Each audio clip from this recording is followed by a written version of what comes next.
201. Now that Baitan village was gone, even if Huang Xiaoya wanted to stay, she had no reason to. He could only go up the mountain. Mo Ran wanted to end the battle quickly, so he took the lead and rushed into Mount Huangshan's barrier. Jiang Dengtang's men followed closely behind.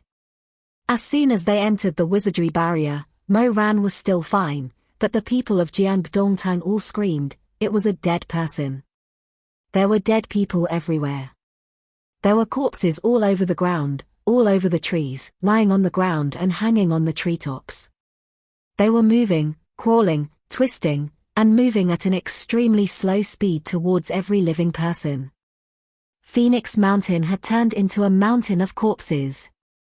Seeing this, Huang Xiaoya took the lead and whipped out her horsetail whisk. In the blink of an eye, 4 or 5 heads of the corpses were chopped off. Before Mo Ran could react to why this old man suddenly became so valiant, he heard him cry out in pain and fall to the ground in an extremely exaggerated posture. His eyes rolled back and he coughed up blood. Mo Ran, the disciples of Jiang Dongtang hurriedly rushed forward. Senior Huang. Senior, it doesn't matter. Although this old man is heavily injured, I can still contribute some strength. Huang Xiaoya struggled to get up, but after 2 steps, her knees went soft and she fell back to the ground, gasping for breath. The disciples said anxiously, Senior, it's better if you rest outside. There are too many evil spirits here. I'm afraid your heart veins will be damaged. Yes, yes. At first, Huang Xiaoya tried her best to refuse. As she refused, she vomited blood. The blood was still mixed with sticky saliva. It was indescribably disgusting. After a few times, Huang Xiaoya led most of the Jiang Dongtang disciples and put on a regretful expression. The crowd was like a school of carps crossing the river. They rushed out of the enchantment of Mount Huangshan. This barrier prevented people from entering, but it did not prevent people from escaping. Soon, there were only a few people left in Jiang Dongtang. At this time, a young man suddenly came down from the foothills in front of them. The young man had light golden hair, deep blue eyes, and a cold expression. He and Mo Ran looked at each other, both slightly startled. Mo Ran reacted first. Brother Mai. My Hanshue nodded, cold and not fond of words. Mo Ran asked anxiously, have you seen my master and the others? It's right ahead. As he said this, a corpse staggered up from behind my Hanshue. Just as Mo Ran was about to remind him, he saw a cold sword light. My Hanshue had already summoned her sword, and without turning her head, she stabbed a hole in the corpse's chest. He pulled out the sword with a puff. Black liquid flowed from the tip of the sword. My Hanshue's expression was grave and stern. She wiped away the blood on the sword and said, you go up, straight ahead. The first mountain path is to the left. There are too many corpses. We are currently clearing the path. Everyone is there. Mo Ran thanked him and was about to catch up. My Hanshue stopped him again. Wait. Is something the matter, Brother Mai? Millimeter. The palace master and Madame Rong are old friends.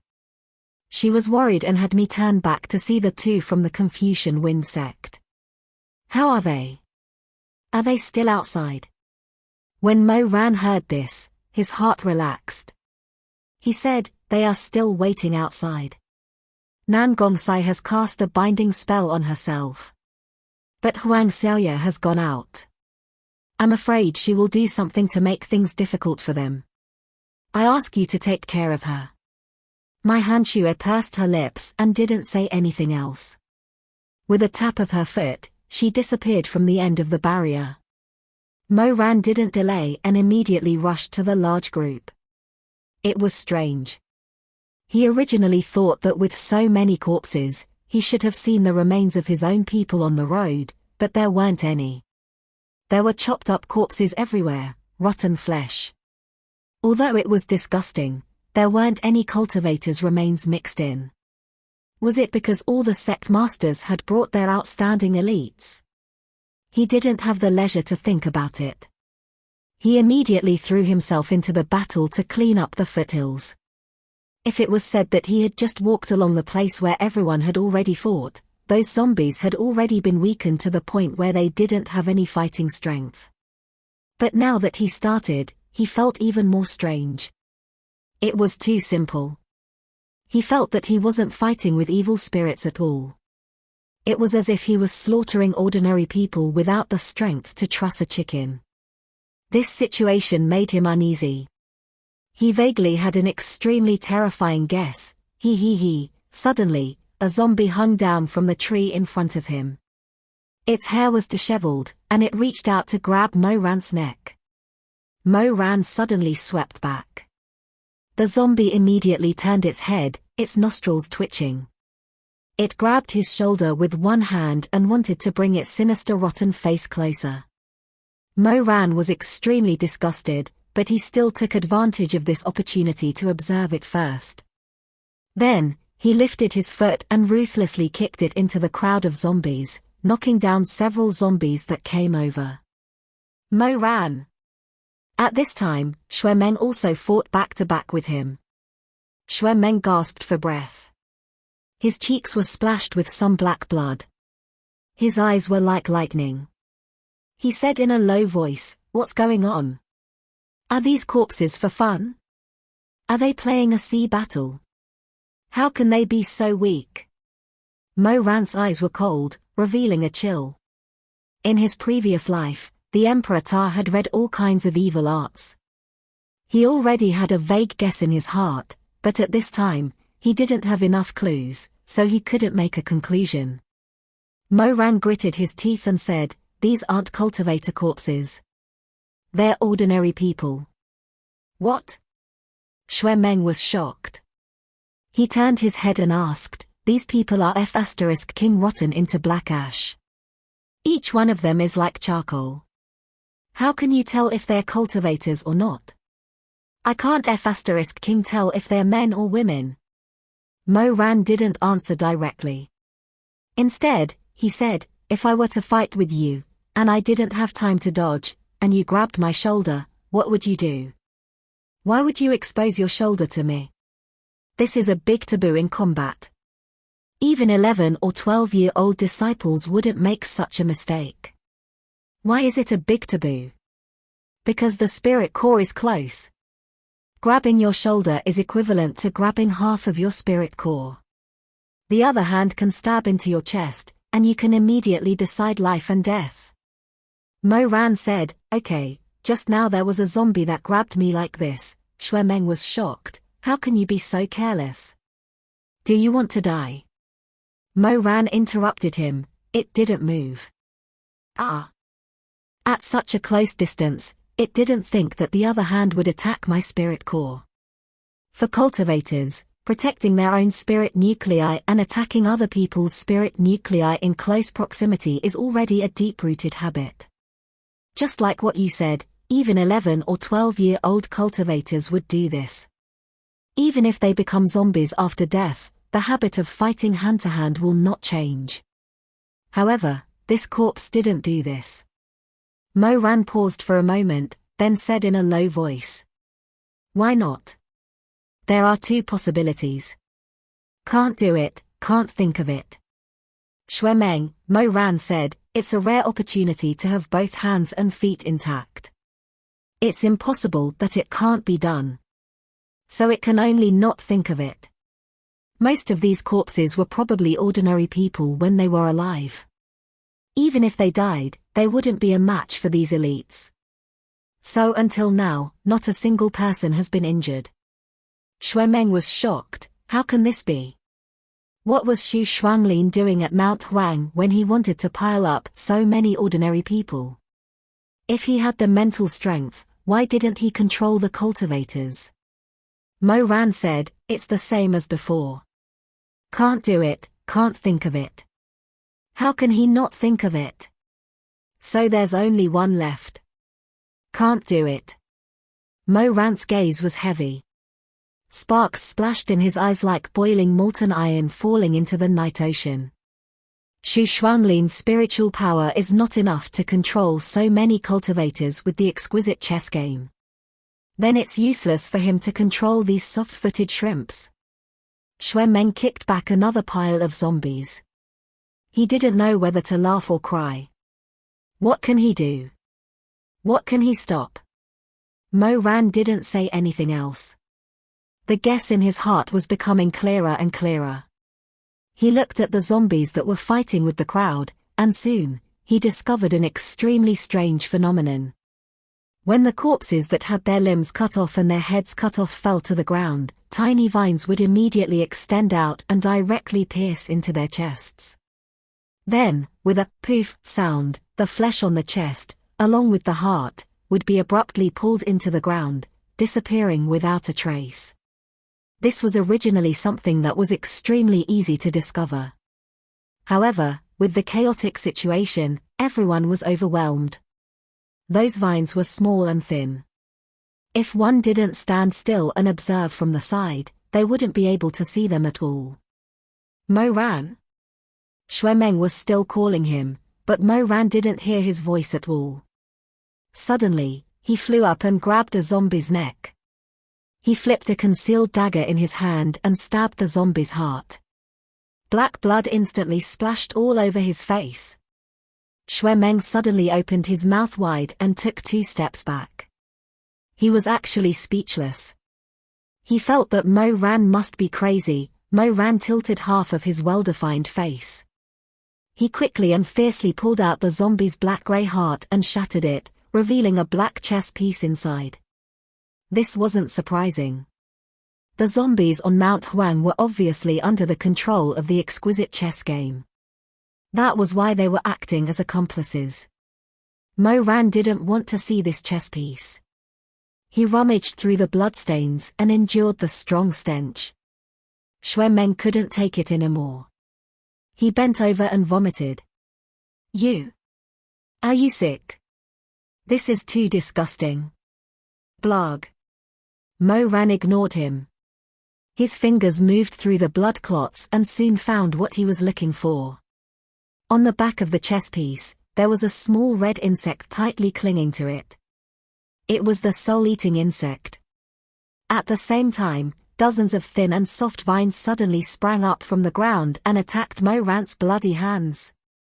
He quickly dodged, but the vines moved faster and faster. They were determined to wrap the chess piece and the insect into the earth's core.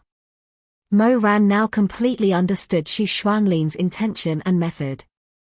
His hair stood on end and his blood turned cold.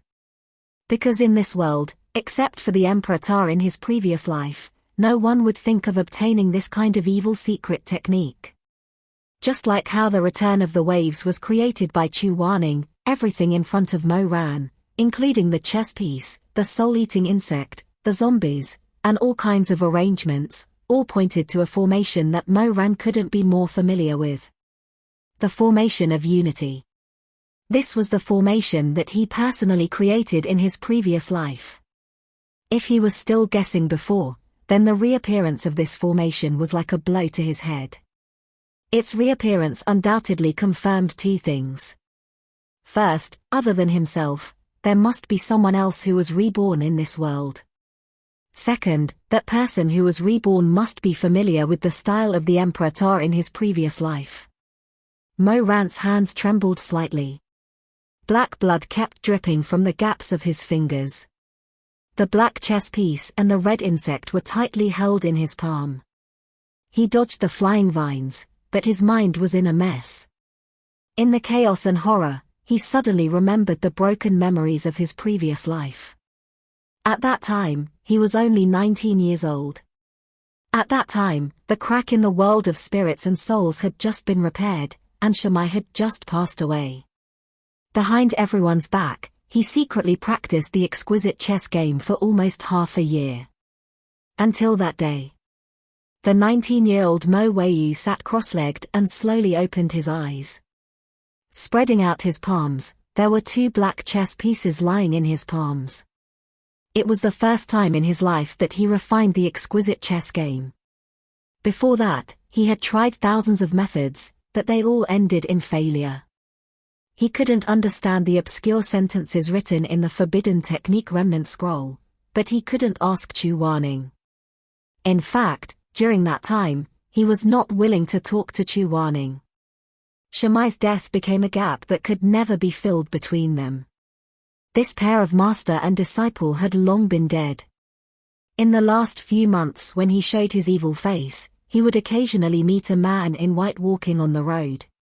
But every time they met, he would pretend that he didn't see him and walk away without saying a word. In fact, several times when they passed by each other on the Bridge of Helplessness, he noticed from the corner of his eyes that Chu Wanning seemed to want to say something to him. Unfortunately, Chu Wanning's dignity didn't allow him to take the initiative to call his disciple. And Mo Ran wouldn't give him more time to hesitate. He just left and never looked back. In the end, they parted ways. Without anyone's help, Mo Ran spent a long time to barely understand the meaning of the Forbidden Technique Remnant Scroll. He also knew the most critical point of the exquisite chess game: all chess pieces, whether it was the black chess piece or the more powerful white chess piece that could empathize with the caster, were all condensed by the caster's spiritual power. And every time a chess piece was condensed, the consumption of spiritual power was very amazing. The spiritual power of refining a black chess piece was enough to perform hundreds of big moves, and refining a white chess piece could almost exhaust the spiritual power of a great master like Chu Wanning in an instant. In other words, even if a person was exceptionally smart and had a great understanding of the exquisite chess game, it was useless. Without enough spiritual power, they could only talk on paper. Although Mo Ran was talented and had abundant spiritual power, he was still a youth who hadn't even reached 20 years of age. So he spent all his effort and failed several times. In the end, he was only able to condense 2 black chess pieces. At this moment, they were lying in his palm. Mo Ran stared at the 2 black chess pieces, his eyes flashing with a strange light.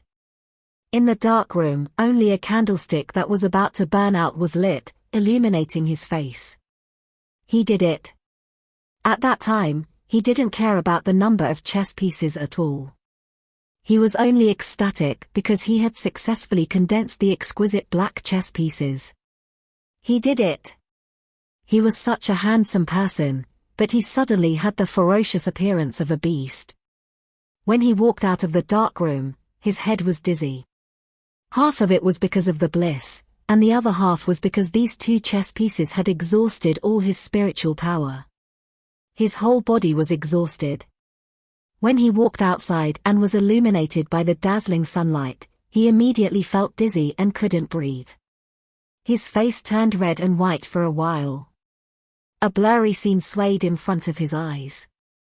In the distance, he saw 2 disciples of the peak of life and death approach. The only thing he had time to do was to hide the 2 black chess pieces in his Qianquan bag as soon as possible. Then, his legs went soft, and he fell to the ground, unconscious. Half asleep, he knew he had been brought back to the disciples' room and was lying on a bed that wasn't very spacious. He opened his eyes slightly and saw a person sitting by the bed. He had a fever and a headache.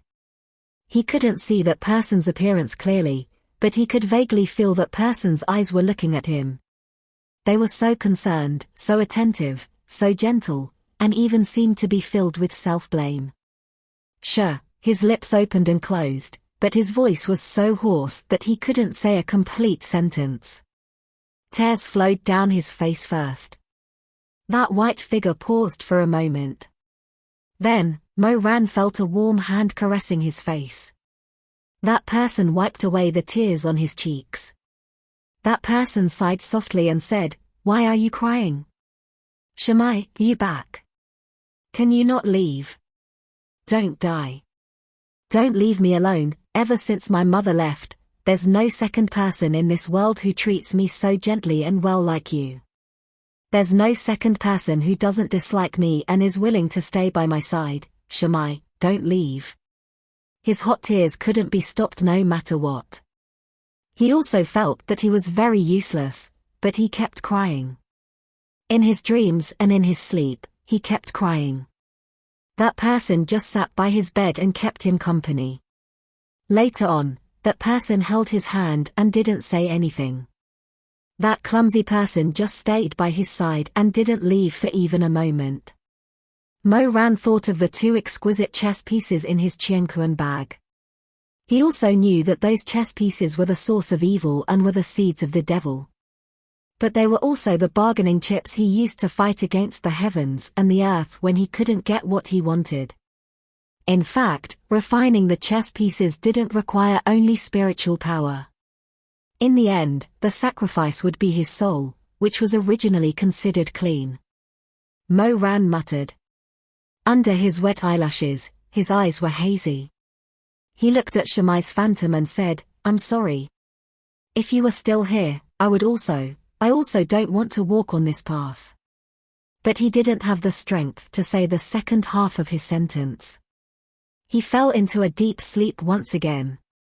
When he woke up again, that white-clothed man had already left. Mo Ran felt that this was a scene from his dream. But he remembered that there was originally a pot of incense burning in the room. It was used by Xue Xinyong to calm his nerves. It was very fragrant, but he didn't like to smell it. The incense was already extinguished. It was a very long incense, but it wasn't completely burned. It was extinguished by someone.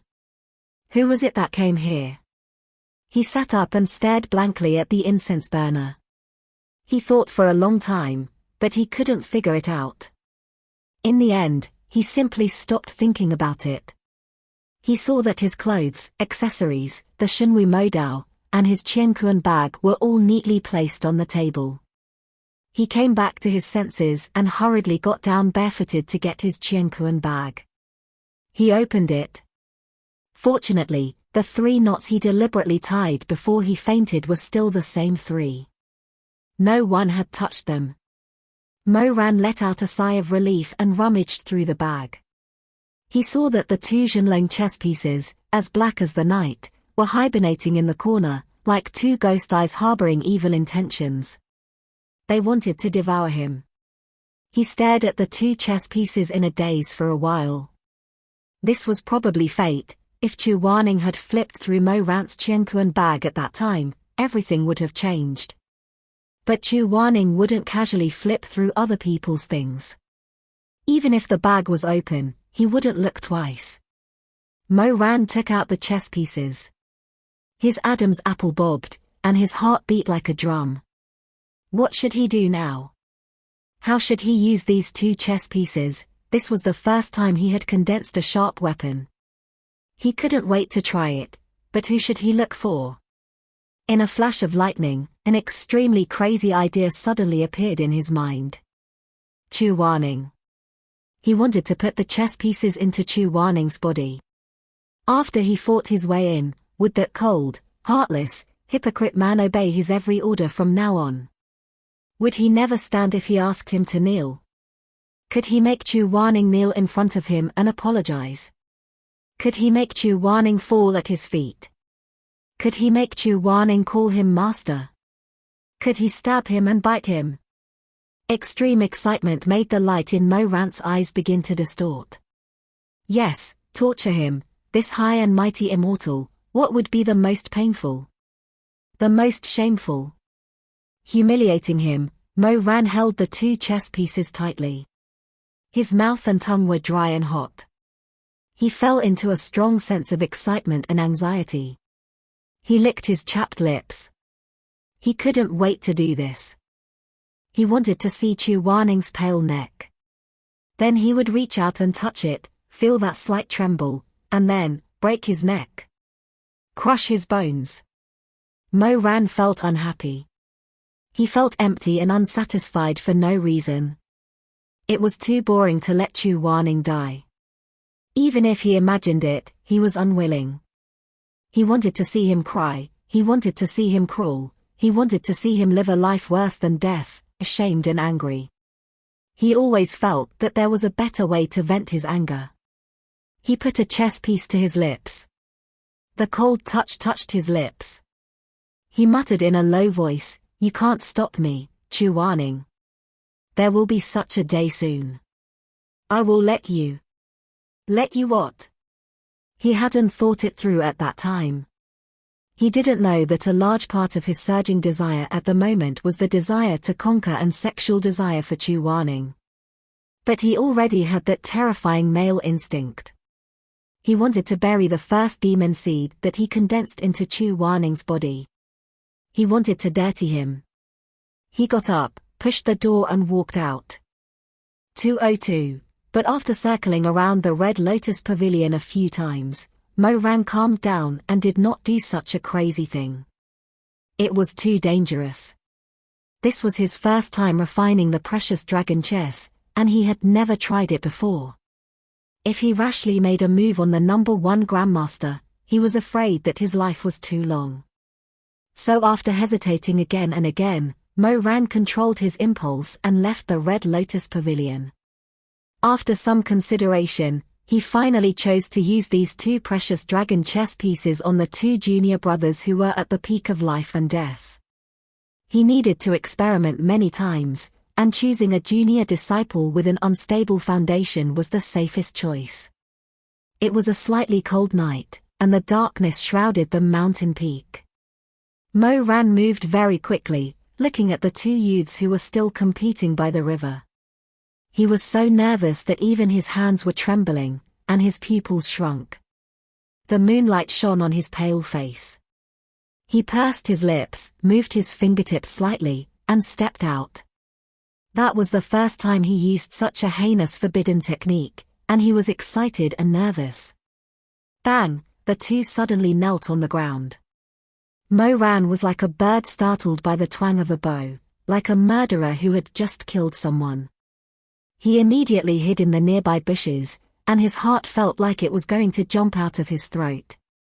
Bang, bang, bang. After a long while, he saw the two of them kneeling stiffly in the same spot, not moving at all. Only then did his wildly beating heart slowly calm down. His inner clothes were already soaked with cold sweat, and his scalp was numb. He walked out. Under the moonlight, he stood by the riverbank. This time he was calmer than before, although he still did not dare to breathe. He was as cautious as a slithering snake in the night. Mo Ran lowered his head and looked at the two junior brothers. The two who were laughing and playing just now had no color on their faces. They were as calm as stagnant water, kneeling on the ground motionlessly. Mo Ran stared at them, but they did not raise their heads, and just knelt like that. Mo Ran tried to move his fingertips again, urging the technique. The two junior brothers kowtowed, and then stood up, turning their eyes. In the two pairs of black eyes, Mo Ran saw his own reflection. The reflection was not very clear, but for some reason, Mo Ran felt that he had seen it clearly. He saw it so clearly that not a single drop of water could escape his eyes. He saw a ghost with a pale face and red eyes against the full moon. Mo Ran heard his own voice, trembling, and hoarsely probing, "Tell me your name." What answered him were two calm voices. "It's not up to me." Mo Ran's heart was beating violently, and his blood was flowing freely in his body. His Adam's apple bobbed as he continued to ask in a low voice, "Where are you?" "Not up to me." "What time?" "Not up to me." The low-level black pieces that were successfully controlled by the exquisite chessboard had three, "Not up to me," "Name not up to me," "Body not up to me," and "What time is up to me?" All up to the master. This was exactly the same as what was recorded in the ancient book. Mo Ran murmured. It was strange, but when facing the two chess pieces that he made with his own hands, what he felt the most was not ecstasy, but fear. What was he afraid of? He did not know, but his heart was in chaos, extremely chaotic. He knew that he was already standing on the edge of a cliff. No, he had already fallen off the cliff.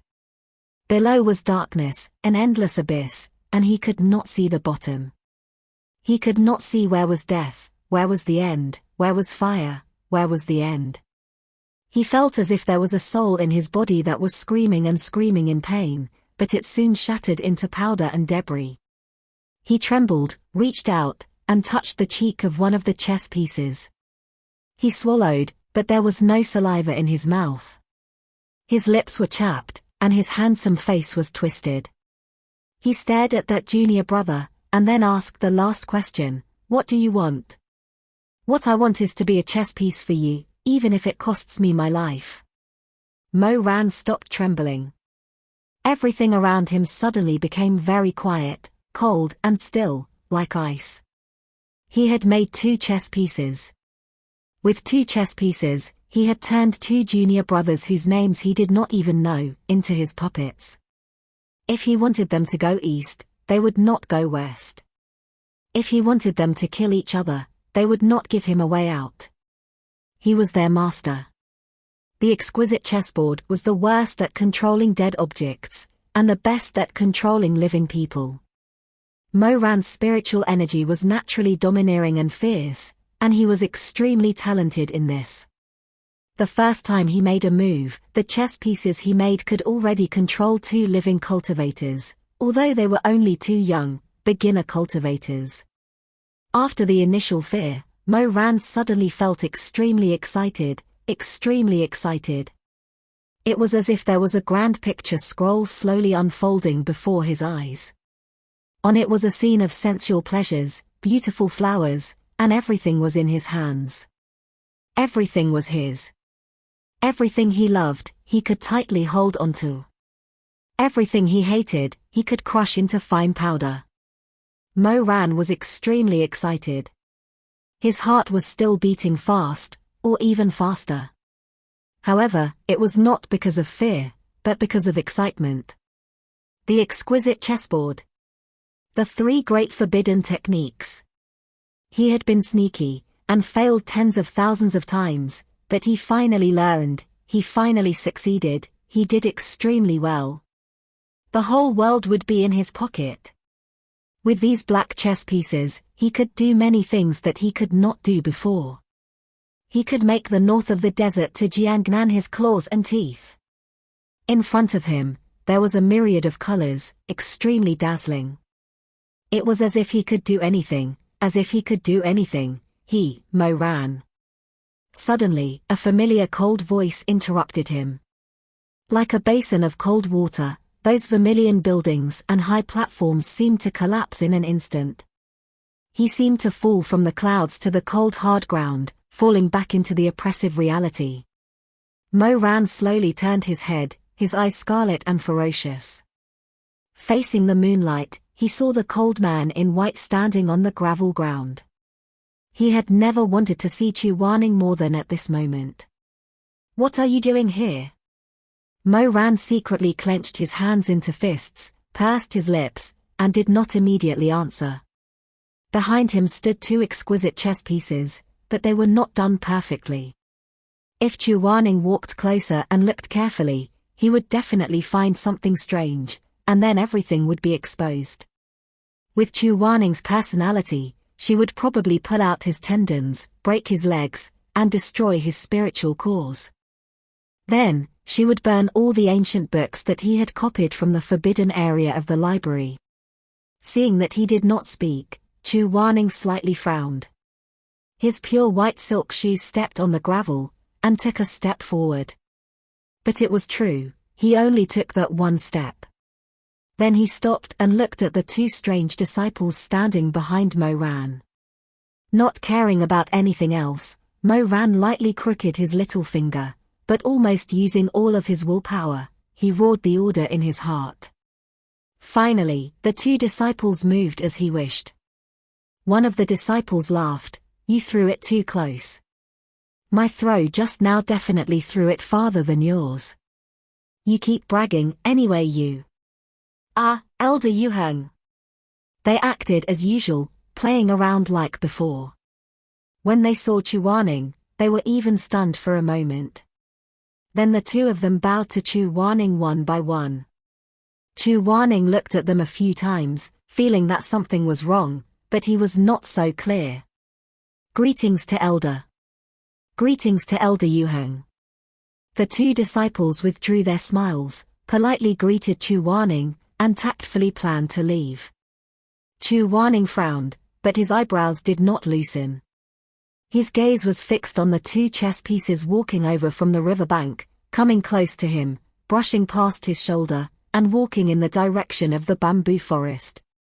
He stared at the two for a long time, then turned his head, his gaze once again falling on Mo Ran. Mo Ran secretly sighed in relief, but before he could relax halfway, he heard Chu Wanning suddenly say, "Stop." Mo Ran's expression changed slightly. In fact, his fingernails had already left red marks in his palms, but he did not say anything. He quietly observed Chu Wanning's subtle expressions, observed Chu Wanning's every move. Chu Wanning said to the two frozen figures, "Come back." Mo Ran had no choice but to brace himself and have the two chess pieces listen to his orders. He slowly walked back from the end of the bamboo forest, standing in front of Chu Wanning. The light clouds moved, and the full moon peeked out. Under the bright moonlight, Chu Wanning stared at the faces of the two disciples. He suddenly raised his hand, the tip of his finger covering the side of one of the disciples' neck. Mo Ran stared closely at Chu Wanning's expression. His expression did not change, but his heart was beating wildly. He knew that Chu Wanning must have felt that something was wrong, so he suddenly stretched out his hand to check the pulse. It must be known that those who had just learned to play chess could generally only control corpses, not living people. Although these two people were directly made from living people, Mo Ran was not sure if he had done it perfectly. He was not sure if he had killed them in an instant when he inserted the black chess pieces into their hearts. After an unknown period of time, Chu Wanning finally dropped his hand. He then brushed his sleeve and said, "Let's go." Mo Ran only felt the blade hanging over his neck move away. Chu Wanning did not notice. The heavens had eyes, allowing him to steal a life under Chu Wanning's eyes. After the two disciples left, Chu Wanning glanced at him and then said, "It's so late, why are you here?" Mo Ran said, "Passing by." He controlled his tone very well. He did not suddenly have a good attitude towards Chu Wanning just because he had a guilty conscience. Perhaps it was this cold and disobedient attitude that made Chu Wanning, who should have been suspicious, purse his lips and remain silent for a moment. He did not want to spend a moment with Chu Wanning, so he moved his gaze away and walked forward. But just as he was about to walk shoulder to shoulder with him, Chu Wanning suddenly said something that made him tense in an instant. The book collection pavilion is a forbidden area. Someone recently snuck in. Mo Ran did not turn his head, but there was a faint light in his eyes. You should know that there are some remnants of forbidden techniques that are controlled by the 10 great sects. Mo Ran stopped in his tracks and said, "I know. One of the most important remnants has obvious traces of being flipped through." Mo Ran laughed coldly. "What does that have to do with me?" He was stubbornly holding on. He knew that as long as Heaven's Inquisition was exposed and he was interrogated, then his evil deeds and the budding demons in his heart would be exposed under Chu Wanning's eyes. His dreams, his ambitions, would all be over. Chu Wanning was silent for a moment. "Mo Ran, how long are you going to be stubborn for?" There was a faint trace of anger in his voice. Mo Ran did not answer, but he could almost predict what would happen next. He could foresee the flash of Heaven's Inquisition's golden light. He could foresee how Chu Wanning would question him with a gentleman's face why he did such a thing. In any case, in Chu Wanning's eyes, he would always be so. Do you know how dangerous the situation is? Beyond redemption. He finished the 4 words in a dry voice. Then he turned his head in a daze. Under the moonlight, he looked at Chu Wanning's face. His face was pale, and there was a faint uneasiness under his sword-like eyebrows. A pair of clear eyes looked at him, but he could not see through anything. He could not see through anything. If someone really practiced that forbidden technique, it would kill. You did not sleep at night and came to such a desolate place. Do you want to give up your life for nothing? Chu Waning's voice was low, as if he was gritting his teeth. So many people died in the battle of heaven splitting. Did it not teach you how to cherish your life? Since you know that the remnants were stolen, how can you be so carefree? Mo Ran was silent, his dark brown eyes staring at him. His forehead was full of sweat. At this time, he slowly calmed down, and when the wind blew, it was cold. His body relaxed bit by bit, and he did not know what kind of strange feeling filled his heart. In the end, Mo Ran almost smiled. Shizun, Chu Waning's phoenix eyes flickered slightly. Since Shimai's death, Mo Ran had never smiled at him, and rarely called him Shizun. Mo Ran smiled and asked, "Are you worried about me?" His smile became even brighter. It was so bright that it was like a bayonet. The white knife went in, and the red knife came out. With a puff, it went into his chest, and the blade was full of blood beads. He slowly opened his mouth like a demon, revealing his white teeth, like the poisonous claws of a scorpion. The battle of heaven splitting. He chuckled. It's great that Shizun can mention the battle of heaven splitting. It's not important what I learned from that battle. The important thing is that Shizun learned how to care for others. He saw the light in Chu Waning's eyes tremble, and he tried his best to tense up, but he could not dodge in time, and had no way to retreat. The smile on Mo Ran's face became more and more exaggerated, wanton, and cruel. He invaded him, bit him, and chewed on Chu Waning's throat. He suddenly felt very happy, and he laughed loudly. Ha ha ha, good, very good, this is a good deal. A nameless disciple has changed Grandmaster Chu's conscience. Grandmaster Chu finally cares about the life and death of the people around him. Shizun, today I finally feel that Shimai's death is good. Even someone as calm and cold as Chu Waning couldn't help but tremble slightly under his crazy laughter that sounded like a vulture's circling in the air. Mo Ran, Shimai's death is good, his death is worth it, his death is righteous, his death is worth it. Mo Ran, you, stop laughing. Don't say it again. But he could not say it. Chu Waning could not say it. He could not beg for mercy, he could not beg, and he could not reprimand this disciple who was on the verge of madness. He could not say, "You're wrong, it's not that I don't want to save him, it's that I don't have the strength. I also suffered the same injury as him. If I use even one more inch of spiritual energy, I will also become a corpse in the grave, a person in the spring." He could not say it. Maybe he felt that this kind of confession was too weak. Or maybe he felt that in Mo Ran's heart, even if he died, he was not worth mentioning, and could not compare to Shimingjing, who was the most gentle to him. So in the end, Chu Waning could only suppress the trembling in his voice, and he said in a low voice, one word at a time, "Mo Weiyu, how long are you going to be crazy for? Go back."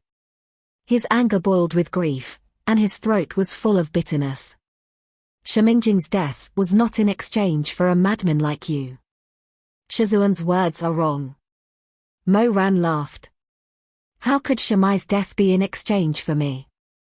He was like a snake, a scorpion, a bee, an ant, gnawing at people's hearts. He's dead, and the one who's returned is clearly you, Master. The bee stung his flesh. Looking at Chu Waning's deathly pale face, he felt a painful pleasure in his heart. He provoked him as if he did not care about his life, mocked him, and made Chu Waning suffer a fate worse than death. Excellent. They would go to hell together. I also want to go back. Mo Ran smiled calmly, his deep dimples like wine brewing. I also don't want to wander around in the middle of the night. But right across from my room is his room. Mo Ran did not say who, he used the word, him. The intimacy made Chu Waning feel even more tormented. The light in his room will never be lit again. Chu Waning closed his eyes. Mo Ran smiled. After a long time, his expression gradually calmed down. I want to ask for a bowl of wontons to eat, but I can't get it anymore. For a moment, Chu Waning's eyelashes trembled, his lips moved slightly, as if he wanted to say something. But Mo Ran did not give him the chance to say it, nor did he give him the courage to say it. Mo Ran was not without ridicule. Shizun, wontons like wontons are best made by people in Shu. Red oil, chili, pepper, and pepper are all indispensable. They are all things you hate the most. Back then, you wanted to make another bowl for me, and I appreciate your kindness. But the things you make, I know without tasting them. There is only one word to describe them. Chu Waning still did not open his eyes, the space between his brows slightly furrowed. It seemed that this way, he could avoid the sharp sword of his lips and tongue. I haven't studied much, but fortunately, I just heard Shui Meng mention it a few days ago. I feel that it is very suitable for Shizun's wontons. What was it? A waste of effort. A waste of effort.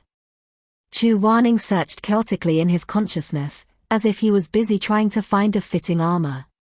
He found the most unpleasant word to first tidy himself up, so as to avoid being humiliated too badly. Worthless. Mo Ran still did not open his mouth. That word was sinking between his lips and teeth. Yes, worthless. Chu Waning firmly believed that there was no word more chilling than this. He calmed down. Until he heard Mo Ran calmly say, "Make a fool of yourself by imitating others." He opened his eyes, almost in a daze. He did not think that the other would be so vicious. Under the sleeves of his gown, his hands were trembling slightly. Kneading the dough, seasoning, kneading the stuffing, facing the Shu food record, he earnestly read each word and sentence. His face was stained with flour, and the wontons he made went from crooked to perfectly round and cute. He had always been learning well, always been working hard to ponder. He changed it to those 4 words. Make a fool of yourself by imitating others. The river bank at night was suffused with silver light. Mo Ran looked at him. Chu Waning stood where he was for a while. Suddenly, without saying a word, he turned and left. For some reason, Mo Ran always felt that on that day, his footsteps were a bit fast. He was not as calm and steady as before, like he was defeated, like he was running away. He did not know why, but there was a faint trace of uncertainty in his heart. He furrowed his brows, looking at Chu Waning's back. Just as that back was about to disappear, he finally called out, "Wait."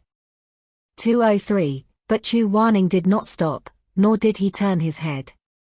He could not turn his head. He gritted his teeth and endured, but his tears still fell. He felt so wronged. But even if he felt wronged, what could he do? Explain? Rebuke? Things had already come to this point, how could he still have the face to tell Mo Ran the truth? Could it be that he had to painstakingly explain when Mo Ran resented and mocked him? Or did he want to make a fool of himself and then say that he had taken over the magpie's nest? He left. That night by the Bridge of Helplessness, by the Yellow Spring, the conversation between the master and disciple, it was unknown whether or not it flowed along the surging river, down the mountains, into the rivers, and into the netherworld. And that gentle youth, if he knew and heard this conversation in the netherworld, it was unknown whether or not he would feel sad because of the discord between the master and disciple. Mo Ran stood alone by the riverside for a while. He thought that perhaps this was fate. Chu Waning suspected others, but he did not suspect him. Speaking of which, that day was a coincidence.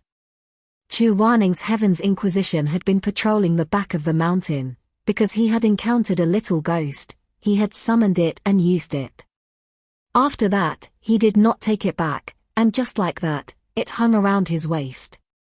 The golden Heaven's Inquisition glittered and flowed on Chu Waning's white clothes.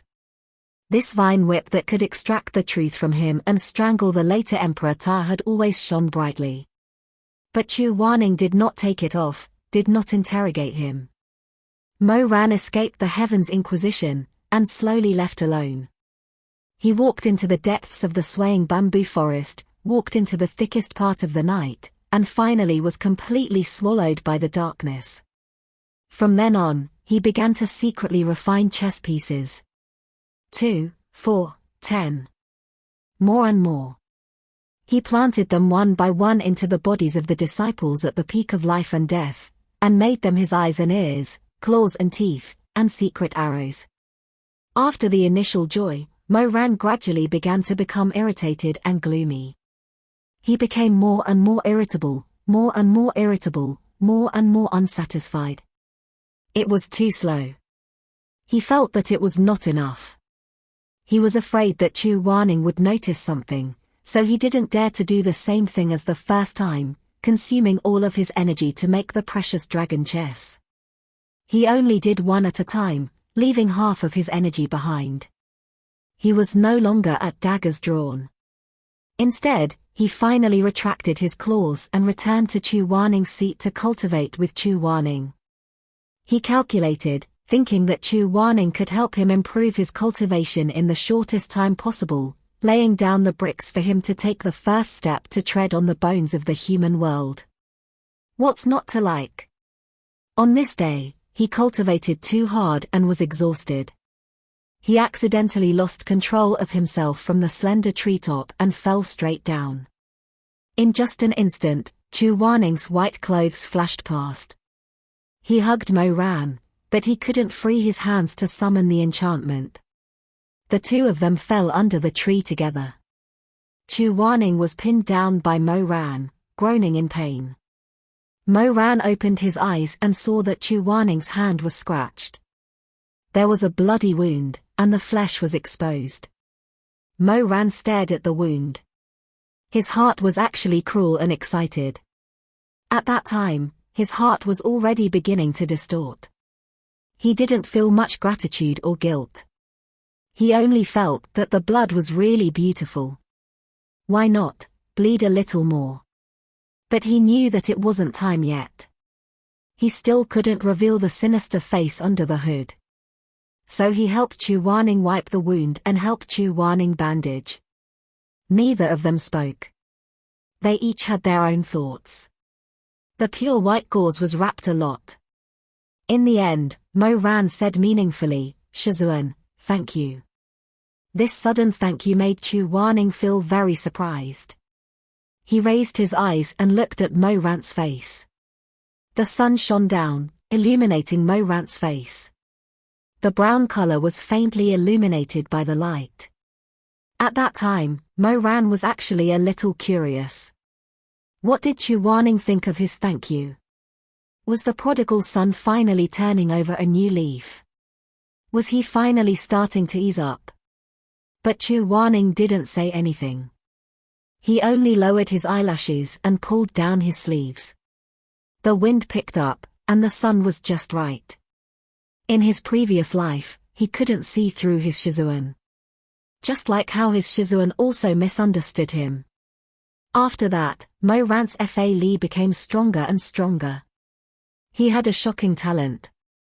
After using half of his Ling Qi, the chess pieces he could make changed from 1 to 2, and then to 4. But it wasn't enough. What he wanted was 1,000,000 soldiers, a powerful force that could take down the peak of life and death in one fell swoop, and trample Chu Wanning under his feet. Moran wasn't good at math. This person who was about to become the Emperor Ta was holding an abacus. He was currently in front of the table calculating beads. When Xue Meng came to see him, he just happened to see this scene. He curiously went over and asked, "Hey, what are you doing?" "Calculating." "What kind of calculation?" Moran paused for a moment. His eyes were dark, and then he laughed. "Guess." "I can't guess." Xue Meng walked over, picked up the book in front of him and looked at it carefully.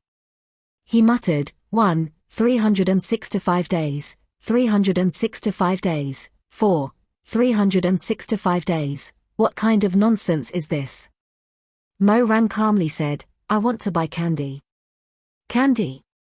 "One piece of the best candy from the Rising Moon Temple costs 1 copper coin." If you save 1 copper coin every day, you can buy 365 pieces of candy in 365 days. If you can save 4 copper coins every day, then...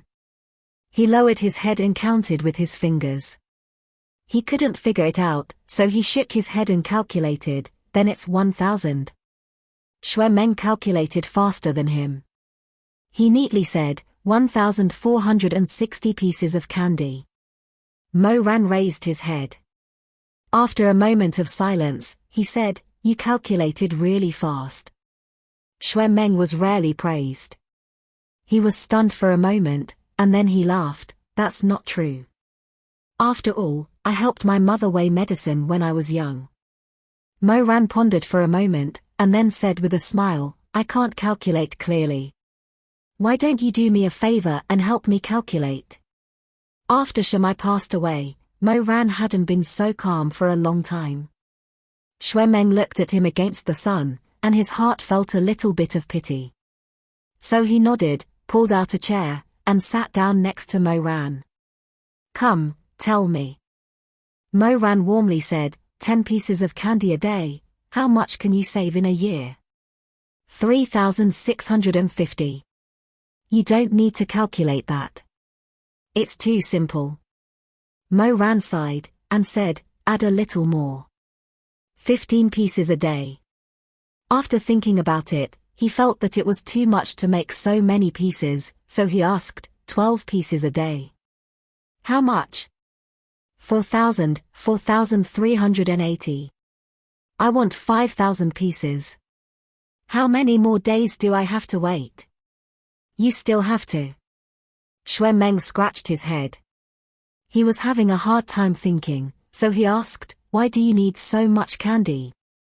It's not like you can eat it all. Mo Ran lowered his eyes, hiding the sinister look in his eyes, and said, next year, the peak of life and death will be 30 years old. I want to give everyone a piece of candy to eat, so I have to save from today onwards. Xue Meng was stunned. You actually have such thoughts, yes. Mo Ran smiled, are you surprised? You have a share too. I don't need it.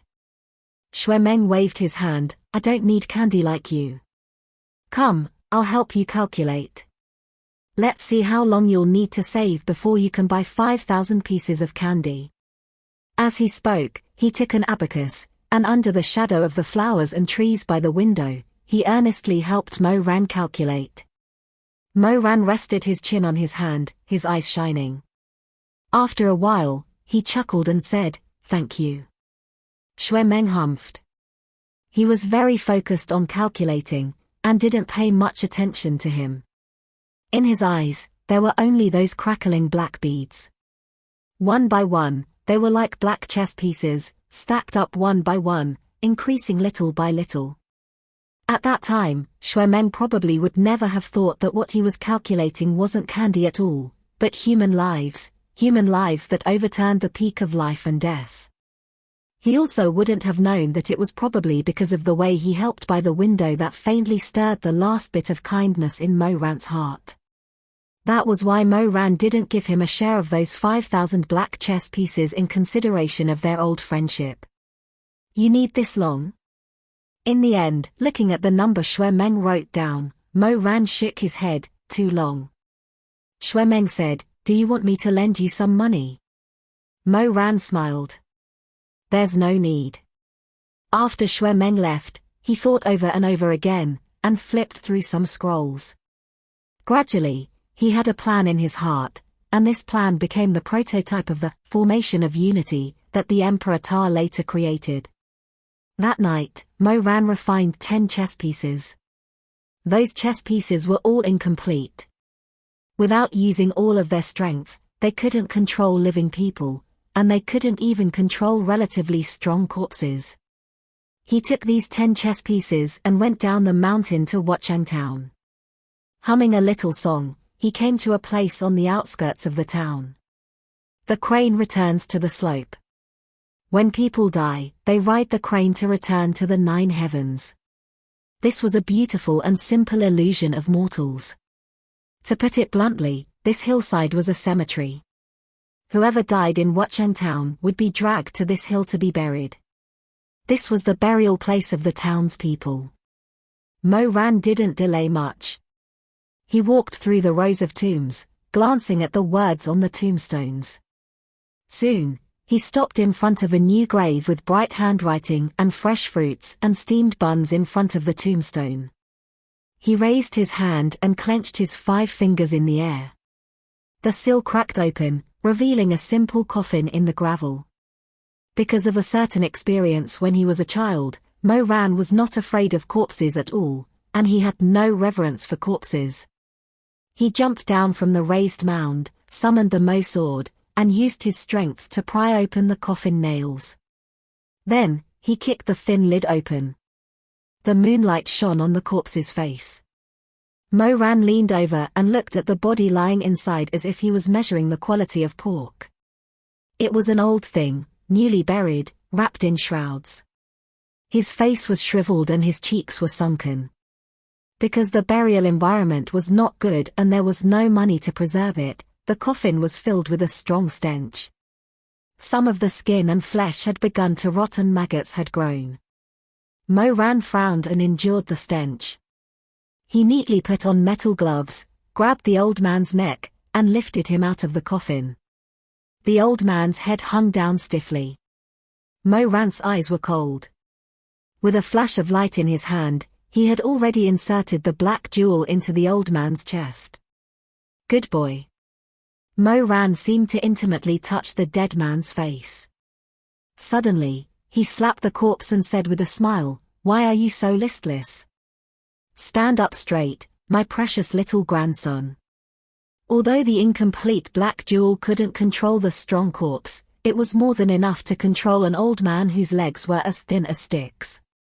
The corpse began to move, and a pair of tightly closed eyes suddenly opened, revealing a pair of eyes that were covered in a layer of grey. Mo Ran said, "Tell me your name." "My name is not up to me." "Where are you?" "My name is not up to me." "What time is it?" "My name is not up to me." Mo Ran narrowed his eyes and weighed the remaining 9 pieces in his hand. Sure enough, if it was only to control a corpse of this level, he wouldn't need to spend so much spiritual energy to make such pure black pieces. He grinned, revealing his deep dimples, and an extremely handsome smile.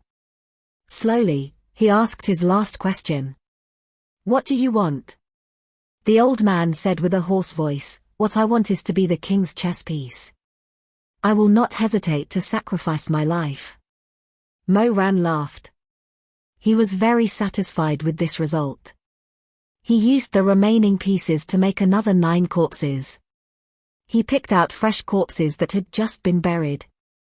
At least there was still intact skin and flesh that hadn't been eaten away. These corpses were old, weak, sick, and disabled. They fell when the wind blew. They didn't have any strength at all. But when Mo Ran looked at them, his eyes flashed with a crazy and excited light. He took out 10 small boxes from his Qianquan bag and opened one of them. He saw 2 small blood-red insects curled up inside. The male and female were biting each other's tails, unwilling to part. "Okay, I've had enough fun. I'll have to trouble the 2 of you to stop now. It's time to put them to use," Mo Ran said lazily. He fiddled with his fingers and pushed the 2 insects apart. He took out the male insect and said to the first old man who was made into a chess piece, "Brother, please open your stinky mouth." The old man obediently opened his mouth, revealing the rotten tongue inside. Mo Ran threw the male insect into his mouth and said, "Eat it." There was no resistance, no hesitation. The corpse obediently ate the soul-devouring insect into his stomach. Mo Ran did the same. He fed all the male insects in the boxes to the corpses. Then he said, "Okay, lie back down and rest." The next day, Mo Ran made another 10 black chess pieces. They were also damaged and didn't consume too much spiritual power. After he finished, he cast a spell on the remaining female soul-devouring insects and attached them to the chess pieces. Then he quietly inserted them into the bodies of some low-level disciples. At first, those disciples only felt a slight itch on their backs, but they didn't feel anything special. Mo Ran wasn't anxious. He was waiting. Waiting for the female soul-devouring insects to lay eggs. In the hearts of these disciples, they left behind larvae that corresponded with the male insects. In this way, the two unrelated chess pieces, through the adult and larvae, became the corresponding mother-child puppet. This was like flying a kite. Those weak corpses became the string of the kite. One end of the string held Mo Ran, and the other end held the more valiant exquisite black chess. Mo Ran only needed to give the order to the corpse that hid the adult insect and the other corpse that wrapped the corresponding larvae. Then they would do the exact same thing. This was called unity. This trick was figured out by Mo Ran himself. Before him, those who could come into contact with the exquisite chess game were all great grandmasters. Those people didn't lack spiritual power, and they weren't crazy enough to want to make thousands, tens of thousands, or even hundreds of thousands of exquisite chess pieces. So they didn't need to think of this kind of opportunistic method. At that time, Mo Ran, who was obsessed with the evil arts, didn't realize that he had already done a terrible thing that no one in the cultivation world had done for tens of thousands of years. He turned an evil art that could destroy the heavens and earth into something that anyone could use. Everyone could do it. Brother! Suddenly, he heard a shout by his ear. Mo Ran suddenly woke up. A bloody light flashed in front of his eyes. The evil phoenix spirit that was buried in the core of Phoenix Mountain had turned into more vines than before. They quickly attacked. The phoenix was a beast that was good at flying. Its speed was extremely fast. Mo Ran couldn't dodge in time. His shoulder was suddenly cut open, and blood spurted out in an instant. Xue Meng was shocked. "Are you okay? Don't come over." Mo Ran gasped for breath. His eyes were cold. He stared at the tentacle-like blood vines on the ground, ready to pounce at any time to launch a second wave of surprise attacks. He sternly stopped Xue Meng. "Quick, go to Shizun. Tell him to stop. Tell everyone to stop." Blood dripped down. He tightly grasped the heart in his hand, and the chess piece. His mind was spinning rapidly. Thousands of thoughts surged into his mind. This was the unity array. It was even better than what he used in his previous life. But no matter how much he improved it, the principle was still the same. Only by maintaining the main body on one side could the subsidiary body on the other side unleash its power. Mo Ran held the precious chess piece in his hand. His entire body was still trembling. It wasn't because of the pain in his shoulder, but because of the coldness and fear that spread up from the soles of his feet. There was no doubt that someone was reborn. Then, did that reborn person know that he was also a ghost that was reborn? If he knew, then, suddenly, a chill ran down his back. Mo Ran suddenly felt despair. The Emperor Ta's pale face seemed to appear in front of him. His crown rustled. His face was sinister, and he grinned coldly. He was high and mighty, sitting on the dragon throne. He was cold and mocking. "Grandmaster Mo, run. Where can you run to?" Phantom images spread like a tide. They were all the people he killed in his previous life. They were the debts he owed in his previous life. He saw the bloody Shamai. He saw the pale Chu Warning. He saw the hanged woman dragging 3 feet of white silk. He saw the man with his intestines all over the floor. They were all coming to claim his life. You won't be able to escape sooner or later. Someone already knows what kind of filthy spirit is in your body. You will never be reborn. Mo Ran closed his eyes. If the person behind the scenes really knew that he was reborn, if that person revealed his past, then, what should he do? He didn't dare to think about it anymore. 204. On the other side, Xue Meng had already run to the area where the battle was most intense. He raised his arms and shouted, "Stop! Everyone stop! Stop fighting! It's useless!" Actually, before he had arrived, these people had already felt that something was very wrong. More than 1,000 elites were fighting against tens of thousands of zombies. The scene seemed very grand and heroic, but everyone was getting more and more confused. This did not look like a fierce battle was about to unfold at all. Everyone had fought their way here. Apart from 2 people who were slightly injured, the rest of the cultivators were actually unharmed. Thus, when Xue Meng shouted, everyone stopped and turned to look at him. It was the first time that so many people were looking at him at the same time, and many of them were important figures and elders. For a moment, Xue Meng actually felt a little choked. Chu Wanning asked, "What's the matter?" Hearing his master's voice, Xue Meng calmed down a little.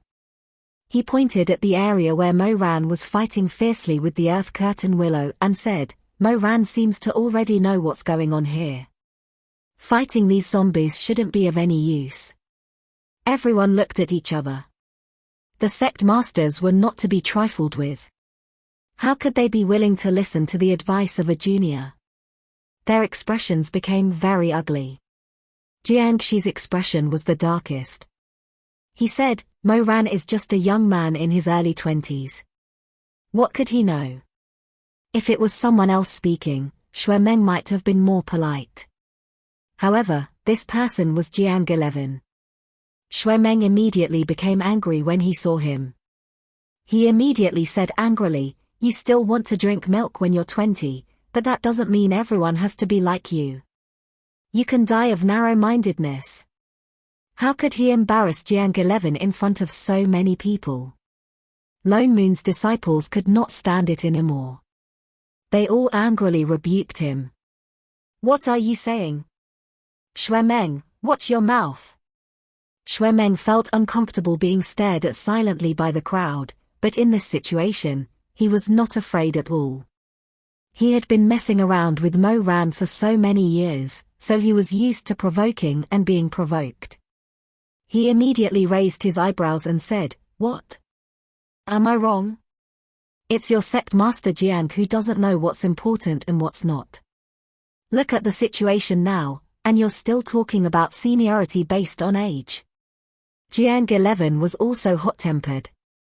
He was the leader of many sects and an immortal, but he narrowed his eyes and argued with a junior in front of everyone. Age and experience have always been linked. When you reach your father's age, you should understand a principle: when speaking to your elders, etiquette is the most important. Xue Meng said angrily, with sect leader Jiang's breadth of mind, how can he be an elder? That's enough, Meng. Xue Xingyong frowned. Stop talking. Where was Ran? Take us there quickly. Although Xue Xingyong had stopped Xue Meng in time and Jiang 11 had no way to continue arguing, he still flicked his sleeve and said, Xue Xingyong, you're really good at teaching your child. Xue Xingyong's face was livid. He seemed to want to say something, but he did not say it out loud for the sake of the first supremacy. He followed the crowd to the mountainside.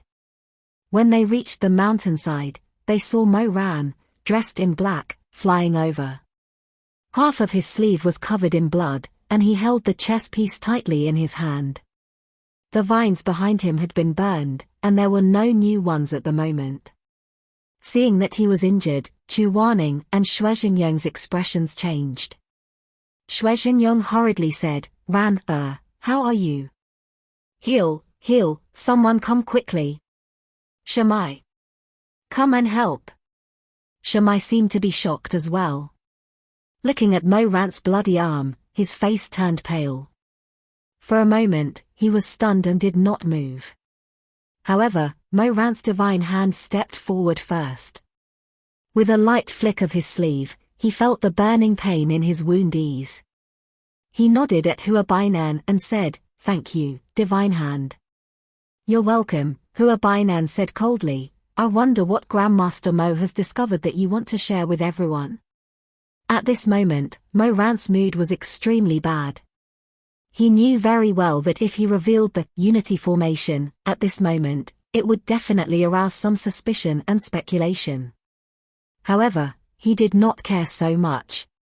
He knew very well that if the exquisite chessboard appeared in Zhenghu in large numbers, it would cause a bloody storm. That was something that neither he nor Chu Wanning wanted to see. Look at this. He opened his palm and showed the black chess piece in his hand to everyone. Jiang 11 sneered, exquisite chessboard. Didn't you already know? Is this what Grandmaster Mo discovered? If it wasn't for the exquisite chessboard, how could these corpses be manipulated by others? Mo Ran pursed his lips and said, it's not the exquisite chessboard. It's the soul-eating insect on the chess piece. He pointed to it for everyone to see, it's here. Jiang 11 stood with his hands behind his back. He did not say much and just looked at him coldly. Shui Xinyong moved closer to look at the insect, but after looking at it for a long time, he could not figure out what it was. He asked, what's wrong with this insect? Is there something wrong? It's on every chess piece, Mo Ran said. This exquisite chessboard is not as simple as you think. Pairs of eyes stared at him, and he also glanced at them. Of course, he knew what he was doing. He told everyone what he knew in order to prevent a catastrophe from happening. However, he was also very clear about the price. In fact, this was also where the mastermind behind the scenes was brilliant. If that person was not sure whether Mo Ran was reborn, the Unity Array was undoubtedly the best bait. Unless Mo Ran could be cruel and not speak, and let the catastrophe happen. As long as he spoke, he would undoubtedly reveal a message to the mastermind behind the scenes. The Emperor Ta must have been reborn. However, Mo Ran had no choice but to consider, I don't know if you have seen puppet shows before. Someone replied. Of course we have. But why are you talking about this? I've seen it before, but I was short when I was young and could not squeeze to the front row. I could only stand behind the counter and listen to 1 or 2 scenes from behind the scenes.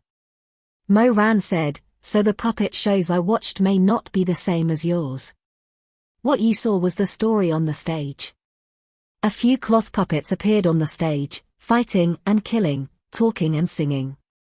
Jiang 11 said impatiently, what are you trying to say? Can you be more concise? I can't. Mo Ran said, not everyone understands as fast as sect leader Jiang. I want everyone to understand. Seeing that Jiang 11 was silent with a gloomy face, Mo Ran continued, can the cloth puppets on the stage move by themselves? Shui Xinyong said, of course not. Then how do they move? Do they need a few people to squat under the table and hold wooden sticks and strings to control them? That's right. Okay. Mo Ran said, I have an idea. I don't know if Xu Shuanglin thinks like this, but I think it should be close. The Phoenix Mountain we are on now is like the bottom of the stage. These soft zombies are like the people controlling the puppets under the stage. These people naturally don't need too much ability. They just need to hold the puppets and move, and that's enough. Jiang 11 said. Go on. If that's really the case, Phoenix Mountain is actually just a backstage. The real show won't be here, but on the stage. Mo Ran said, Xu Shuanglin is like the leader of this troupe. When he gives an order, who will he give it to? Shui Xinyong said, of course it's the people who squat behind the curtain and hold the strings. Mo Ran said, that's right. That's the reason. The people on Phoenix Mountain are the people who hold the strings. Xu Shuanglin gives them the order, and they move the puppets in their hands to stand up and act. Jiang 11 listened and narrowed his eyes. You mean, besides Phoenix Mountain, there's another place that has corpses piled up like mountains. That place is the so-called stage, and those corpses are the so-called puppets. Sect leader Jiang, you're so smart. You don't have to flatter me. Jiang 11 said, I just want to know. What you said seems to be very logical, but in fact, it's whimsical and imaginative. Grandmaster Mo, you have no proof. What's the basis for your words? I don't have much basis. Mo Ran said, the reason why I thought of this is because I accidentally found this chess piece with the soul-eating bug in the corpses. The pitch-black chess piece in his hand was still stained with blood. It was very dirty. The soul-eating bug had just left the body and was not dead yet. It lay softly on top of the chess piece. Mo Ran was silent for a while. He looked up, but he was not looking at Jiang 11. Instead, he looked at Hua Bainan, who was behind Jiang 11. You should know best what kind of adaptability the soul-eating bug has. This kind of bug has many adaptations. Which one is Grandmaster Mo referring to? Mo Ran said, imitation. Hua Bainan said, of course I know. The larvae of the soul-eating bug are very good at imitation. They are mentally connected with the male bug and will imitate the male bug's every move until they reach adulthood. Mo Ran said, okay, then what if I put the larvae of this chess piece into another person's body? Hua Bainan's expression changed slightly. He said, whatever the corpse here does, the body on the other side will do the same. How can you solve it? There's no solution except that the bug will die. Mo Ran nodded and said, everyone, spread out a little. Be careful and watch. As soon as he finished speaking, his eyes suddenly turned cold. He waved his hand fiercely, wanting to attack the soul-eating bug on the chess piece. At this time, the ground suddenly trembled. The thin mantle from before suddenly pulled up and pounced toward Mo Ran again. Everyone was shocked, but Mo Ran quickly restrained his killing intent and dodged a round of attacks from the vines. He took a deep breath and stood with one hand behind his back. He said, did you see that? Huang Shan is deliberately protecting these soul-eating bugs, not letting them be easily killed. If anyone still insists that the bug's appearance on the chess piece is just a coincidence, or just a decoration, then I have nothing to say. There was a bit of silence. Almost everyone was thinking, digesting Mo Ran's guess. It was a bold guess that was almost ridiculous. But for some reason, they couldn't find any loopholes. Mo Ran's idea was too crazy, but he said it with certainty, his gaze hard. It was as if he was 100% sure of Xu Shuanglin's thoughts and actions. He was trying his best to convince them. But this kind of belief was very scary. In the crowd, even Chu Wanning was slightly uneasy. He frowned and looked at Mo Ran's pale face from afar. He suddenly felt his heart palpitate, as if something was showing a little bit of a clue, a little bit of fangs. It was about to be torn apart. Probably only people like Xue Xinyong thought more simply. He didn't care too much about how Mo Ran could think of such a strange, puppet control method, in such a short time. He only seriously pondered for a while, then suddenly patted his head. So, Xu Shuanglin isn't here at all. Mo Ran said, I don't think so. Elder Xuanji's concern was different from everyone else. He frowned and said, along the way, he killed at least 9,000 zombies, if not 10,000. Where did he get so many corpses? If so many people suddenly died somewhere, there's no reason not to alarm the 10 great sects. Mo Ran sighed and said, just died. Have you forgotten? Where did he just die? Seeing that everyone was puzzled, Mo Ran said 2 words concisely. Lini. Impossible. Someone immediately refuted him. Lini was a sea of fire at that time. It was a sea of tribulation fire. It was burned to ashes. How could there be corpses left? Because of the space rift, Mo Ran said, other than Xu Shuanglin, he has a companion who knows how to crack space. This time, no one refuted. It was not because they believed it, but because it was too ridiculous and ridiculous. After a long while, Jiang 11 said, that's the first great forbidden technique that has been lost for a long time, the The first great forbidden technique is the space rift, Mo Ran said, not space. There are thousands of people here, not Xu Shuanglin alone. Jiangxi's expression was very cold. How capable must he be to send thousands of people to Mount Huang before they were swallowed by the sea of fire? Sect Master Jiang, why don't you think about it from another perspective? Mo Ran said, I think that these people were not sent here when they were alive, but after they were burned to death and before they were burned to ashes. This kind of teleportation technique is much easier to send the dead than the living. Jiang 11 did not like to be led by a junior. He was a little embarrassed. He narrowed his eyes, but before he could say anything, a pale and slender hand pressed down on him.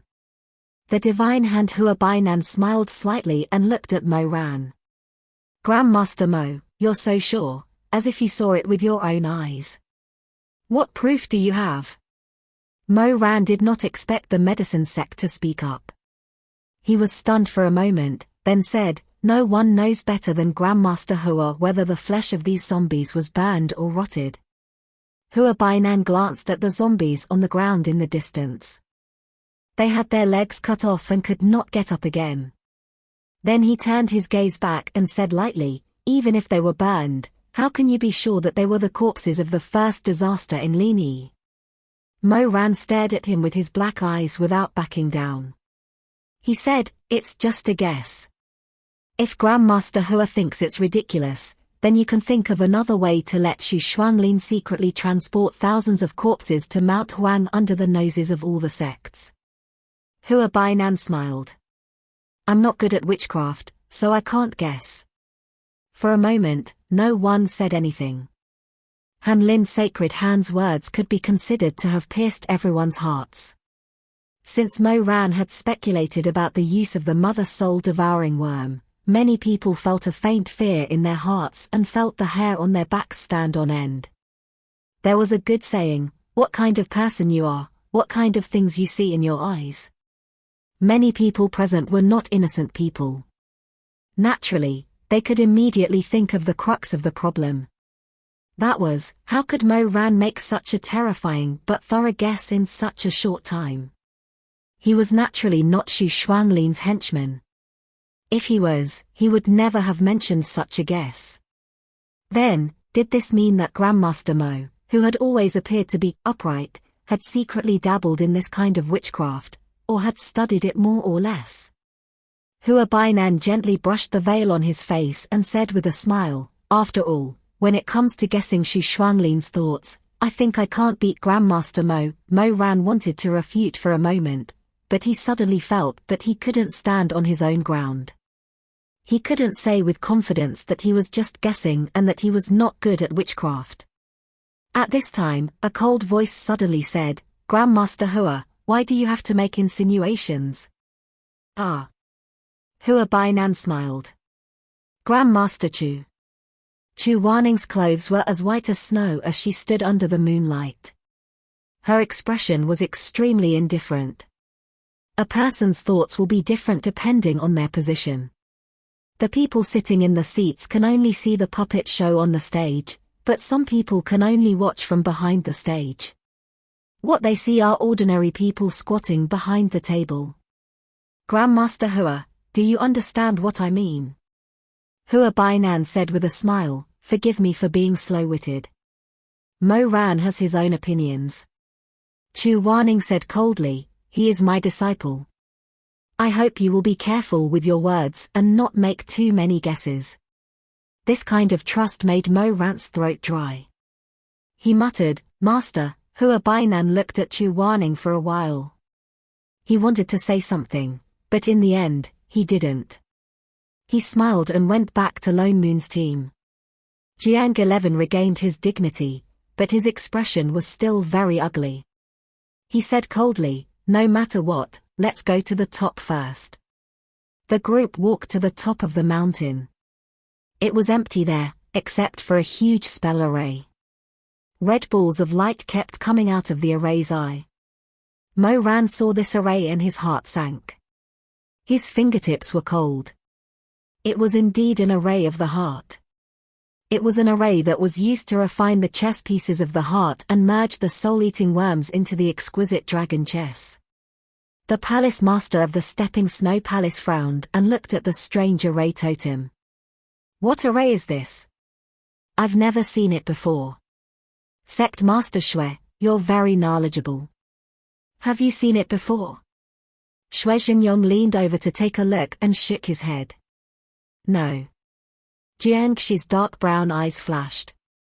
He looked at the array's eye for a while, then slowly reached out to probe it. He was the most familiar with this kind of array formation. He closed his eyes and probed for about half an hour, then suddenly withdrew his hand. He turned to Mo Ran and said, "Do you have any other ideas?" His reaction completely told everyone that Mo Ran's guess just now was not far from the truth. He was right. Mo Ran said. Yes. Jiang 11 said, "Speak." Since it's the mother-child worms, then as I said just now, one is on the stage and one is under the stage. So, no matter how many exquisite dragon chess pieces Xu Shuanglin made here, there will be a lot of corpses that will listen to his orders. Mo Ran paused and said the most important point. But, in that place, the corpses will definitely not be weak ordinary zombies. I'm afraid that there will be the remains of people who were extremely powerful when they were alive. Shui Meng said in shock, so this is the reason why Xu Shuanglin killed so many ordinary people. To make it easier for his subordinates to control the corpses. I'm afraid so. Shui Meng looked back at the mountain below, at the vast sea of corpses and blood. In an instant, the blood drained from his face. It was unknown whether it was because he felt disgusted and shocked, or because he thought of another place where they would face the same number of corpses. Or maybe it was both. Shui Meng looked a little shaky. Suddenly, someone shouted, "Look over here. There's a corpse here." There was no tall shelter at the top of the mountain, only a bush. Those with sharp eyes saw that there seemed to be a white robe peeking out from there. 2:05, a few people walked over to investigate and dragged it out of the bushes. It was a charred corpse. The burns were too obvious. One could tell that it had struggled in the sea of fire before its death. Its face was completely viscous and no facial features could be seen. They could only tell that it was a woman from its body shape and the snow-white clothes that didn't melt in the fire. Chu Wanning put his hand in the air and closed his eyes. He said, "There are no traces of the exquisite chess pieces." Someone murmured, "That's strange." Xu Shuanglin made an entire mountain of exquisite chess pieces. Could it be that he left this one out? Someone immediately retorted, "Have you ever seen a corpse left alone on the mountain top?" Mo Ran also walked over and looked at the female corpse carefully. As the person who was the most skilled at exquisite chess pieces in his previous life, he obviously knew about the restrictions of this spell. Therefore, he had a fairly solid guess about the identity of this female corpse, but he needed some evidence. He soon found evidence. Mo Ran took a chain from her hand and wiped away the ash on it, revealing some light red spiritual stones. He handed the chain to Jiang 11 and said, "Songqiotong. How did you?" Jiang 11 was halfway through her question when she looked at the chain and realized, "You recognize this chain?" "I gave it to her as a wedding gift." Mo Ran said concisely, "Songqiotong is the descendant of Xingyi. She is a butterfly beauty who subdued the evil phoenix spirit. She is the key to opening the forbidden area of Mount Huang." Someone asked, "Did Xu Shuanglin kill Songqiotong and use her as a key to open the gate of Mount Huang?" Mo Ran shook his head and stared at Songqiotong's face for a long time. He didn't feel pity for her, but his feelings were complicated. Mo Ran said, "No, I'm afraid that when he brought her up the mountain, she was still alive." "Why do you say that?" This time, before Mo Ran could speak, Jiang 11 spoke first. Jiang 11 did not intend to let the younger generation be in the limelight again. Perhaps it was because he wanted to save his face. Instead, he said calmly, to give Huangshan an order. Mo Ran glanced at him and thought that this was for the best. If he said everything, it would be harder for him to defend himself if he was suspected in the future. Therefore, he walked to the side and gave his seat to Jiang 11 so that Jiang 11 could speak. Someone asked, "Order." Song Qiuteng is a weak woman, what kind of orders can she give? She may be weak, but her ancestors may not be all weaklings. The evil phoenix spirit of Mount Huang will only obey the order of the bloodline that subdued it. Jiang 11 was not a foolish person and said, Song Qiuteng is the last descendant of this bloodline. That person sucked in a breath of cold air. Ah, the one who subdued the evil phoenix spirit was the butterfly bone beauty 11. Not bad. That's unheard of, Jiang 11 said, it's normal that you haven't heard of it. The four great evil mountains have no other purpose other than guarding. Therefore, no one cares too much about whether they can be opened or who opens them. Song Qiuteng lost her home and was auctioned. She probably didn't know that she could hide on Mount Huang. She probably hasn't heard of her ancestor subduing the evil phoenix spirit. So it was Xu Shuanglin who brought her here. That should be the case. Jiang 11 continued, at that time, the Confucian wind sex calamity fire broke out. Everyone fled. No one would return to the main hall to care about that weak woman. The only one who could care about her was Xu Shuanglin, or the colleague behind Xu Shuanglin. Xue Zhenyong pondered on the side and nodded. Since the person behind the scenes can tear open a space crack and take Xu Shuanglin to another place, it should be easy for him to take Song Qiuteng. Why don't we think about it? He takes her to Mount Huang. Song Qiuteng is a person who tries to curry favor with those in power. She will only obey if she grasps this life-saving straw. At this time, that person only needs to take her to Mount Huang and let her give orders to Mount Huang. She won't refuse. Someone asked, but why doesn't he use the precious chess piece to control Song Qiuteng? Because the evil phoenix spirit can distinguish whether the person giving orders is being controlled or not, Jiang 11 said, it must be alive and willing. Only then will this mountain listen to its orders. Everyone slowly realized what was going on. Someone said in astonishment, then what are we doing here? Didn't we fall for his trick and run to his behind the scenes? Because of this damn mantle of Mount Huang, we can't get rid of these soul-eating insects. What should we do now? Jiang 11 frowned. He seemed to dislike Mo Ran's analogy of, in front of the stage, and, behind the scenes. However, he still said, find the, in front of the stage, and directly destroy Xu Shuanglin's puppets.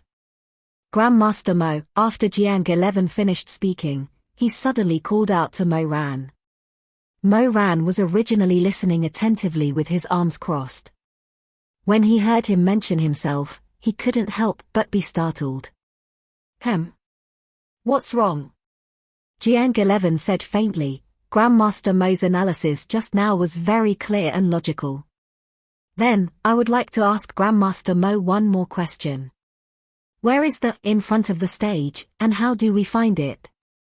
Mo Ran. Try seeing ghosts. Try, what? Mo Ran coughed softly. A flame lit up in his palm and a willow vine suddenly sprang out. He said, it's this. It's called seeing ghosts. Jiang 11, seeing ghosts was the same as Heaven's Inquisition. They both had the ability to interrogate living people, evil spirits, and corpses whose souls had left their bodies. The difference was that interrogating people and corpses required them to speak. Interrogating ghosts, on the other hand, required them to communicate directly with their souls. Song Qiuteng had been dead for more than a month. Her soul was long gone. Fortunately, Mount Huang was full of yin energy and her body had not yet decomposed. Mo Ran said in a low voice, seeing ghosts, go and interrogate them. Seeing ghosts immediately obeyed the order. They stretched out their branches and wrapped around Song Qiuteng's body 3 times. Her body began to emit a dazzling red light. The red light flowed in Mo Ran's eyes. He opened his mouth and asked in a low voice, "Is the person who brought you here Xu Shuanglin?" Song Qiutong's charred face was hard to distinguish. For a moment, there was no movement. "Is it not working?" someone muttered softly. Mo Ran narrowed his eyes and asked again, "Is the person who brought you here Xu Shuanglin?" Still, there was no movement. Jiang 11 said, "It seems that Master Mo is still too young. Why don't you let your master do it?" However, at this moment, Song Qiutong's neck suddenly moved. Her movements were stiff and extremely slow. However, there was no doubt that she was shaking her head very obviously. Shui Xingyong said in shock, "It's not Xu Shuanglin." Mo Ran gripped the ghost tightly. The meridians on the back of his hand bulged slightly. He asked again, "Then, have you seen the person who brought you here clearly?" After a few moments of silence, Song Qiutong suddenly opened her mouth. However, she did not answer.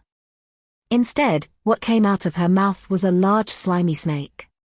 It fell to the ground and slithered away with a hiss. One of Lone Moon's disciples immediately recognized it.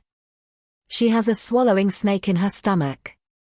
The swallowing snake was a demonic beast. It was not poisonous and was covered in spirit armor. It could survive in a human's stomach for more than 20 years. This kind of venomous snake was also used by many sects in the upper cultivation world.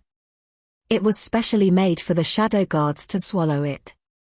From then on, the shadow guard could only answer the truth to the owner of the speech-swallowing snake. No matter what others asked them, they could only answer lies or half-truths. Otherwise, this kind of venomous snake would wake up from its hibernation and instantly tear apart the host's internal organs, throat, and tongue. The red light of the ghost was suddenly extinguished. Song Qiutong's entire body was trembling.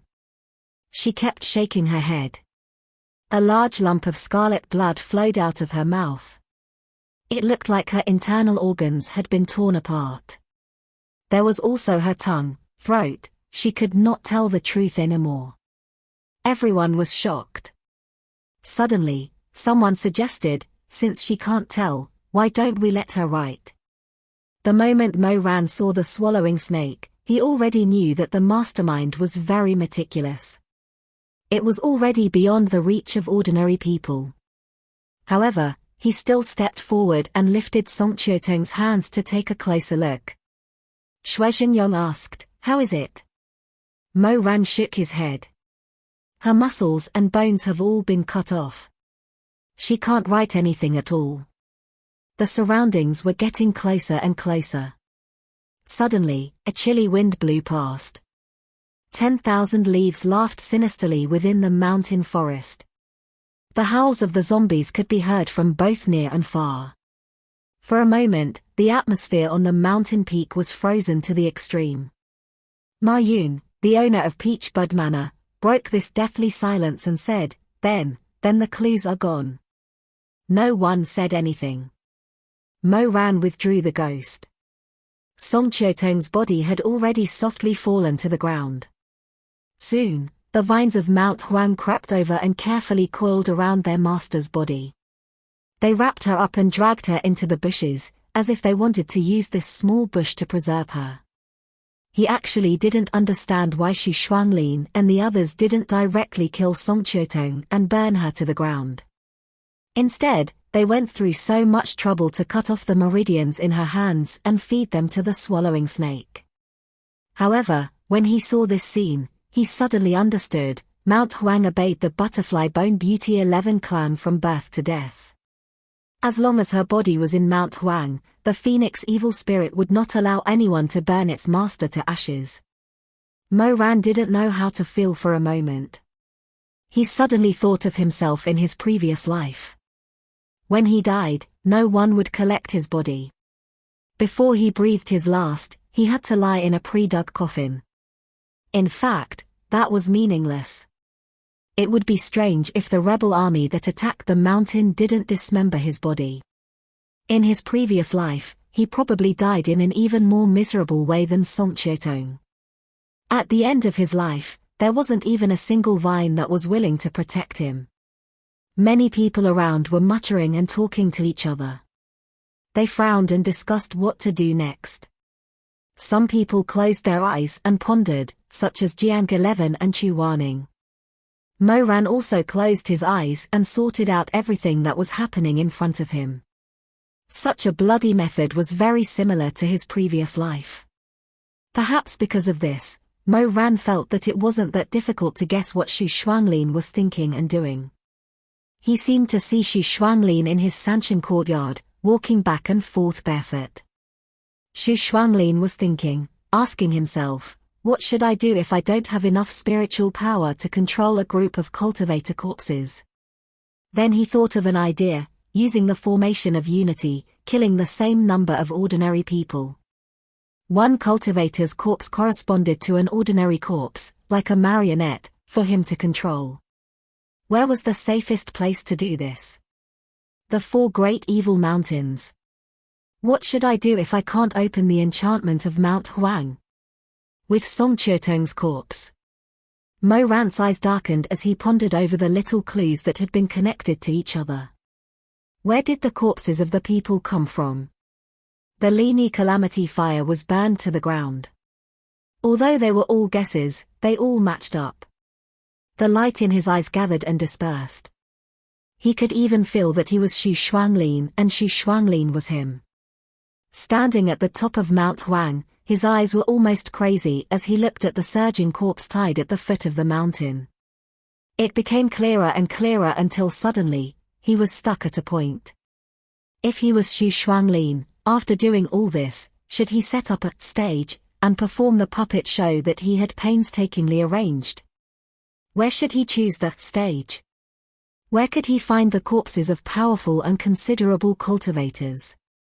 If he was discovered, he could be protected. The gradually flourishing light in the sky suddenly dimmed. Jiao Mountain. He muttered. Jiang 11 looked at him sideways. What? Mo Ran's expression changed. He looked to the east and suddenly became a little angry. Jiao Mountain. Heroes Mound. The stage he chose is at Jiao Mountain's Heroes Mound. In the Lini Calamity, most of the victims were ordinary people. Xu Shuanglin could get so many corpses of ordinary people, but he couldn't get the corpses of powerful cultivators. Heroes Mound. Jiang 11 also reacted. You're saying that Xu Shuanglin summoned the corpses of the Confucian Wind sect buried in Heroes Mound in the past several hundred years.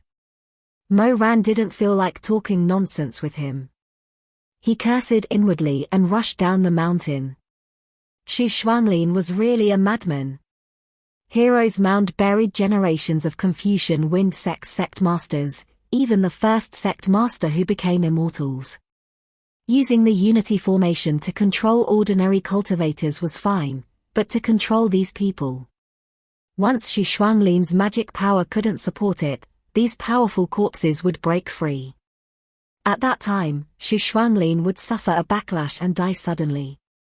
The most powerful corpses of the Confucian Wind sect in the past several hundred years would go berserk and lose control.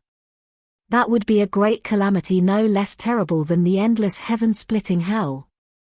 206, Mo Ran swept past the rolling corpse tide and went straight to the foot of the mountain.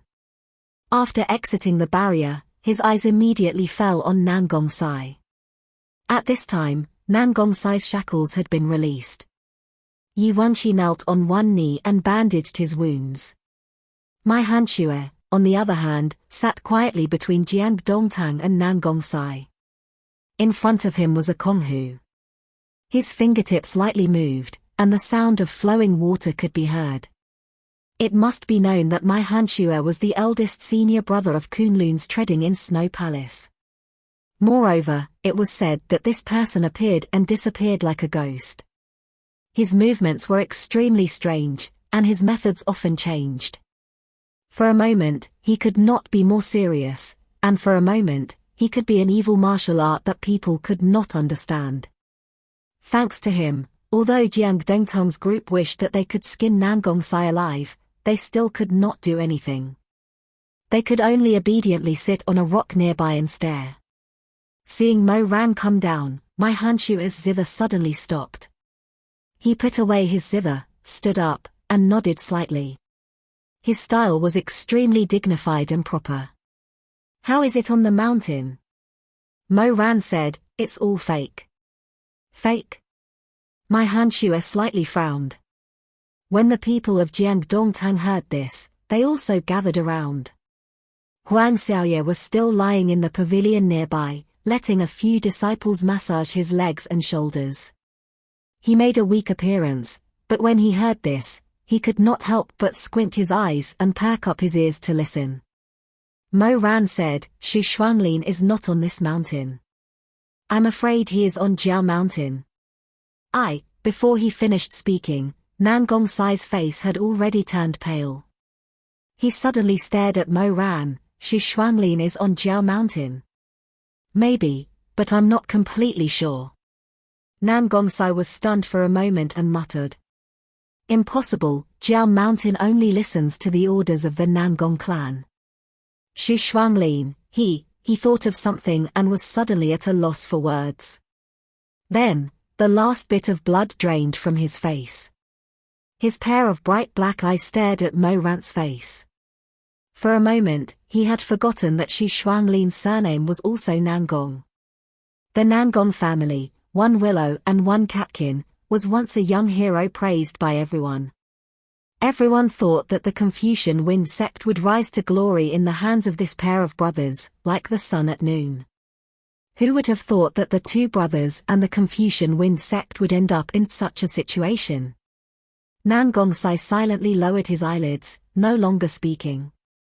At this time, the others also came down from Phoenix Mountain one after another. A few thousand people were like a school of migrating fish, squeezing their way back to the front of the mountain.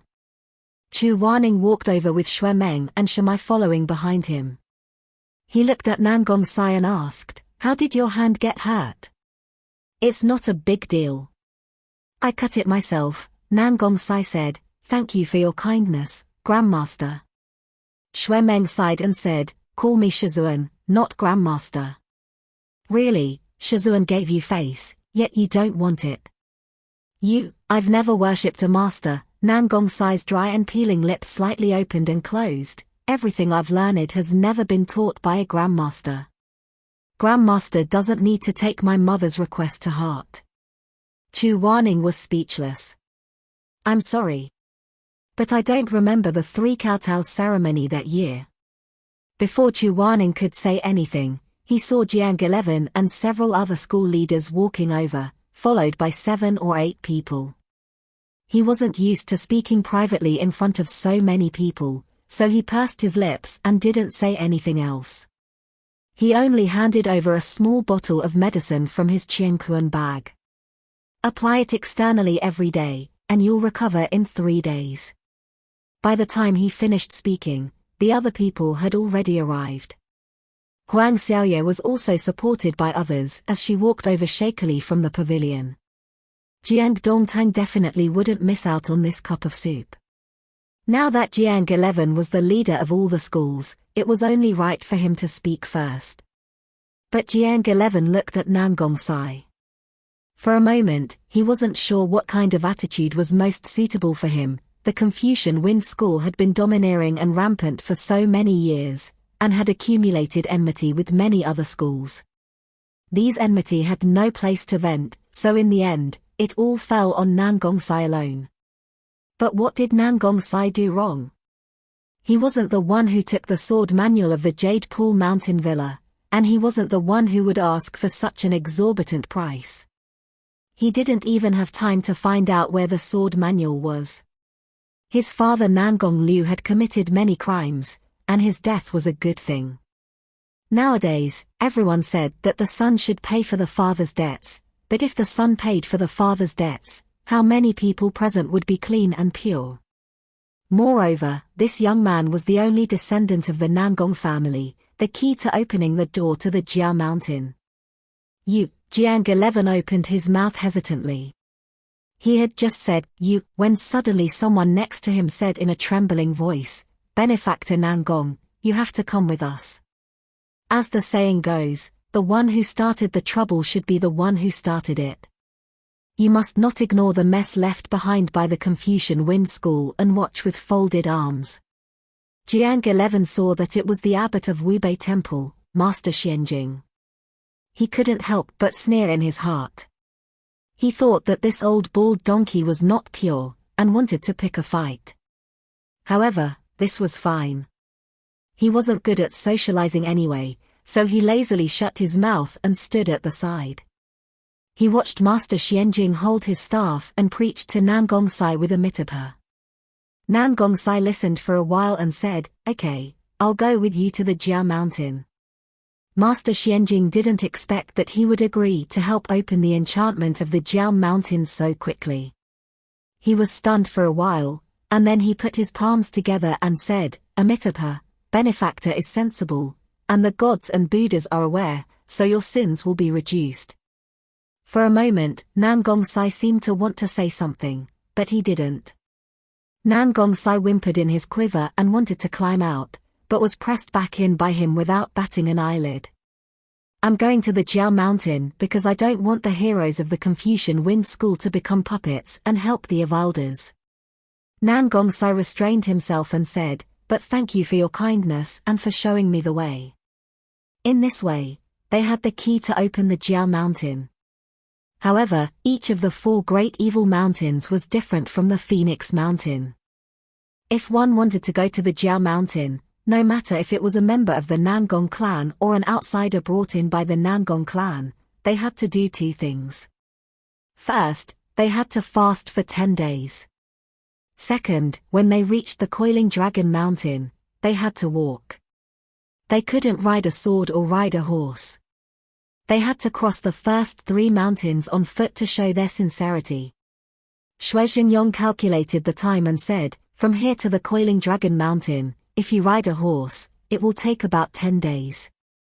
I think if you don't have anything important to do, you don't have to rush back to your respective schools to fast. Let's go together." The master of the Treading Snow Palace said, "That's good. If we go together, we can discuss the next countermeasures." Shui Xingyong said, "But there are at least 3,000 people here. It's a bit difficult to find horses." At this time, a weak voice suddenly came from the crowd. A hand was raised. It was a wretched man wearing a red brocade robe. The edge of the robe was embroidered with a black cat totem. "I have some in my villa.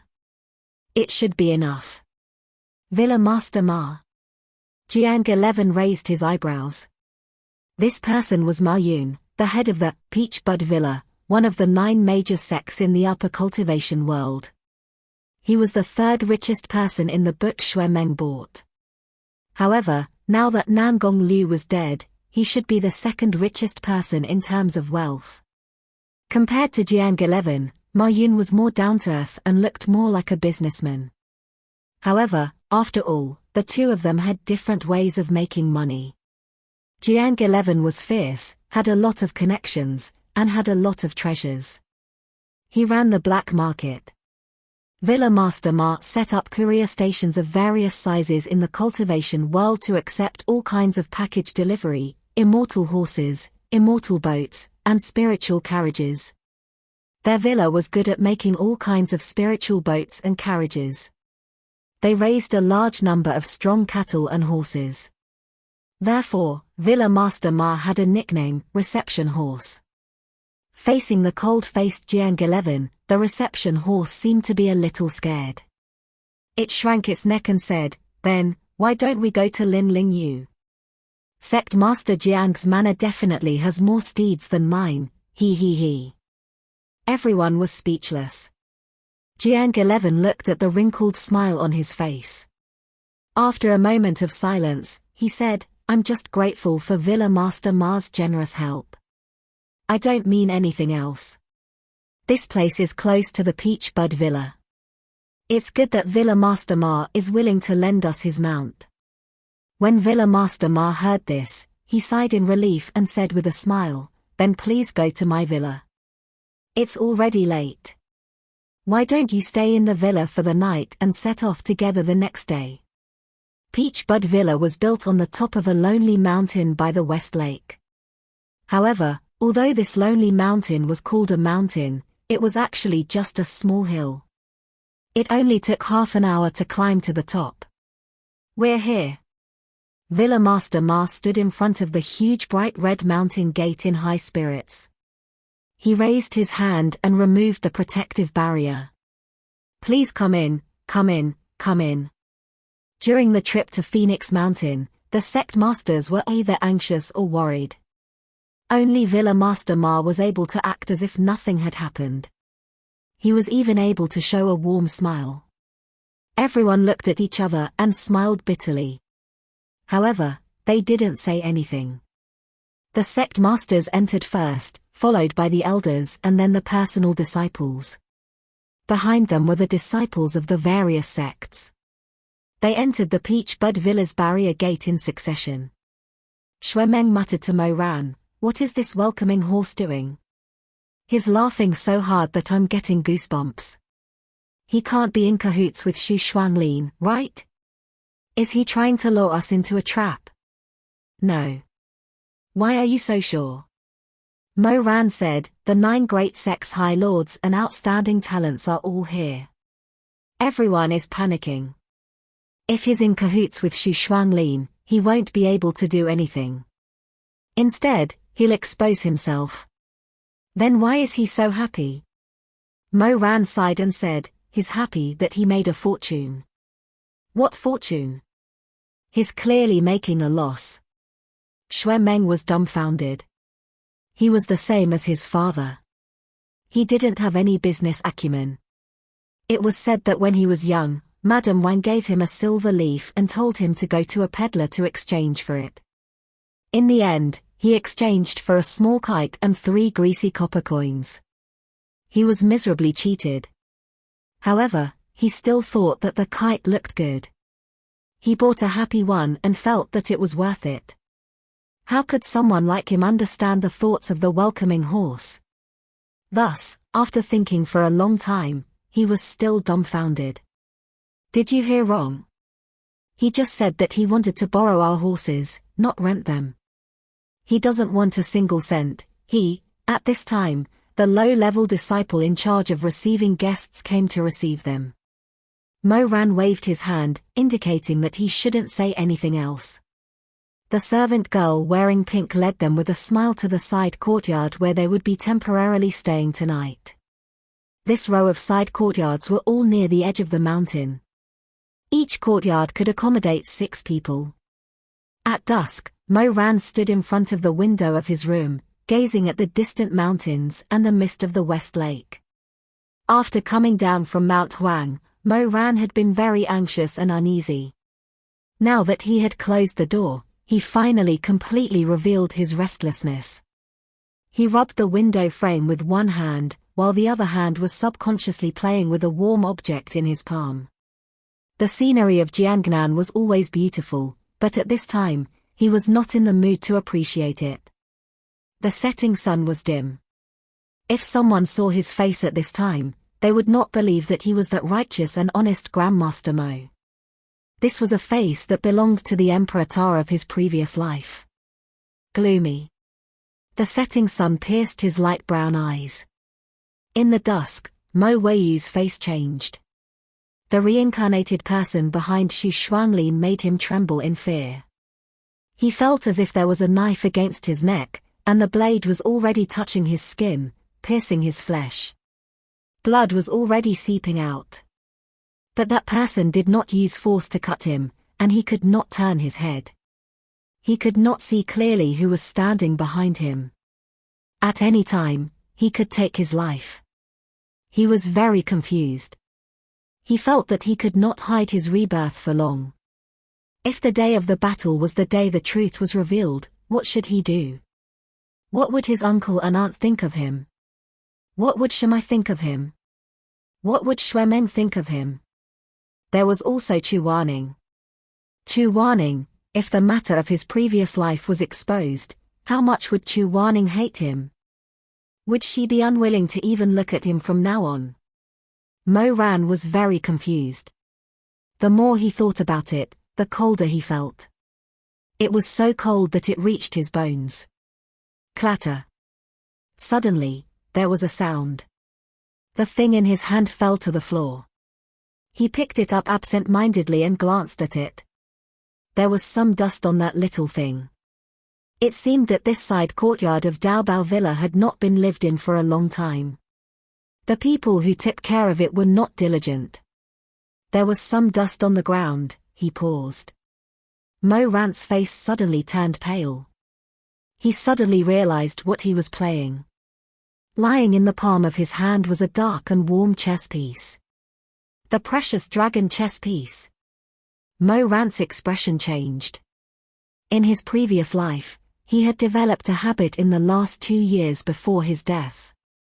Every time he felt extremely complicated and irritated, he could not help but gather his spiritual power in his palm and condense it into a small black chess piece. He would play with it in his hand. This habit of his made many attendants in the palace frightened. Mo Ran overheard the palace servants discussing this matter. They all thought that he must be angry. When he was angry, he wanted to be a chess piece. He wanted to kill people and turn them into puppets. I'm so scared that His Majesty will throw that chess piece out at any time. To be honest, I'd rather watch him play with people's skulls. What are you afraid of? I'm His Majesty's attendant. God knows how many times my legs have turned to jelly. How much spiritual power does it take for His Majesty to be a chess piece? He can't be playing around, right? He must have a purpose, or he wants to vent. If he vents it on me, what should I do? Mo Ran was speechless, but he also found it funny.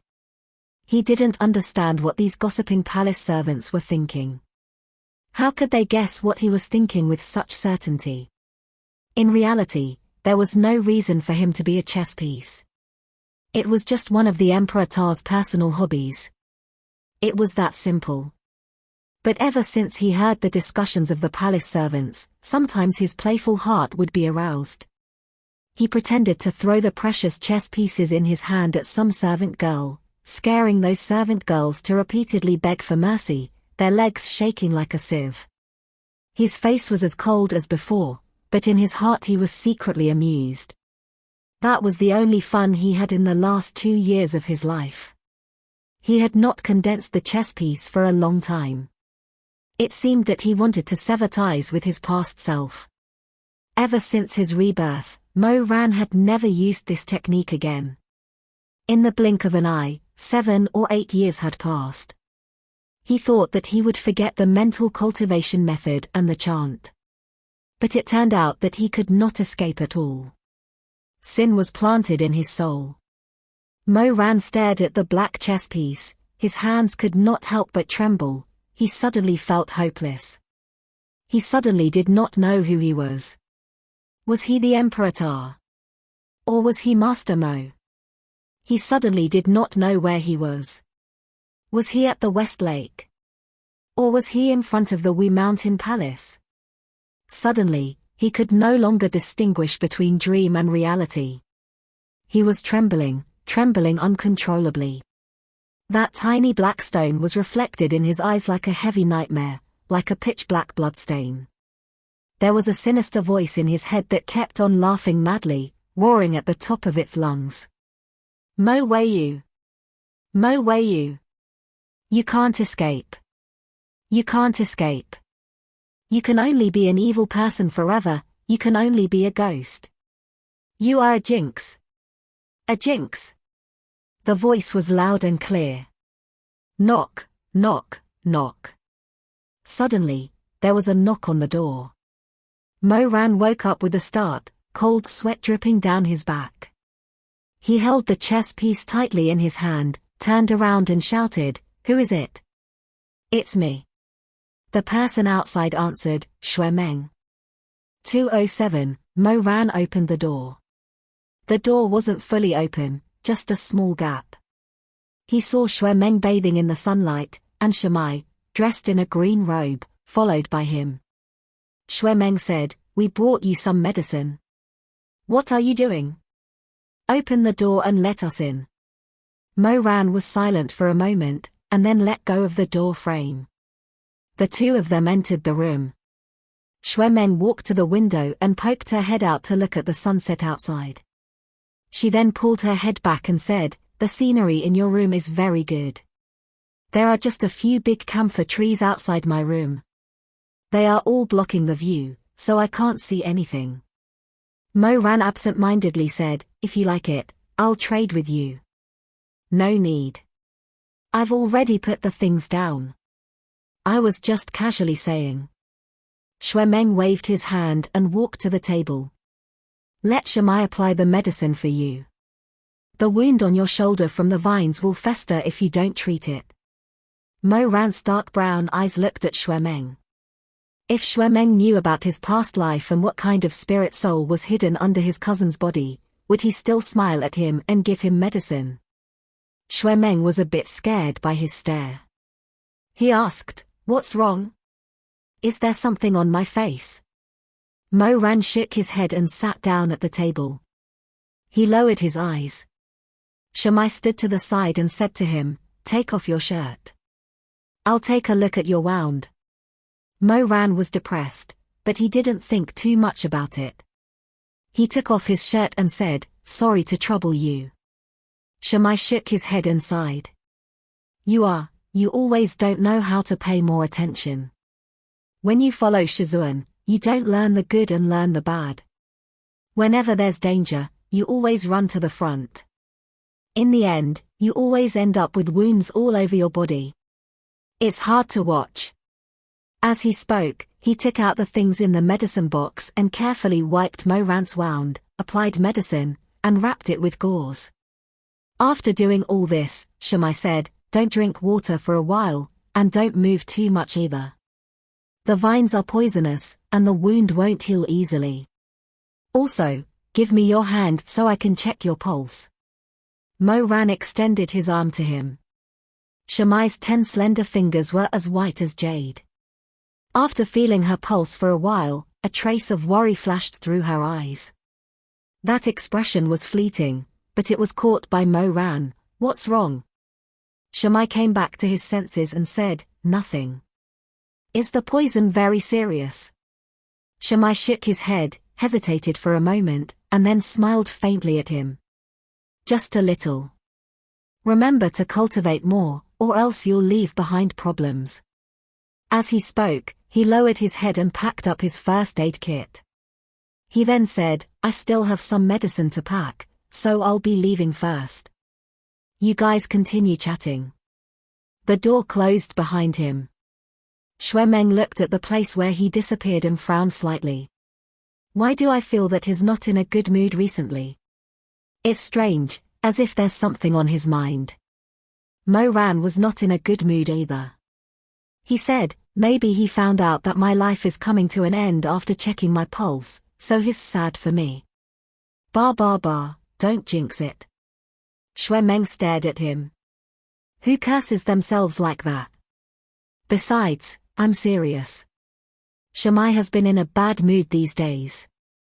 Mo Ran was a little concerned. He stopped what he was doing and asked, "Is that so?" "Yes," Shui Meng said with certainty. "Let me tell you, he was in a daze several times before. He only reacted after I called him 2 or 3 times. Do you think he's what? Fallen in love with someone?" Mo Ran, Shamai fell in love with someone? If it was 8 years ago and Shui Meng told him this, he would have jumped up and scolded him out of jealousy. But now, he only felt a little surprised. He wanted to find some clues, but he realized that he had paid too little attention to Shamai these years. He could not find any clues. "Don't ask me.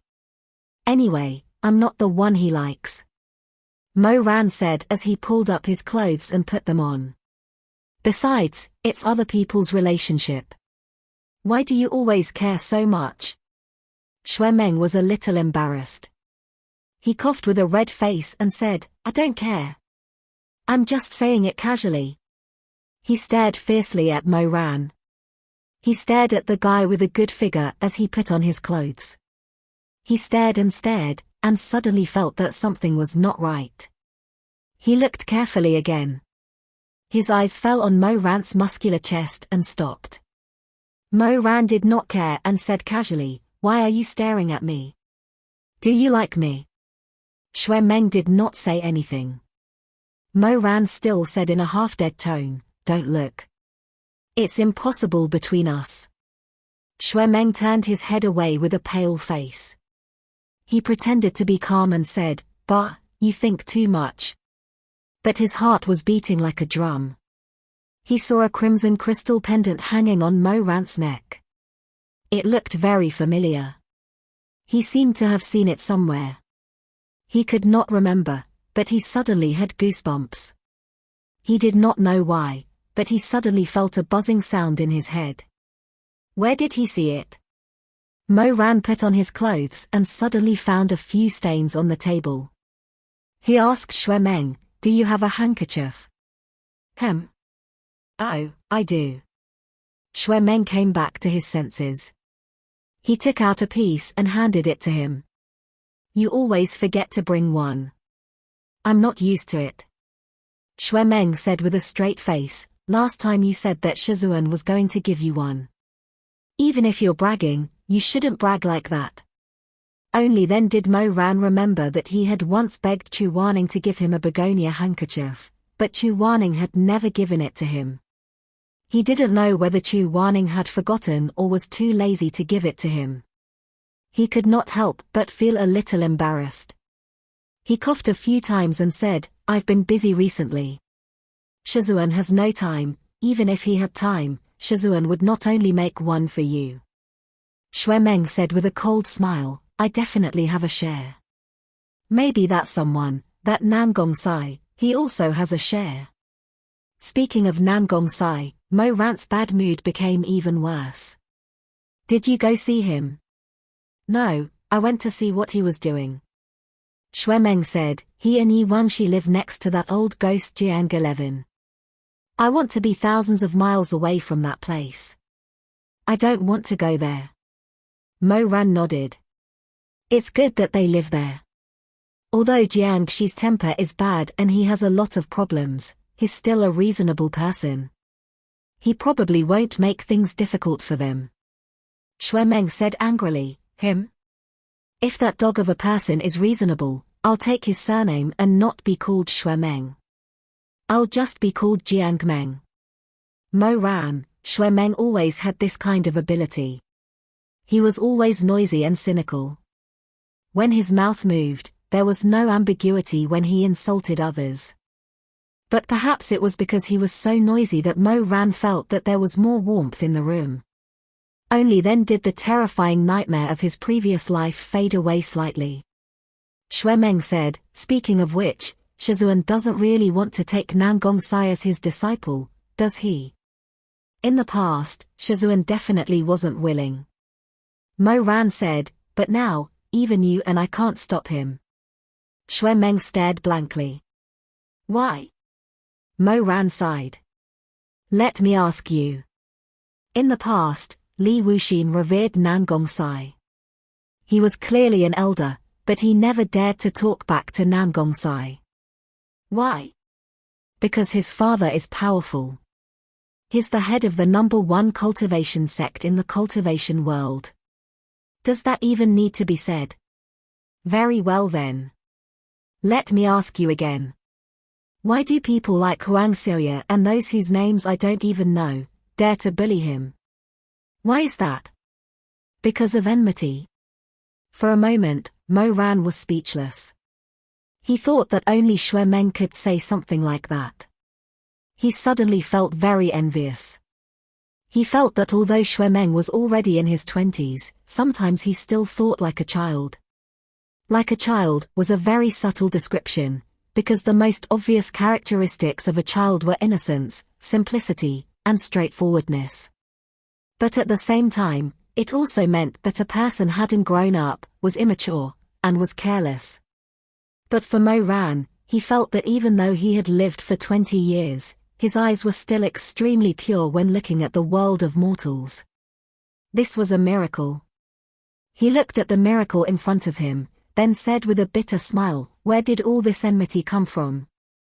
The Confucian Wind sect revealed so many things about the upper cultivation world. Those were revealed by Xu Shuanglin. How much could it have to do with Nangong Sai? Mo Ran said, "What's more, when those secrets were revealed, wasn't Nangong Sai one of the people who was hurt the most? He found out that his father was the one who buried his mother. He wasn't the instigator at all, but a sacrifice, a victim." Xue Meng opened his mouth, wanting to say something. Mo Ran didn't say anything, waiting for him to speak. In the end, Xue Meng just opened his mouth like that. After opening it for a long time, he resentfully closed it again. He didn't know how to refute. After a long time, he reluctantly asked, "Then why do you think it's because?" "First, it's because they want to watch the show," Mo Ran said. "The Confucian Wind sect's matter is too exciting for everyone to watch. Bullying a young master in distress is much better than bullying a little beggar." This was the same as Xue Meng in his previous life. Back then, when the phoenix fledgling met with disaster, what kind of ostracization did he suffer? Xue Meng didn't know, but Mo Ran knew. In order to not offend the Emperor Ta, no sect was willing to take him in, and no sect was willing to cooperate with him. He painstakingly ran all over the world, begging the heads of various sects, big and small, hoping to take advantage of the fact that Mo Ran hadn't done something even crazier and join hands to overthrow his tyranny. That was the first year after Mo Ran succeeded the throne. Xue Meng ran around for 9 years, lobbying for 9 years, but no one listened to him. In the end, only the Kunlun treading in Snow Palace was willing to give him a place to stay. The only one who was willing to help him was my Hanshue. Mo Ran rejoiced that in this life, Xue Meng didn't have to suffer such humiliation again. Xue Meng didn't notice, and asked, "Then what's the second reason?" "The second reason is that you think you're doing justice for the heavens." "What do you mean?" "Do you know what our heavenly music pavilion, the descendant of the gods, does when it deals with criminals in the cultivation world? Publicly show them to the public, hanging them for 3 days and 3 nights. Xue Meng muttered, "Why are you asking me this? It's not like you haven't seen it before. When you first came to the peak of life and death, there was a serious criminal who was about to be executed. Father also went there for a public trial. Didn't you and I go there? You also saw the execution, but at that time you were really timid. After you saw it, you were so scared that you had a high fever. It took 4 or 5 days for it to subside." Mo Ran smiled, and said after a while, "I can't help it. That was the first time I saw a raw spiritual nucleus." "What are you afraid of? No one will come and take your spiritual nucleus." Mo Ran said, "Life is unpredictable." Xue Meng was a little surprised. He raised his hand to touch Mo Ran's forehead. "You don't have a fever, why are you talking nonsense?"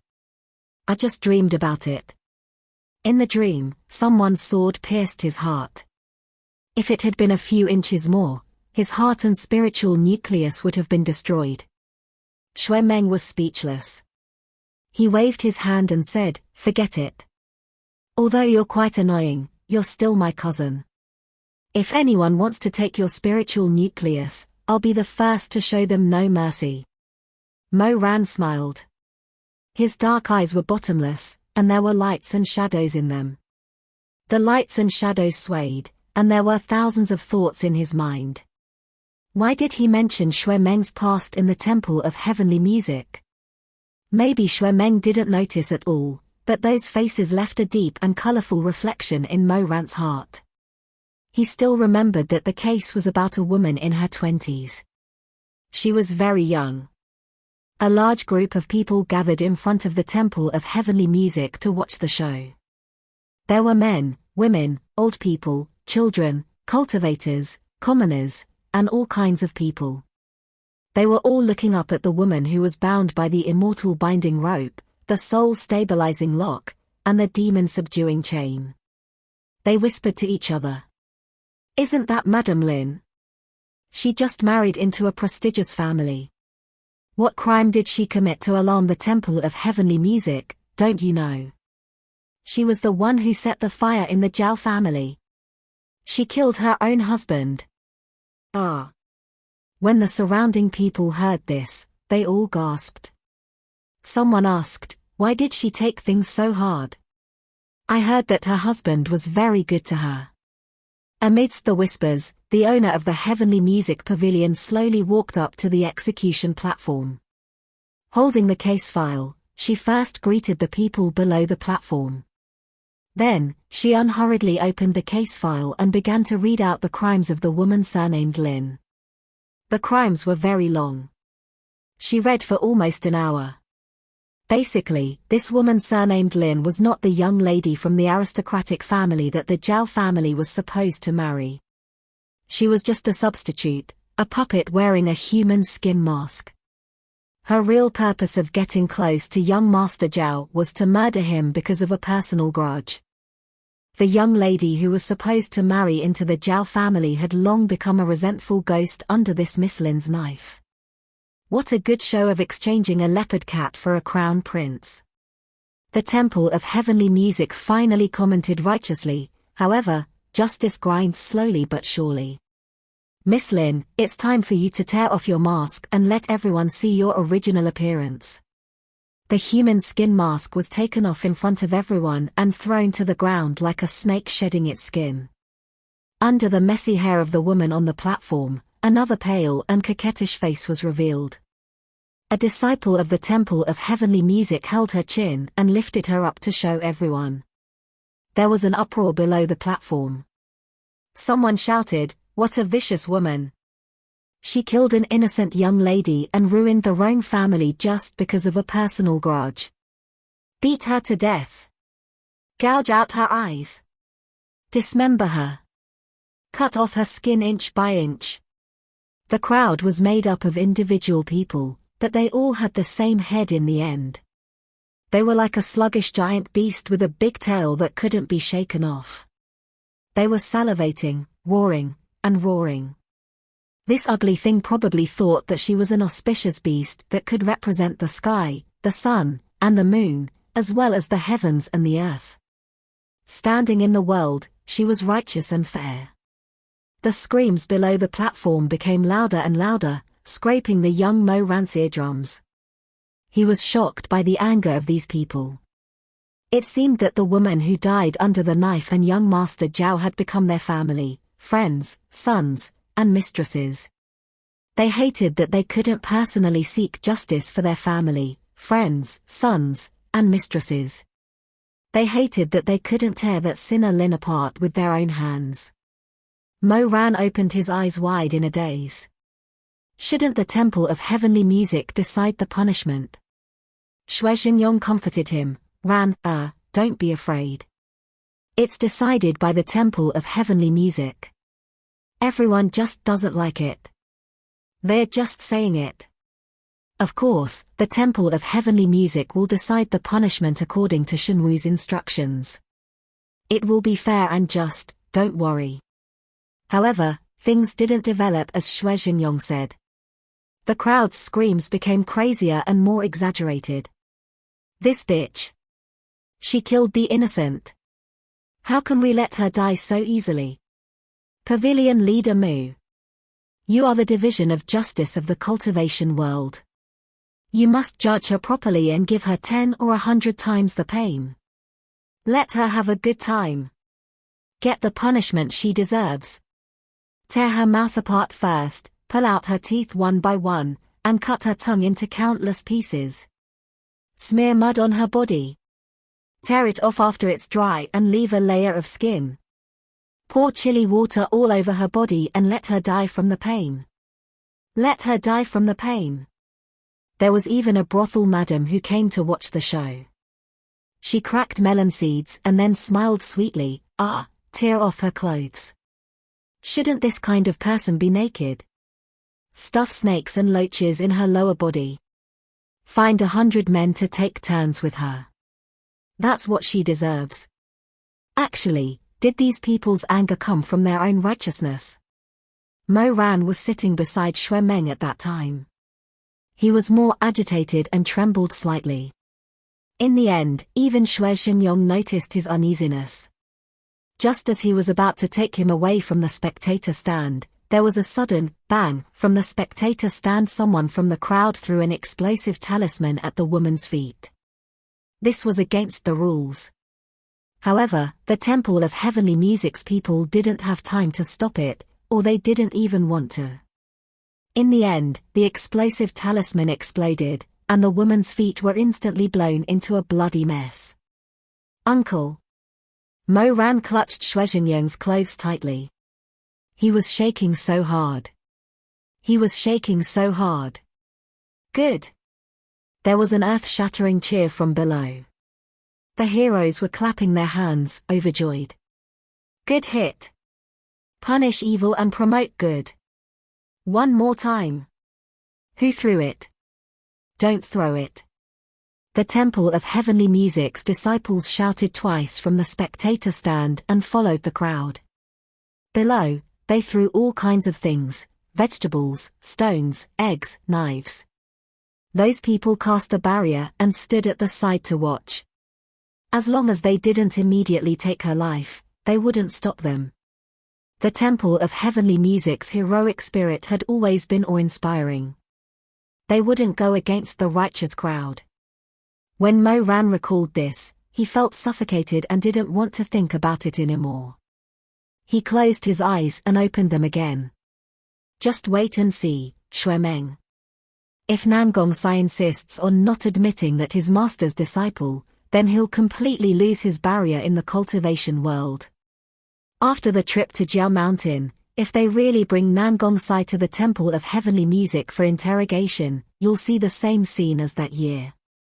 Xue Meng said, but that year at the Temple of Heavenly Music's interrogation, everyone was so angry only because that woman killed someone, so with the knife in hand, you can stab however you want, right? Mo Ran's mood became heavier and heavier. There was still the second half of the sentence that he didn't say out loud. In this world, how many people did evil things in the name of upholding justice? They vented the unhappiness in their lives, the violence, madness, and shocking murderous aura in their hearts in this kind of place. After drinking tea and chatting for a while, Xue Meng left when he saw that the sun was getting dark. Mo Ran walked to the window and took out the Zhenlong chest that he had just put away in his sleeve. He stared at it for a moment, then poured spirit into his fingers and crushed it fiercely, turning it into ashes. The wind started to blow, and all the leaves were shaking. The person in front of the window was also shaking. He slowly raised his hand to cover his face.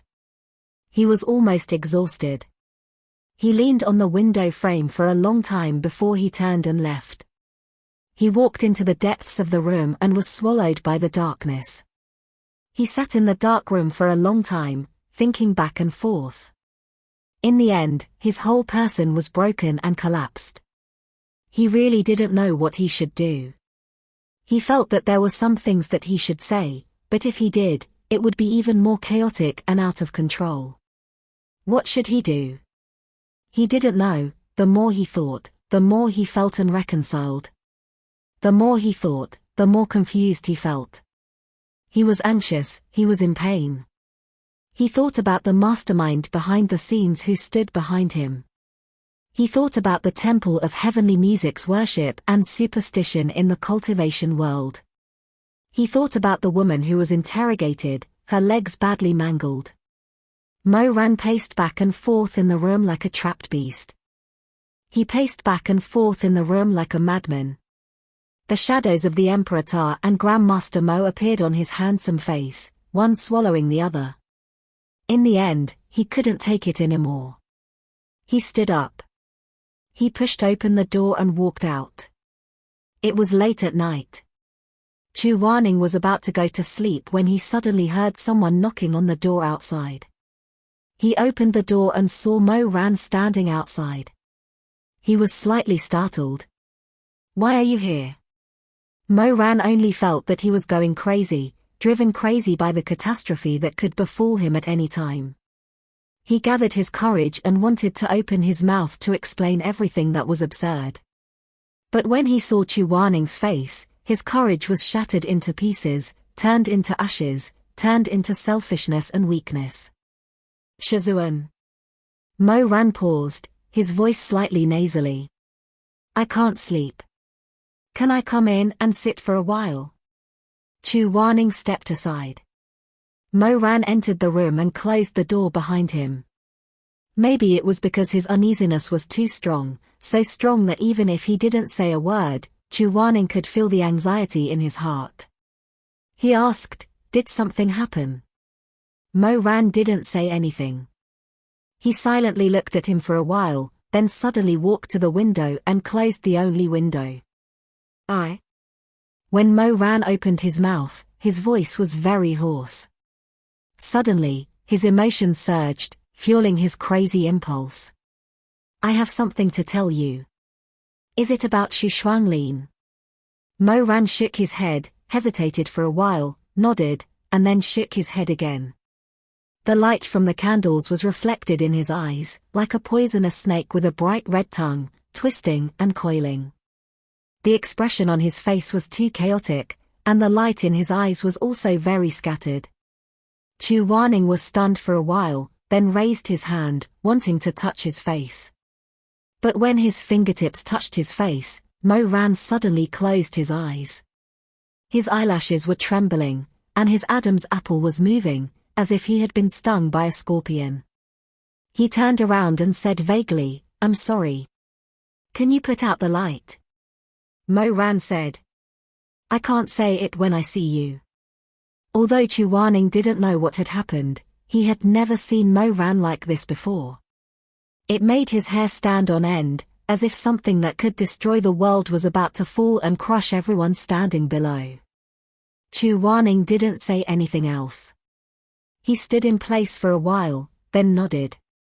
Mo Ran walked in front of the candlestick.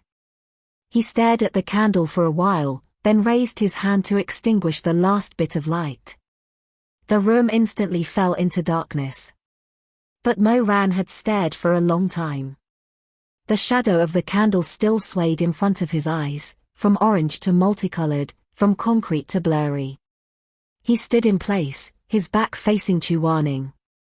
Chu Waning didn't rush him, and waited for him to speak. 208, Mo Ran wanted to speak a few times, but all he could do was move his lips. His temples were throbbing with pain. His blood was rushing madly, but he felt that his blood was no longer hot. Instead, it was cold and icy. While he was struggling, even his fingertips were getting cold. Master. Actually. He finally opened his mouth. Once he opened his mouth, he only said 3 or 4 words before he became confused and broke down again. Why did he have to say it? Those were all matters of his previous life. He had already committed suicide in the hall of Mount Wu. He had died long ago. He only had the memories of his previous life. Why did he have to say it? Saying it out loud satisfied his conscience, but was it really the right choice? How good was it now? Xue Meng would smile at him. Chu Waning was his uncle and auntie were still alive, and Shamai was still alive. Nothing was more important than these. Even if he had to live with guilt for the rest of his life and be a fugitive for the rest of his life, he did not want to destroy everything in front of him with his own hands. But he also felt that this was something he should say. Now that he could confirm that the person behind this must have experienced a rebirth, only he could remind everyone and let everyone be prepared. This was his chance to atone for his sins. Perhaps the heavens wanted him to die once, but he still kept his memories, so that at this moment, there would be someone who could stand up and stop this storm. Even if he had to pay with his life. Mo Ran closed his eyes. He was trembling, and his eyelashes were slightly wet. He was not afraid of death. He was someone who had already died once. But in this world, there were things more terrifying than death. He had suffered enough in his previous life. In order to escape from those things, he chose to commit suicide. These years, especially after Chu Wanning died in this life, he had been running with all his might, trying to shake off the invisible monster behind him. But now, he was forced into a dead end. Its sharp claws were hanging over his throat. Betrayed by all, cursed for all eternity. He could not escape, he could not escape. Mo Ran cried. Silently, but his tears flowed down and fell to the ground. He tried to suppress the trembling in his voice. He said, "I'm sorry. I don't know how to say it. Suddenly, a pair of strong and well-proportioned arms wrapped around him from behind. Mo Ran suddenly opened his eyes. He realized that Chu Wanning had walked over and hugged him from behind. "If you don't want to say it, then don't." Chu Wanning's voice came from behind his shoulder. Everyone has their own secrets, and they all make mistakes. Mo Ran was stunned. Chu Wanning actually understood. He already understood. That's right, how could Chu Wanning not see through it? He had seen Mo Ran apologetically admit his mistakes too many times, whether it was sincere, false, unwilling, or sincere. Although he didn't know what mistake Mo Ran had committed, he knew that Mo Ran must have wanted to confess to something in the past that he didn't want to talk about. "Master, if that matter makes you very uneasy and you want to tell me, then say it. I'm here to listen." Chu Wanning said, "But if you feel that it's very painful to say it, then if you don't speak, I won't continue to ask. I know that you won't do the same thing again." Mo Ran felt like a knife was being twisted in his heart. He shook his head slightly. It's not as simple as you think, it's far from that simple. I didn't pluck flowers that shouldn't be plucked. I killed people. Blood flowed like a pestle and thousands of miles of dried bones. I destroyed more than half of the cultivation world. I destroyed you. He broke down once again. I destroyed you, Chu Wanning. Why did you comfort an executioner? Why did you comfort a person who stabbed a knife into his own heart? Why did you beg me to let myself go before you died? Why didn't you kill me back then? He was trembling. He couldn't stop trembling. Chu Wanning was in a daze. Suddenly, he felt a warm drop of water fall on the back of his hand.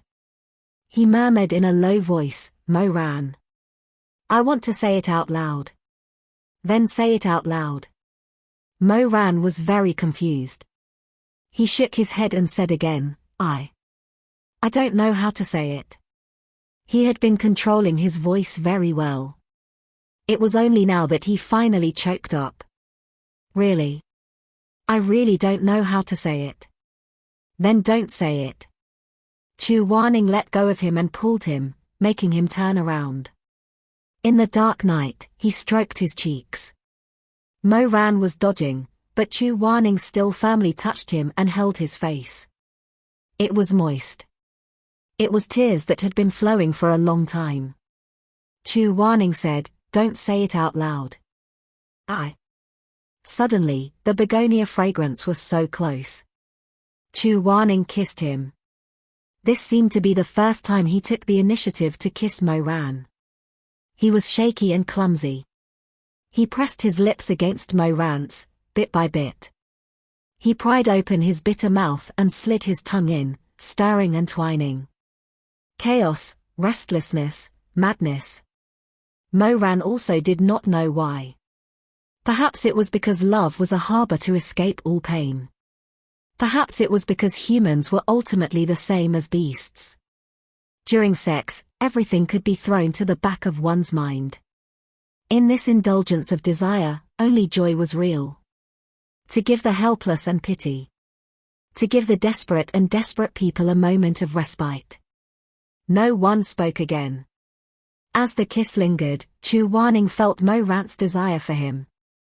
He was pushing against him through the clothes. He hesitated for a moment and reached out to touch him. But Mo Ran held his fingers and intertwined their fingers. This is enough. He held him in his arms. Only the person in front of him could suppress his pain. Could purify his soul. You don't have to do anything else. This is enough. Chu Wanning raised his hand and touched his face. For no reason, he felt very distressed. How could you be so foolish? Mo Ran then held his other hand. Like this, the two hands were tightly connected. He pressed against Chu Wanning's forehead. If I had been so foolish earlier, that would have been good. Chu Wanning saw that he could not persuade him. He also did not know how to say softer words. He could only clumsily rub his cheeks, the tip of his nose, and finally gently suck on his lips. When he did this, the tips of his ears were clearly red, but he tried his best to appear very calm and unhurried. He took the initiative to kiss Mo Ran. He took the initiative to hug him. He did some things that he was not used to doing in the past. Shizun. Mo Ran dodged, but his breathing gradually became faster under his kiss. Don't be like this. It's always been you doing these things. 208, Mo Ran wanted to speak a few times, but all he could do was move his lips. His temples were throbbing with pain. His blood was rushing madly, but he felt that his blood was no longer hot. Instead, it was cold and icy. While he was struggling, even his fingertips were getting cold. Master. Actually. He finally opened his mouth. Once he opened his mouth, he only said 3 or 4 words before he became confused and broke down again. Why did he have to say it? Those were all matters of his previous life. He had already committed suicide in the hall of Mount Wu. He had died long ago. He only had the memories of his previous life. Why did he have to say it? Saying it out loud satisfied his conscience, but was it really the right choice? How good was it now? Xue Meng would smile at him. Chu Wanning was his uncle and auntie were still alive, and Shamai was still alive. Nothing was more important than these. Even if he had to live with guilt for the rest of his life and be a fugitive for the rest of his life, he did not want to destroy everything in front of him with his own hands. But he also felt that this was something he should say. Now that he could confirm that the person behind this must have experienced a rebirth, only he could remind everyone and let everyone be prepared. This was his chance to atone for his sins. Perhaps the heavens wanted him to die once, but he still kept his memories, so that at this moment, there would be someone who could stand up and stop this storm. Even if he had to pay with his life. Mo Ran closed his eyes. He was trembling, and his eyelashes were slightly wet. He was not afraid of death. He was someone who had already died once. But in this world, there were things more terrifying than death. He had suffered enough in his previous life. In order to escape from those things, he chose to commit suicide. These years, especially after Chu Wanning died in this life, he had been running with all his might, trying to shake off the invisible monster behind him. But now, he was forced into a dead end. Its sharp claws were hanging over his throat. Betrayed by all, cursed for all eternity. He could not escape, he could not escape. Mo Ran cried. Silently, but his tears flowed down and fell to the ground. He tried to suppress the trembling in his voice. He said, "I'm sorry. I don't know how to say it. Suddenly, a pair of strong and well-proportioned arms wrapped around him from behind. Mo Ran suddenly opened his eyes. He realized that Chu Wanning had walked over and hugged him from behind. If you don't want to say it, then don't. Chu Wanning's voice came from behind his shoulder. Everyone has their own secrets, and they all make mistakes. Mo Ran was stunned. Chu Wanning actually understood. He already understood. That's right, how could Chu Wanning not see through it? He had seen Mo Ran apologetically admit his mistakes too many times, whether it was sincere, false, unwilling, or sincere. Although he didn't know what mistake Mo Ran had committed, he knew that Mo Ran must have wanted to confess to something in the past that he didn't want to talk about. Master, if that matter makes you very uneasy and you want to tell me, then say it. I'm here to listen. Chu Wanning said, but if you feel that it's very painful to say it, then if you don't speak, I won't continue to ask. I know that you won't do the same thing again. Mo Ran felt like a knife was being twisted in his heart. He shook his head slightly. It's not. It's not as simple as you think. It's far from that simple. I didn't pluck flowers that shouldn't be plucked. I killed people. Blood flowed like a pestle and thousands of miles of dried bones. I destroyed more than half of the cultivation world. I destroyed you. He broke down once again. I destroyed you, Chu Wanning. Why did you comfort an executioner? Why did you comfort a person who stabbed a knife into his own heart? Why did you beg me to let myself go before you died? Why didn't you kill me back then? He was trembling. He couldn't stop trembling. Chu Wanning was in a daze. Suddenly, he felt a warm drop of water fall on the back of his hand. He murmured in a low voice, Mo Ran. I want to say it out loud. Then say it out loud. Mo Ran was very confused. He shook his head and said again, I don't know how to say it. He had been controlling his voice very well. It was only now that he finally choked up. Really? I really don't know how to say it. Then don't say it. Chu Wanning let go of him and pulled him, making him turn around. In the dark night, he stroked his cheeks. Mo Ran was dodging, but Chu Wanning still firmly touched him and held his face. It was moist. It was tears that had been flowing for a long time. Chu Wanning said, don't say it out loud. Suddenly, the begonia fragrance was so close. Chu Wanning kissed him. This seemed to be the first time he took the initiative to kiss Mo Ran. He was shaky and clumsy. He pressed his lips against Mo Ran's, bit by bit. He pried open his bitter mouth and slid his tongue in, stirring and twining. Chaos, restlessness, madness. Mo Ran also did not know why. Perhaps it was because love was a harbor to escape all pain.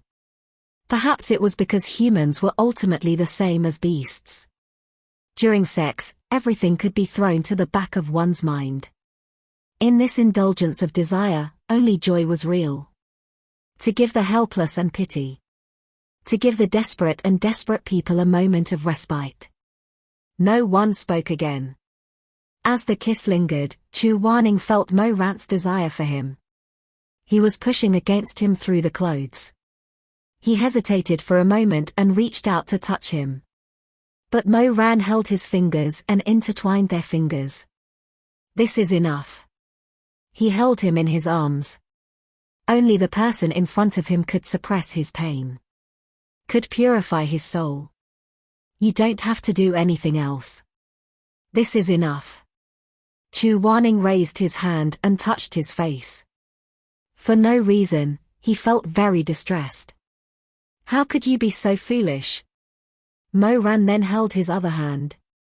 Like this, the two hands were tightly connected. He pressed against Chu Wanning's forehead. If I had been so foolish earlier, that would have been good. Chu Wanning saw that he could not persuade him. He also did not know how to say softer words. He could only clumsily rub his cheeks, the tip of his nose, and finally gently suck on his lips. When he did this, the tips of his ears were clearly red, but he tried his best to appear very calm and unhurried. He took the initiative to kiss Mo Ran. He took the initiative to hug him. He did some things that he was not used to doing in the past. Shizun. Mo Ran dodged, but his breathing gradually became faster under his kiss. Don't be like this. It's always been you doing these things. He patted Mo Ran, who was still on top of him, and whispered, "Get up and put on your clothes." Mo Ran's eyes widened. With a dog-like expression, he asked, "You want to let him in?" There's something wrong with his voice. Then what about me? Although Chu Wanning was embarrassed, he still said, "Put on your clothes and hide under the bed." 209, Mo Ran also choked. Xue Meng was really very powerful. With this ruckus, whatever past life haze or not, there was not even a trace of it left. Right now, his mind was full of resentment and lust. He just couldn't understand why Xue Meng had to come and talk to Chu Wanning at this time. Was he so free? But he couldn't persuade Chu Wanning. He propped himself up and looked under the bed. Then he straightened up and kissed Chu Wanning, saying, "No. You, don't be angry. It's not that I don't want to listen to you." Mo Ran said, "But this bed is too low. I can't go in." Chu Wanning, "There's no wardrobe in this room, and there's only one window facing outside. I don't have anywhere to go. Let him go." Chu Wanning thought about it and could only say, "If there's anything, let's talk about it tomorrow. I'm already going to sleep. Just sit for a while, okay?" Xue Meng's voice was full of grievance and there was a faint nasal sound. "Shizun, my heart is really a bit messy. There are some things that I want to ask you face to face. Otherwise, I won't be able to sleep until tomorrow." Mo Ran was incomparably annoyed by his soft pleading. He also wanted to know what exactly Xue Meng had to say tonight, so he propped himself up and looked left and right. Suddenly, he thought of an idea. He whispered it in Chu Wanning's ear. Chu Wanning's face immediately darkened. "You're too ridiculous." "Then let him go quickly." Chu Wanning wanted to say something, but then he heard Xue Meng rustling leaves outside the door. Thinking that Xue Meng rarely pestered him like this, Chu Wanning silently cursed and pushed Mo Ran away, saying, "Just this once. Also, hide the clothes on the ground. Don't miss them." Xue Meng waited outside for a while. Seeing that Chu Wanning still hadn't agreed, although he felt uncomfortable, he still persisted in calling out, "Shizun. I heard you. Come in." After getting permission, Xue Meng pushed the door open. As soon as he entered, he frowned. There was an indescribable faint smell in the room, but it was too faint. He couldn't tell what it was, but it smelled familiar to him. As expected, Chu Wanning was already asleep. The thick curtains on his bed had been drawn down, covering the scene inside. When he heard Xue Meng come in, he raised his hand and lifted half of the curtains, revealing a hazy sleeping face. His eyes were half closed, as if he had just woken up and was still very sleepy. The corners of his eyes were slightly red and moist. He glanced at Xue Meng. Xue Meng was a little embarrassed and muttered, "Shizun, I'm sorry for disturbing your sleep." "It's fine. Sit down." Xue Meng sat at the table. Chu Wanning asked, "What do you want to talk to me about?" Xue Meng seemed very conflicted. After returning, he carefully thought for a while and suddenly remembered why the necklace on Mo Ran's neck looked so familiar. On the way to Confucian Wind Sect, Mo Ran had bought a necklace for Chu Wanning. At that time, he had snatched it and looked at it for himself. He felt that it was very beautiful and also wanted it. At that time, Mo Ran had personally told him that it was the last necklace. The more he thought about this matter, the more he felt strange and uneasy he felt. He was a person who couldn't keep his thoughts to himself. After hesitating for a long time, he finally couldn't bear it and came to this place. But facing Chu Wanning's gaze, Xue Meng hesitated again. He really didn't know how to express himself. After pondering for a long time, Xue Meng said in a muffled voice, "Shizun, don't you feel that Mo Ran, he's a little strange?" As soon as he said this, Chu Wanning and Mo Ran's hearts skipped a beat. Chu Wanning's expression didn't change. He asked, "What's wrong?" Shizun doesn't feel anything? Xue Meng found it very difficult to speak. After hesitating for a long time, he seemed to have finally thrown caution to the wind and braced himself. I feel like trying very hard to please Shizun. Xue Meng naturally didn't dare to say that he was pursuing Shizun, but he stole a glance at Chu Wanning.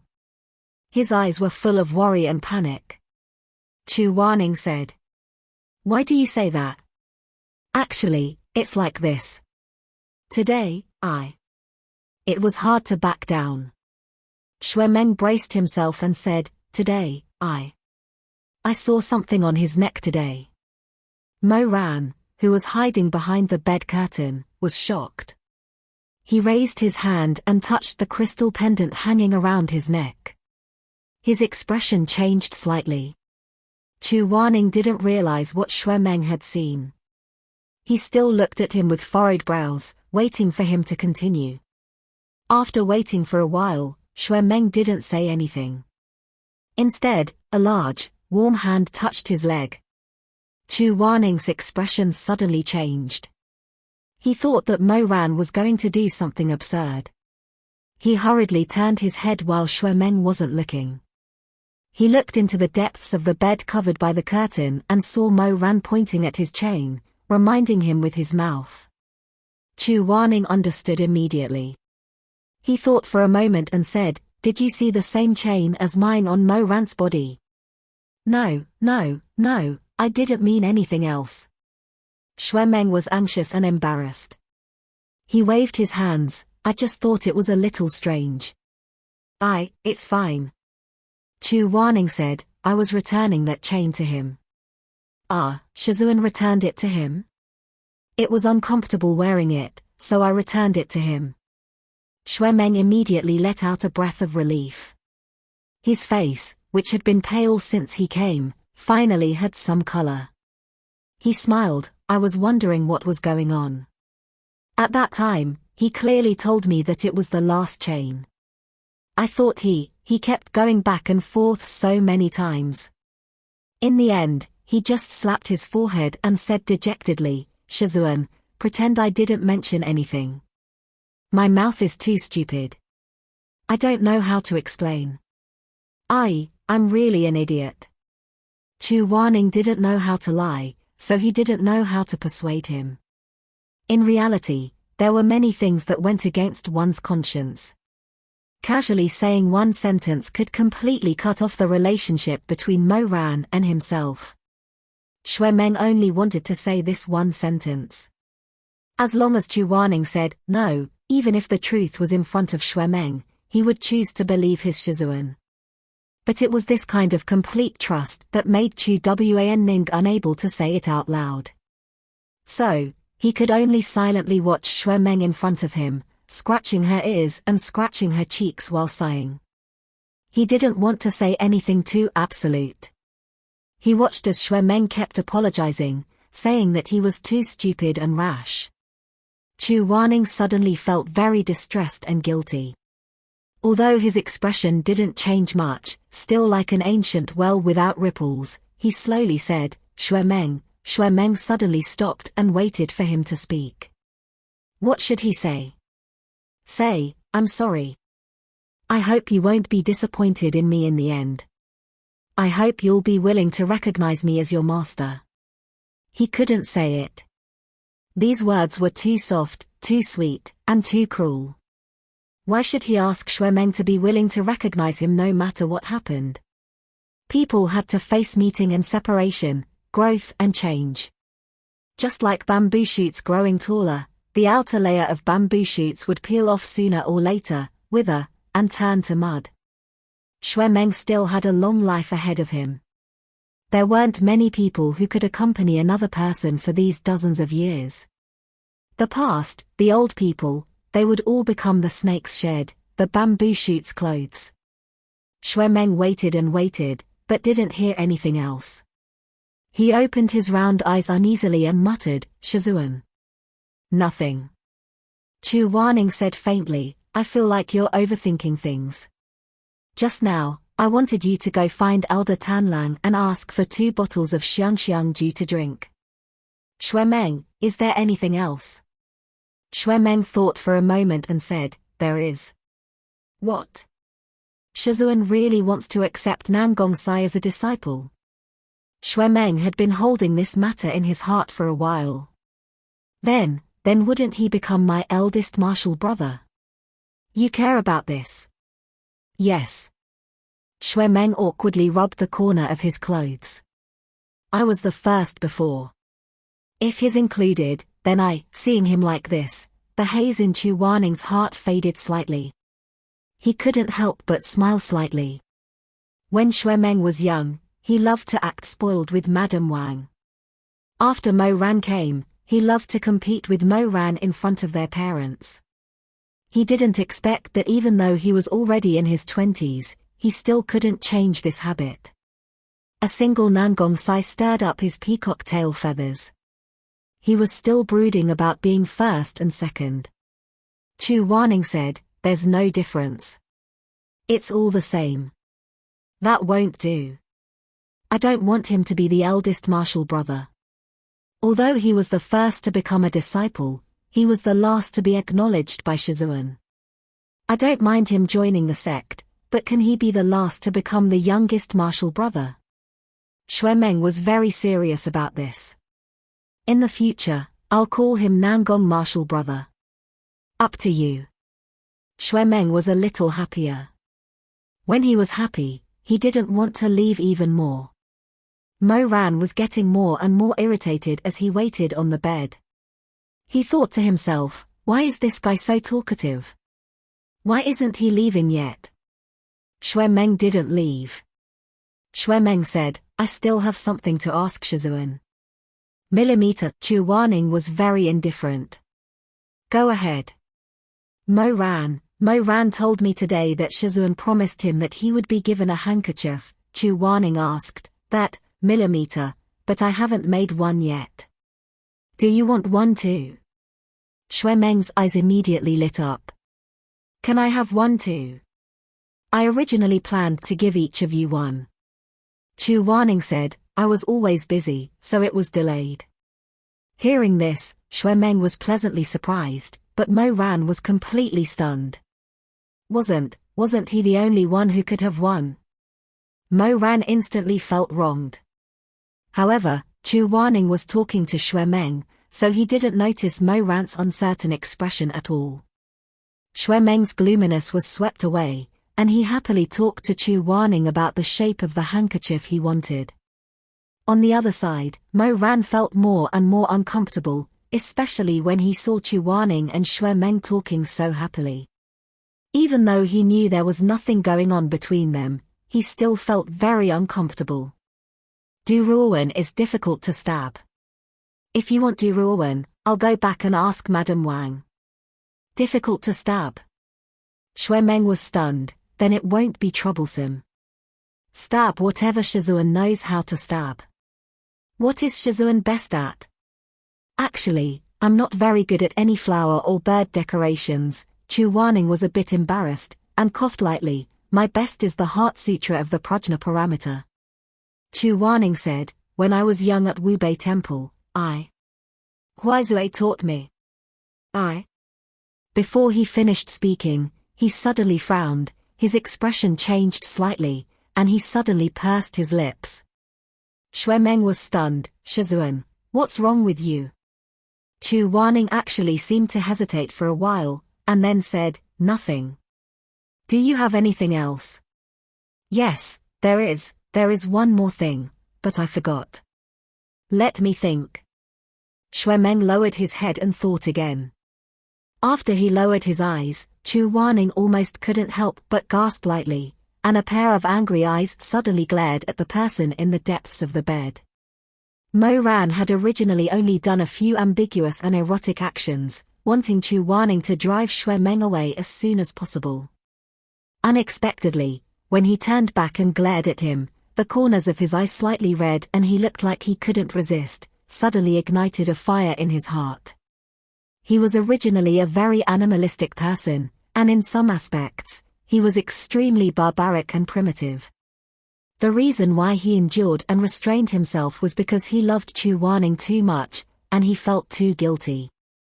This love and guilt seemed to be the shackles on his neck, so he didn't do anything excessive on the bed. But at this moment, his irritation and jealousy broke the shackles on his neck. His moist dark eyes stared at Chu Wanning silently and dangerously for a while, and then he suddenly did something hot-headed. He leaned over, and at a place separated from Shui Meng by a curtain, burrowed under the brocade quilt, and climbed up Chu Wanning's slender and strong legs. The surroundings were dark, and the bedding blocked out all the light, so his senses became more and more stimulating. He could clearly feel that Chu Wanning was slightly trembling. Suddenly, he put a hand on his shoulder, his 5 fingers burning hot, holding onto his strong and broad shoulders, and pushed him to the side.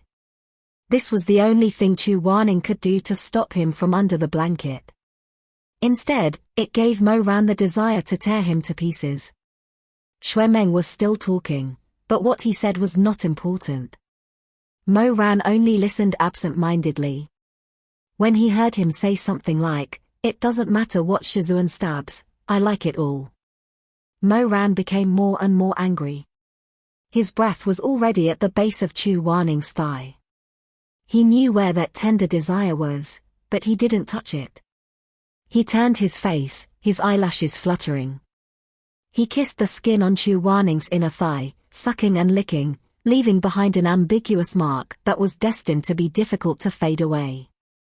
Chu Wanning trembled even more. Right now, he was probably regretting his decision to leave Mo Ran behind. His fingernails dug deeply into Mo Ran's shoulder, but he couldn't stop this madman. "Shizun, are you listening?" Mo Ran waited, his lips hovering not far from Chu Wanning's desire. His hot and moist breath brushed against Chu Wanning's newly formed sex organ. He didn't move, waiting for a crazy and exciting opportunity. And then, he waited. Shui Meng asked something. It didn't matter, and Mo Ran didn't mind, so he didn't hear it clearly. But Chu Wanning had to answer him. The moment Chu Wanning opened his mouth to answer, Mo Ran moved closer under the blanket, greedily taking in the burning desire of the person beneath him. Chu Wanning's entire body tensed up in an instant. His Adam's apple bobbed, and his fingers had already scratched Mo Ran's skin. But Mo Ran didn't care at all. He was excited by Chu Wanning's reaction, excited by the two's secret desire. Of course, he knew Chu Wanning's tolerance. Even if he pulled down his underwear and plunged it in, Mo Ran wouldn't make a sound. So Mo Ran was unrestrained. Of course, he also knew that although Chu Wanning was extremely unwilling, the pleasure of his body was real. The sex organ in his mouth was hard and hot, and the plump and smooth shaft was pressed against his throat. It wasn't a good feeling, but deep down, he was willing to suck it. Chu Wanning was stimulated by being wrapped up like this. But he was still able to endure and suppress his emotions while answering Shui Meng's questions. His self-control, whether in this life or the previous one, was just as amazing. He suppressed it very well, but his voice was slightly lower than usual, and his speed was slightly slower. If it wasn't for the fact that Mo Ran was on his bed right now, he wouldn't have dared to believe that this man was enjoying the ultimate pleasure and stimulation. In the end, Shui Meng nodded and said, I understand. Since you understand, then quickly go back. Chu Wanning said, don't let your thoughts run wild. It's not early anymore. Shui Meng stood up and said, then, Shizun, I'll be leaving. That's right, can I help Shizun put out the lights? Okay. It was a deep throat. Chu Wanning opened his mouth slightly, but didn't make a sound. But he frowned, his eyelashes trembled, and his face was slightly red. Shui Meng hesitated, Shizun, do you have a fever? No. But why is your face a little red? In his worry, Shui Meng didn't think too much about it. As he stood up, he raised his hand and touched Chu Wanning's forehead. This was something that Chu Xiaoning never expected. On one hand, he was forced to do this kind of erotic thing with Mo Ran, and on the other hand, His forehead was being touched by another disciple who didn't know anything. In front of him was Shui Meng's concerned gaze, but the blanket was being sucked by Mo Ran. His warm mouth wrapped around him, imitating the action of thrusting. The pleasure was almost overpowering, and the shame was about to drown him. He had no choice but to use every bone, every inch of flesh to restrain himself, to make himself gasp and moan. "It's not hot." Shui Meng muttered, "Shizun, do you feel uncomfortable anywhere?" Mo Ran thought to himself, uncomfortable? How could it be uncomfortable? Your Shizun is probably going to die from pleasure. It's all because you're here that I can't make him feel better. Why aren't you leaving? As the gloominess in his heart grew deeper and deeper, Shui Meng was finally sent away by Chu Wanning. Shui Meng was very dedicated. He helped his Shizun put out the lights, said goodbye, and then walked out. As soon as he heard the sound of the door closing, Chu Wanning went crazy with anger. He suddenly threw open the blanket and grabbed Mo Ran's hair, forcing him to come over. Then he slapped him neither lightly nor heavily, and scolded him in a low voice in the darkness, "You bastard."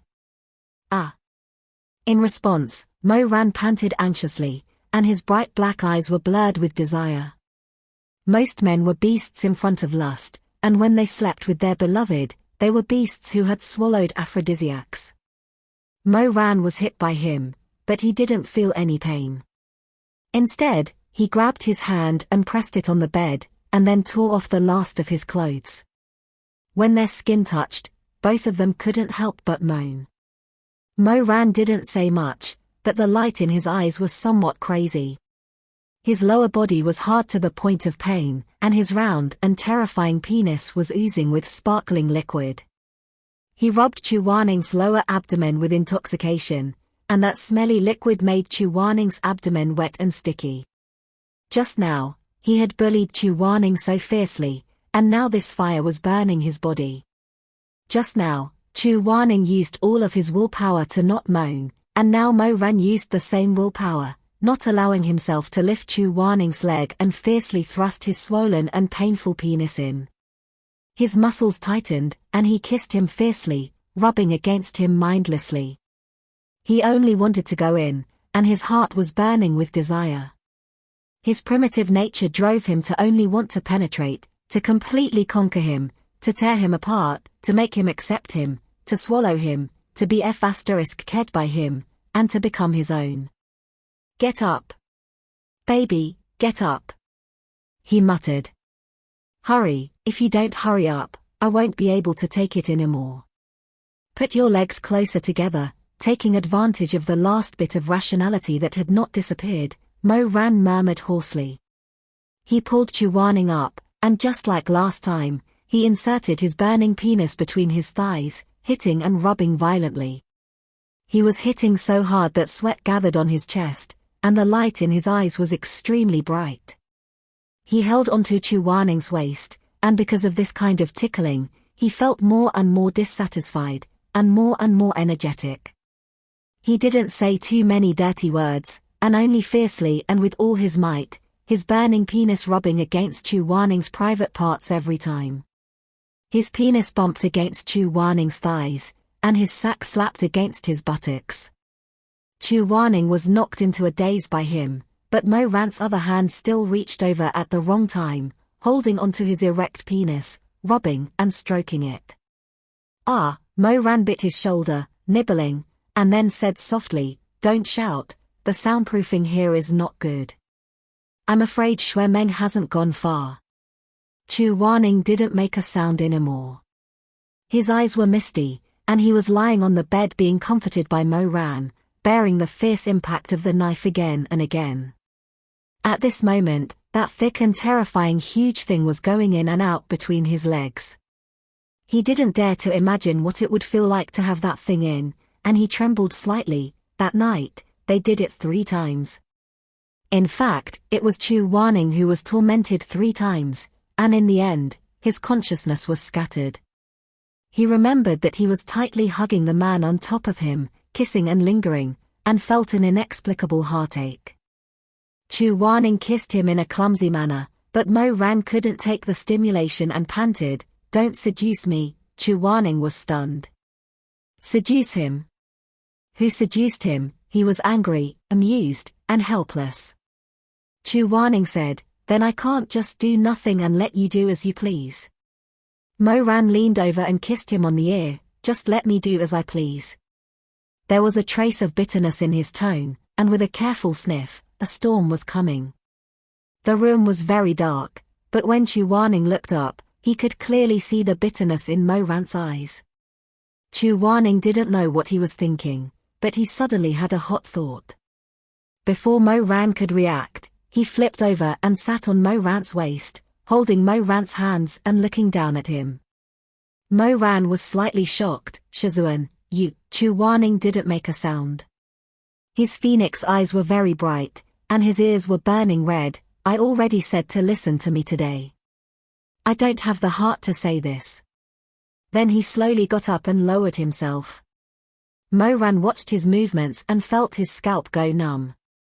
All the blood in his body was rushing and screaming. He said, "Don't mess around. If you won't be able to make it tomorrow." But Chu Wanning turned a deaf ear. When this person was stubborn, he really did things his own way and didn't care about other people's words. Mo Ran's back was numb. On one hand, he really wanted Chu Wanning to take the initiative and sit on top of him, but on the other hand, he really didn't want Chu Wanning to do such a thing at this time. He knew that once he went in, after enduring for so long, there was no way he would back out after doing it once. In fact, when he looked back, in the days and nights of his previous life, when was there ever a time when he could hold back and only do it once? On the craziest night, the night he applied aphrodisiac on Chu Wanning, he almost tormented the moaning man on and off all night. In the end, he couldn't ejaculate much, but he still didn't know how to stop, and just like that, he stuffed it into the sticky and constricted intestines of his. He rubbed his legs, their tongues tangled, and he inserted himself inside him, saying dirty words that made people blush and their hearts beat faster. "Does it feel good? Shizun, you're still sucking me down there. I ejaculated so much, did it satisfy you?" At that time, he even forced Chu Wanning to lower his head and look at the place where they were connected. Then he intimately reached out and stroked Chu Wanning's tight lower abdomen, and said slowly and hoarsely, "Your stomach is full of my semen, what do you do?" He said those absurd words, his eyes full of lust and desire, like a wild beast. "Will Shizun be pregnant with my child?" He thrust inside again, and because of this action, the sticky love liquid that was left behind from the many times before seeped out from the edge of the two of them. The drug had not yet dissipated, and Mo Ran looked at the man in his arms trembling and softening because of his little action. He couldn't help but let out a soft groan, and his eyes couldn't help but darken. In the end, he couldn't bear it anymore, so he began to play with him again and again, to please him. At that time, he hated that he couldn't not be the emperor of the cultivation world. His desire for Chu Wanning had always been so strong, to the point that he just wanted to find a room to lock Chu Wanning up, do nothing every day, see no one, and only focus on making love with Chu Wanning. He wanted to let Chu Wanning lie down and be f***ked by him, against the wall and be f***ked by him, lie on the bed, spread his long legs and be f***ked by him, and ride on his body and be repeatedly thrusted. It would be best if he could see Chu Wanning being f***ked until he was speechless, f***ked until he cried and begged for mercy, f***ked until his sex organ uncontrollably spurted out love liquid. It would be best if he didn't have to come out of Chu Wanning's body at all in this life. That would be the ultimate pleasure of the human world. Mo Ran knew that the bottom of his heart was like lava, and his Adam's apple bobbed up and down. His black eyes stared at Chu Wanning, warning and pleading, "Shizun, don't do this, then do something else." Chu Wanning's cheeks were boiling, but his eyes were very stubborn. Before Mo Ran had time to think about what else he was talking about, he saw him bend down and bury himself. His movements were very fast, not giving Mo Ran a chance to refuse, and not giving himself any time to hesitate. He took Mo Ran's ferocious sex organ in his mouth. His abdomen suddenly tightened, and it was as if lightning had passed through his spine.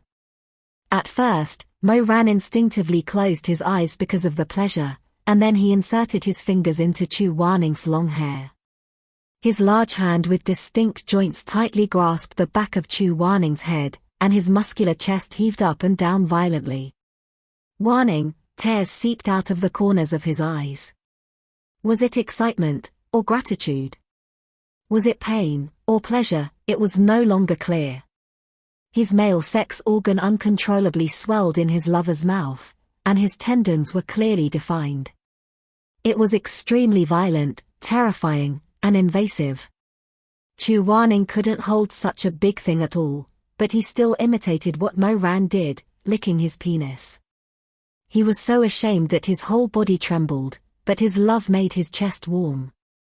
He tried his best to take that huge penis into his mouth, but halfway through, it was already stuck in his throat. That burning sensation and faint smell made him want to vomit. Mo Ran's heart ached.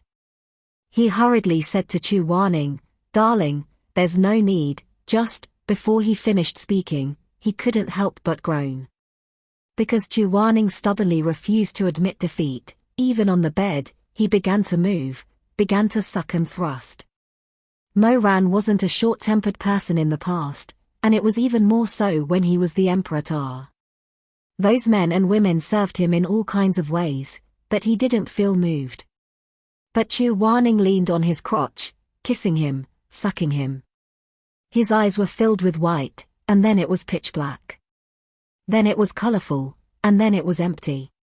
It was too exciting. Mo Ran couldn't help but tilt his head back slightly, gasping for breath in a low voice. His slender and well-proportioned arms couldn't help but stroke Chu Waning's long hair, and let out a sexy and deep groan. His Waning, his Shizun, Wanyi Yuheng be the celestial lord. The most handsome man in the world, the white and flawless Chu Waning was willing to do such a thing for him. There was no drug, no coercion. It was done willingly. Mo Ran's eyes were wet, and his dark eyelashes trembled slightly. It was done willingly. Chu Waning's technique wasn't good, and his control of strength wasn't right either. Sometimes when he didn't pay attention, his teeth would hurt him, but he almost couldn't help but surrender under Chu Waning's stimulation. When he finally released, there were wet tears in the corners of his eyes. He pulled Chu Waning into his arms and hugged him tightly, kissing him non-stop. He only felt that his heart was so painful, but it was also so warm. It was so painful. Waning. He murmured in his ear again and again, Waning. Chu Waning's black phoenix eyes were moist because of desire. He glanced at him, then lowered his eyelashes because of shame. After a while, he asked in a hoarse voice, "Do you like it?" That gentle question penetrated his blood and flesh. The pain was deep.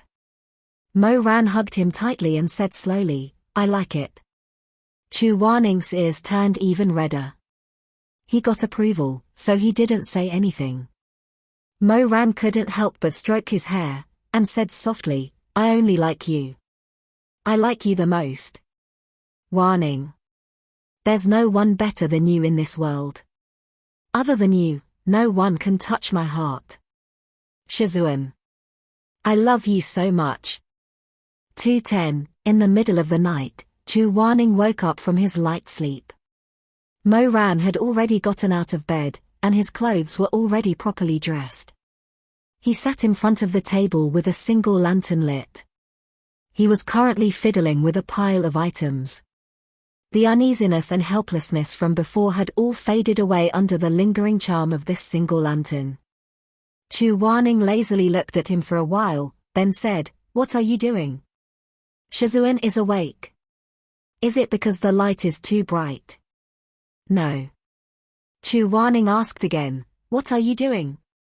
Mo Ran pursed his lips and laughed a little embarrassedly. Chu Waning got up, put on a robe, and walked barefooted to his side. He leaned against the table and watched. It turned out that his begonia handkerchief was on the table. Mo Ran took the other 3 plain white handkerchiefs and was currently embroidering the patterns on them. "You're embroidering a handkerchief? I want Shizun to make it only for me." Mo Ran put down the needle and thread, and put one hand around Chu Waning's waist. He leaned over and kissed his chest. Chu Waning had a scar on his chest. Chu Waning never mentioned the origin of this scar, so Mo Ran didn't ask too much. It was just that when they were skin to skin, they would often subconsciously kiss this spot out of pity. Mo Ran said, "I'll do the other people's handkerchiefs. In any case, they won't know who did it." As he spoke, he picked up a handkerchief that had already been embroidered, and asked with a smile, "Shizun, look. Don't you think it's similar to yours?" Chu Waning sighed, "I don't need to look to know it's similar. How could this person's desire to possess be so strong?" Chu Waning stroked Mo Ran's hair. Mo Ran also smiled and looked up at him. The lights were too dim. Mo Ran's eyes hurt from staying up too long. When he looked up, they were slightly bloodshot, but his face and smile were gentle and bright. Chu Waning asked, "Are you still thinking about those useless things?" Mo Ran stared blankly for a moment before replying softly, "Don't think about it anymore." "Yes," Chu Waning said. "That's good. Just let nature take its course." Mo Ran seemed to be saying this to himself, but also to Chu Waning. Let nature take its course. Such days were far too rare. He, Mo Weiyu, was not a god. He was just a small duckweed floating in the boundless world of mortals. Everyone was selfish. Giving a person who was about to die of thirst a cup of water, and after taking a sip, asking that person to take the initiative to throw away the entire cup of water and choose to die of thirst, this was really too difficult, and almost no one in the world could do it. Mo Ran thought to himself, "I should drink some more sweet rain. In the future, when he entered purgatory again, it would not be so painful." There was a clear pool of past memories, enough to comfort his dry life. The next day, everyone gathered outside the villa and set off for Jiao Mountain together. Villa Master Ma ordered his subordinates to prepare a sturdy horse for everyone. There was also a qiankuan bag embroidered with a nightcat hanging in front of the black and gold saddle. Xue Meng rode on the back of the horse and picked up the bag to take a look. He immediately wrinkled his nose in disdain. Suddenly, he heard someone chuckling beside him. This Villa Master Ma's taste is really unflattering. It's fine if there's a big-headed cat embroidered on the qiankuan bag, but there's also a red horse character embroidered on the back. Interesting. Xue Meng turned his head and saw Mai Hanxue riding on a tall white horse. She was also playing with the bag. He raised his light blue eyes and glanced at Xue Meng with a smile that was not a smile. The water droplet-shaped crystal hanging on his forehead exuded a gentle luster. It swayed, making his face even more charming. Xue Meng rolled his eyes at him and scolded in a low voice, "Scum." The scum only smiled and narrowed his eyes. He was not angry at all. Instead, he said, "Young Master Xue, you don't look too good today. Did you not sleep enough? There's a blue halo under your eyes and a black shadow on your forehead. I have some herbal ointment here that can help you sleep, Mai Hanxue, you very free." Xue Meng endured for a while, but found that he could not hold it in anymore. He angrily turned around and said, "Did the Treading Snow Palace expel you from the sect? What are you doing here at the peak of life and death?" "My master told me to come here." Mai Hanxue still had a smile on her face. "Give your father some of the hidden weapons he wanted yesterday. Then get lost after you're done." Mai Hanxue actually did not get angry. She smiled and said, "Well, I'll get lost now." Xue Meng simply felt that this person was sick. The few times he had seen him, he was either as soft as a woman or as cold as a stone. Last time, when he bumped into him at the Confucian Wind sect, he was still secretly mocking him. Today, He had changed into a good person who said, "You hit my left cheek, so I'll send my right cheek to you," kind of face. Xue Meng couldn't hold back anymore. He turned the reins around and stared at the extremely handsome man on the horse's back. "No, my Han Xue, I don't have any enmity with you, right?"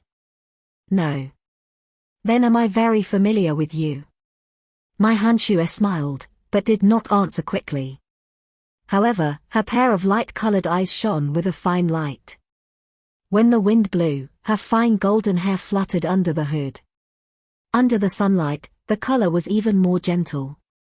Xue Meng did not really want to hear his answer. He frowned and said, after delivering the hidden weapons, "Get lost immediately. If you want to hook up with people from other sects, I don't care. Don't think about making a good relationship with me to fish in troubled waters and dirty my little junior sisters at the peak of life and death." Phet, my Han Xue did not hold back and laughed out loud. However, she immediately clenched her hands into fists and coughed lightly. She looked at Xue Meng with interest for a while and said, "All right."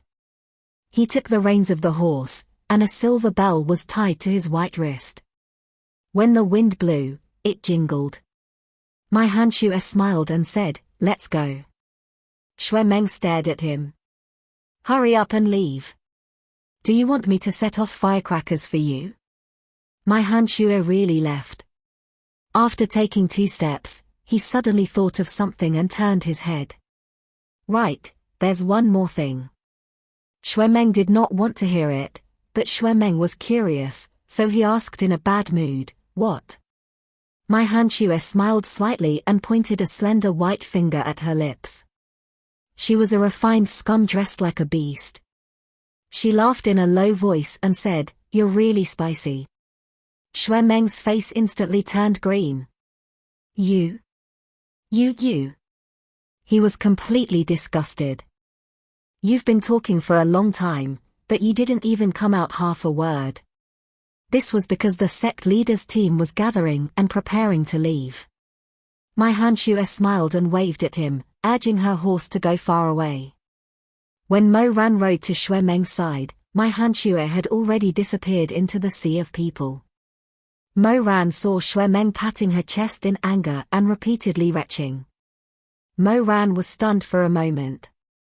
"Did you eat something bad?" Don't talk to me now. King ate dog shit early in the morning." Mo Ran. "Although you're very hungry, no matter how hungry you are, you don't have to eat dog shit, scram." Xue Meng pushed Mo Ran's chest, pushing Mo Ran and his horse away. He was so angry that 1 Buddha ascended to heaven and 2 Buddhas had nirvana. He shouted into the distance with a red face and a thick neck, Dog shit. King spicy." After a while, thousands of people set off from Lonely Mountain and headed towards Jiao Mountain. This scene was very rare. After all, everyone usually went out on their swords. Even if they gathered a large group, they would arrive in an instant. It was rare to see a group of cultivators on horseback. Many of them had never ridden a horse for such a long time. It was fine on the first day, but they couldn't stand it later. Fortunately, Villa Master Ma's Qianquan bag had everything. There were pills that could refresh the mind, small fans that could blow in the wind, and even a few books made of silk. These books were printed with the prices and appropriateness of various novel goods in Daobao Mountain Villa. Xue Meng stared at Villa Master Ma, who was shouting under the shade of a tree while resting. The second richest man in the world was shouting happily and sparing no effort. Gentlemen, if there's any goods you like, just tick them in the book. Ma, will deliver them one by one when I go back. I'll guarantee a return in 7 days and a change in 15 days. When the immortal tools you ordered arrive, I'll pay you in full." Many people really had nothing to do, and Villa Master Ma definitely did it on purpose. He only threw these books in such a big Qianquan bag. There was nothing else that they wanted to see. After staring for a long time, there were bound to be one or two items that moved their hearts. Even Xue Meng couldn't help but pick up the pen and draw a circle on the words, delicious for all ages, light taste, good choice of ingredients, great increase in spiritual power, Nanping Mountain Spiritual Swallow's Nest Cake. He finally knew how to make money, Mo Ran talked about. After 7 days of traveling, Villa Master Ma made a lot of money, and everyone was a little tired. One evening, they finally arrived at the Coiling Dragon mountain range. Dragons have proud bones, I hope you will respect them. Xue Xingyong looked at the huge rock in front of the Coiling Dragon mountain range and read the words on the rock. He turned around and asked Nangong Sai, young Master Nangong, what does this mean? Nangong Sai said, it means that for the rest of the journey, you must walk on foot. Moreover, from the moment you enter the mountain until the barrier around Jiao Mountain opens, you must not speak dirty words. Otherwise, you will be punished. Since Nangong Sai gave such a warning, all the sect masters immediately passed the message down. However, each sect's method of communication was different. The palace master of the Treading Snow Palace picked up the jade flute at his waist and blew twice. Master Xian Jing shook the silver bell in his hand. Jiang 11 stood motionless. It was Hua Bai Nan who passed the message. Hua Bai Nan waved his sleeve and a cloud of black smoke came out. Upon closer inspection, one would discover that it wasn't actually smoke, but thousands of little flying insects. They all flew to the ears of the Lone Moon sect disciples and warned them. Xue Meng was extremely disgusted and said, Han Lin Sheng Shou is really abnormal. Could it be that his entire body is filled with insects? He suddenly thought of something and turned to Shamai and said, speaking of which, you went to Lin Ling Yu to study. You didn't interact with Hua Bai Nan, right? Don't play with insects when the time comes. That'll really be enough for me to deal with. Shamai turned his head and smiled. Young master, you worry too much.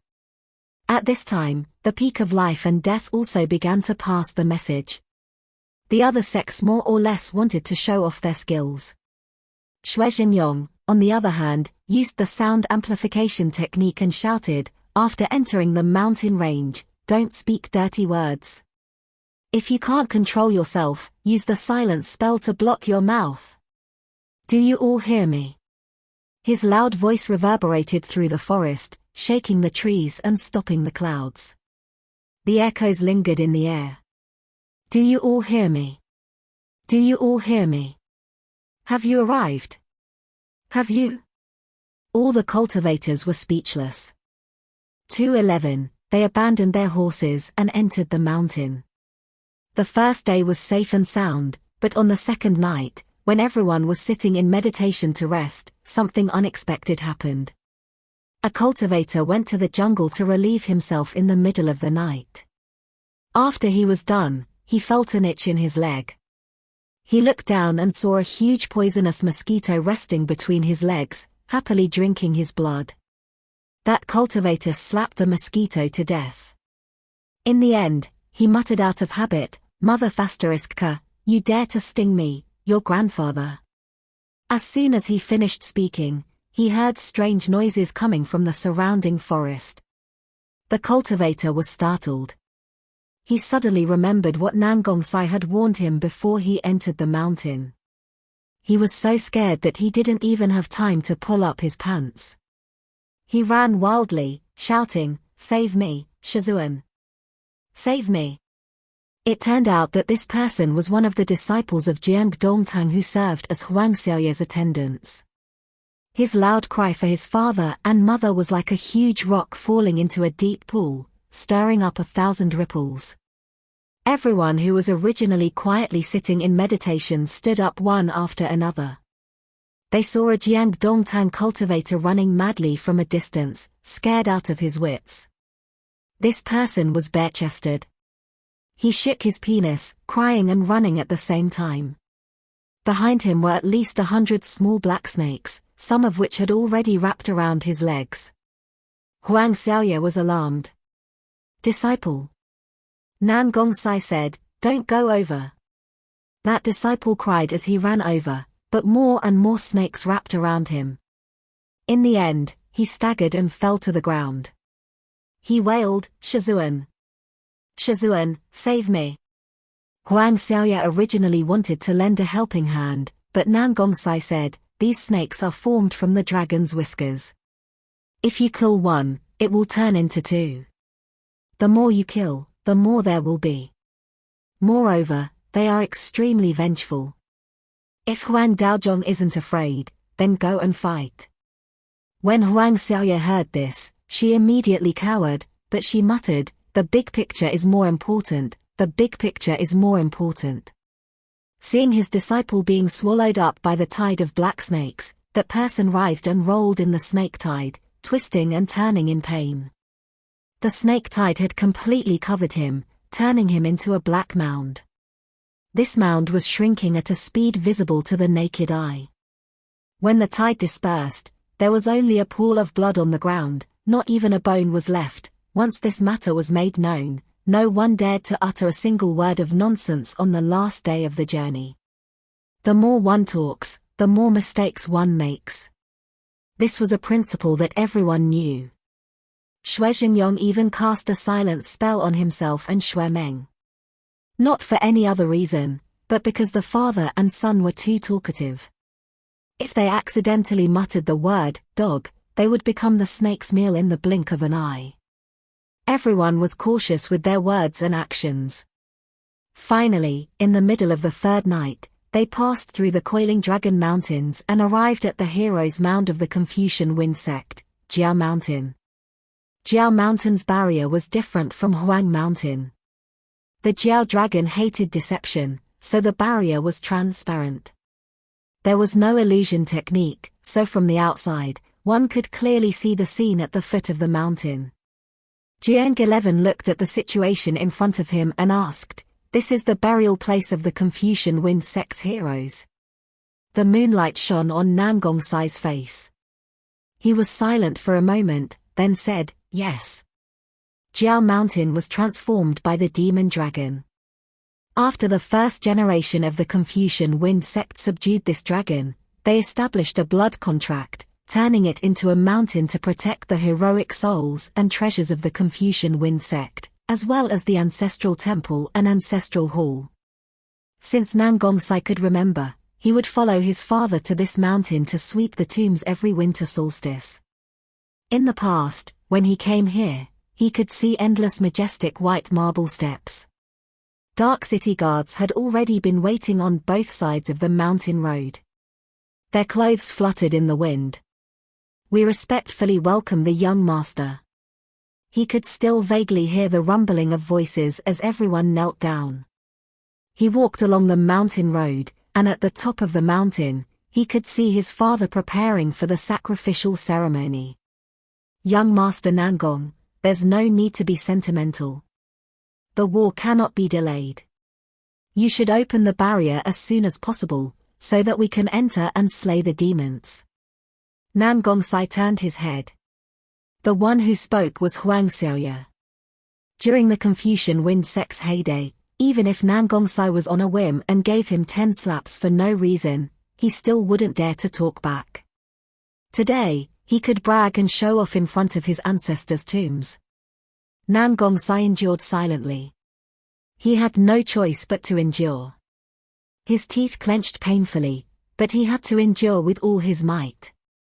"Everyone, back off a bit," he said as he arrived in front of the mountain gate. There stood 2 tomb guardians made from evil warding spirit stone. Just their toes were the size of a 5 or 6-year-old child.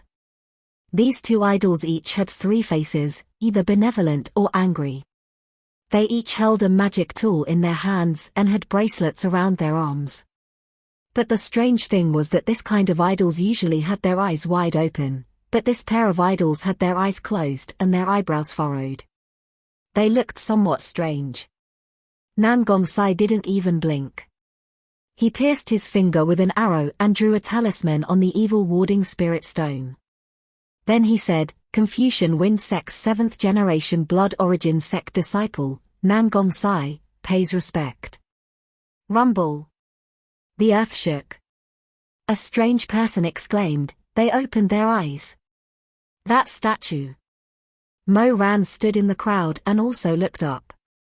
If the situation wasn't so tense, he really wanted to say to that person, it's not that statue, it's those two statues. The two tomb guardians on the left and right opened their eyes. Their eyes were amber and their pupils were narrow, like the eyes of a snake. The statue on the left slowly spoke, his voice like a large bell, ringing out, Nangong Sai, have you memorized the 7 precepts of the Confucian Wind sect? Nangong Sai said, greed, resentment, murder, prostitution, and plunder are the 7 precepts of the Confucian Wind sect. Huang Xiaoye sneered behind him, you speak better than you sing. It wasn't just Huang Xiaoye, but many people were thinking the same thing. These 7 precepts were the greatest mockery to the current Confucian Wind sect. The statue on the right followed with a distant voice that seemed to come from ancient times, Nangong Sai, there is a mirror hanging high above, and there is the boundless yellow springs below. You walk the world, do you have a clear conscience? A clear conscience. These 2 questions were Nangong Sai's memories from childhood to adulthood.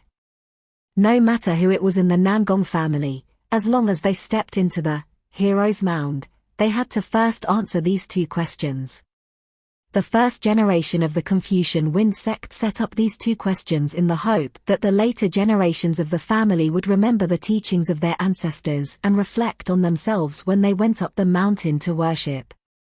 At this moment, Nangong Sai couldn't help but wonder, every year when his father came to worship at the winter solstice and answered these 2 questions, did he ever feel the slightest trace of guilt? Or did he really treat these questions and answers as a key, a talisman to open the enchantment of the Flood Dragon Mountain? Nothing more. The enchantment opened.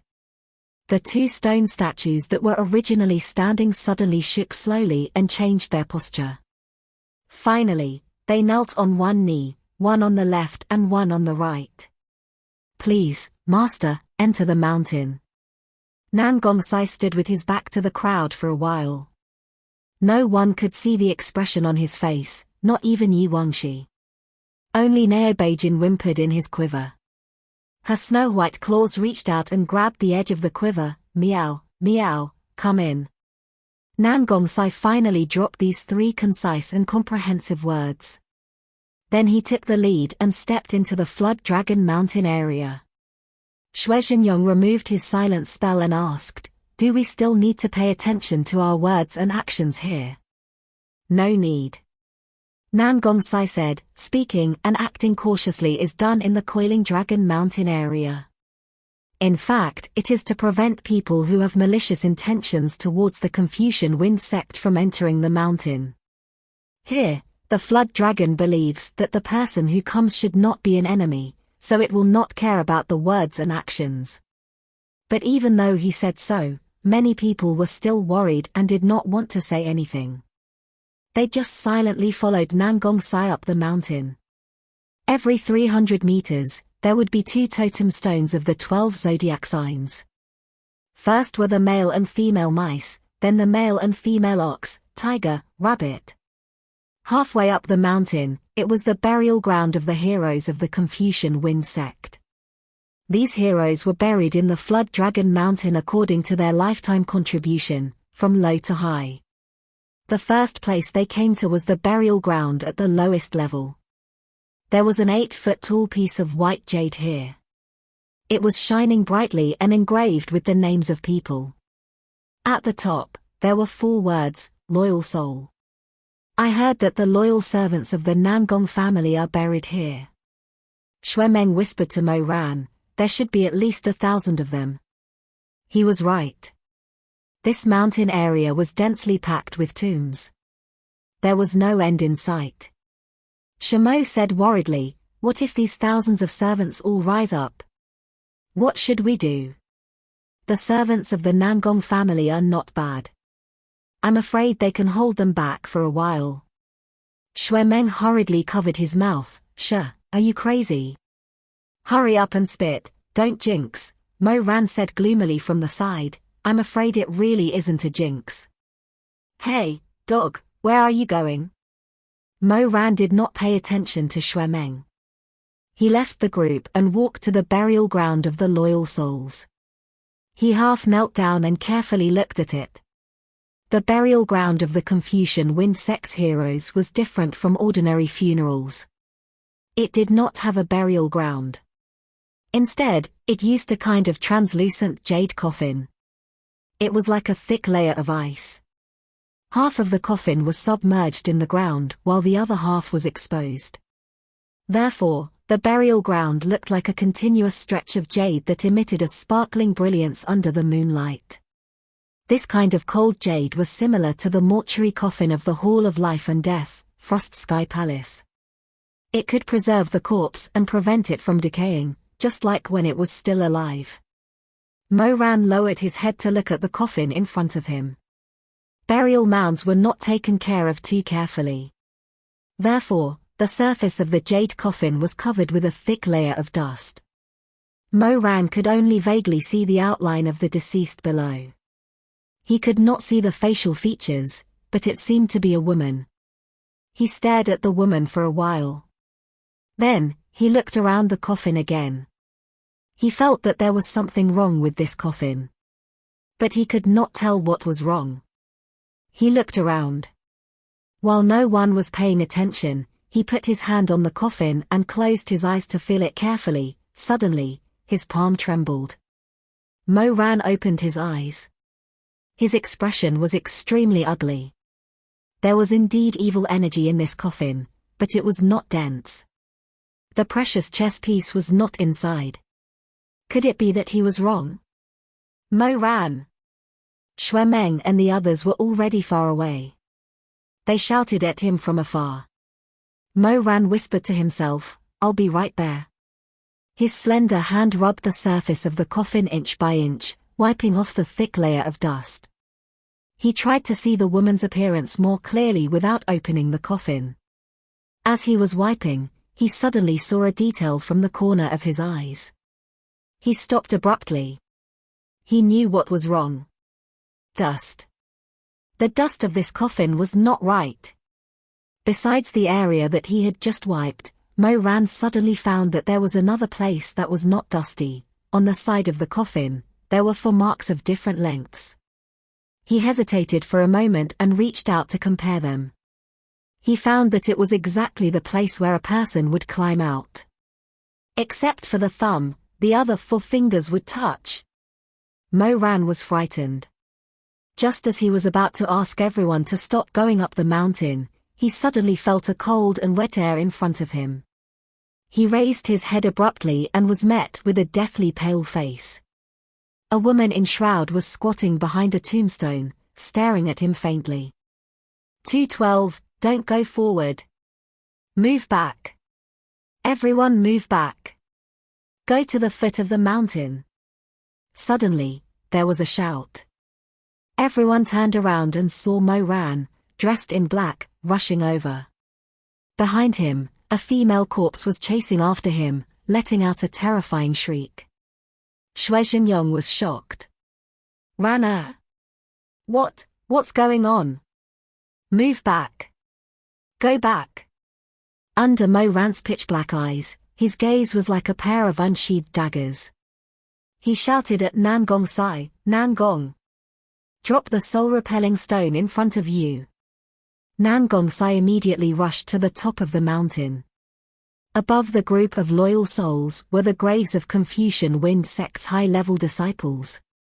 In order to prevent future generations from causing trouble, a long wall was set up between the 2 groups of graves to act as a barrier. He sprinted, and Yi Wangxi followed closely behind. However, before they reached the soul-repelling wall, Nangong Sai suddenly stopped. A group of people slowly walked down from the top of the mountain path. They were all dressed in black, and their silk ribbons fluttered in the wind. At first glance, it was as if the Confucian Wind Sect had not been destroyed yet, and a group of valiant and formidable disciples of the Confucian Wind Sect had just arrived. However, Nangong Sai knew that something was wrong. Yu Wangxi also knew that something was wrong. There was a difference between these disciples of the Confucian Wind sect and the ones they used to live with. Each of them had a blue ribbon embroidered with the shadow of a crane in front of their eyes. It seemed like a very small difference, but the people of the Nangong family knew what it meant. Living people would never wear these ribbons to cover their eyes. These ribbons were given to the disciples of the Confucian Wind sect to wear before they were buried. It meant that their eyes would cover the auspicious clouds, ride the crane to the west, and live happily forever. Those who came down the mountain were all dead people of the Confucian Wind sect. Nangong Sai took a step back, raised his hand, and subconsciously stopped Yu Wangxi. He did not turn around and only said in a low voice, "Go down. Go down. Go tell Grandmaster Mo that it's too late." Nangong Sai took a deep breath and said in a slightly trembling voice, "The previous generations of high-level disciples of the Confucian Wind sect have all been resurrected and are currently rushing down the mountain. What about you? I'll hold them off for a while. Hurry up." Nangong Sai turned his face slightly and said to Yu Wangxi, "Tell them to retreat as far as possible to the foot of the mountain. Once they've retreated to that side, send out the smoke signal and I'll come down immediately." Yu Wangxi bit her lip. She was very clear that there was no turning back. The last thing she could do was take off her quiver and toss it to Nangong Sai.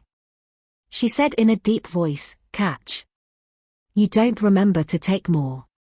By the time she rushed to the mountainside, a fierce battle had already unfolded. The corpses of the servants of the Confucian Wind sect who had previously hidden themselves rushed out from the bushes, rocks, and all kinds of hiding places like locusts and threw themselves at the cultivators who were engaged in battle. These corpses were all wearing shrouds, and their bodies were completely pale. They were mixed in with the cultivators who were wearing different kinds of clothes, like rolling waves of snow. From a distance, it was quite a spectacular scene. However, the price for this spectacular scene was too high. In a split second, the mountain was filled with bursts of mournful cries and battle cries. Yu Wangxi caught a glimpse of several coffins that had been blasted open by spiritual power during the fierce battle. There were only clothes inside, and they were arranged in the shape of a person. Her adoptive father was like a crafty rabbit, leaving them with a peaceful tomb of loyalty. In fact, he had already summoned the corpses inside the tomb and hid them in the dark. He was waiting for them to reach the highest point, then he would mobilize the tomb of high-level disciples in front of them to attack from the front and attack from the rear. He had laid a net, and they were the fish in the net. Yu Wangxi found Mo Ran in the midst of the chaotic battle. "Grandmaster Mo." Mo Ran was in the middle of fighting with 5 corpses. When he heard Yu Wangxi's voice, he suddenly raised his head and anxiously said, "What?" Before he could say the word, "What?" he saw Yu Wangxi's face and knew the answer. Mo Ran cursed inwardly. Coincidentally, a zombie bit his arm. He couldn't shake it off, so he angrily put his hand into the zombie's mouth. With a fierce look in his eyes, he exerted his strength and tore the zombie's tongue out. Ow! Black blood splashed everywhere. The zombie couldn't bite him anymore. It was hit in the chest by his elbow and fell to the ground. Mo Ran's black eyes were terrifyingly bright, and his expression was ruthless. When he looked at Yu Wangxi again, she couldn't help but shiver. However, she immediately steadied herself and said, "Asai wants you to retreat as soon as possible. Retreat to the foot of the mountain and wait for him." Mo Ran nodded. In an instant, his voice spread throughout the chaotic battlefield. "Don't fight. Everyone retreat to the foot of the mountain. Everyone retreat to the foot of the mountain." Huang Xiaoya immediately became anxious. "We were already prepared to fight to the death with Xu Shuanglin. This scene in front of us is already within our expectations. How can we retreat now?" Mo Ran didn't care about him at all. People die for wealth, and birds die for food. Huang Xiaoye wanted to rush to the top of the mountain with all her strength so that she could find the rare treasures hidden in the Confucian Wind Sect's temple. That was the old man's own business.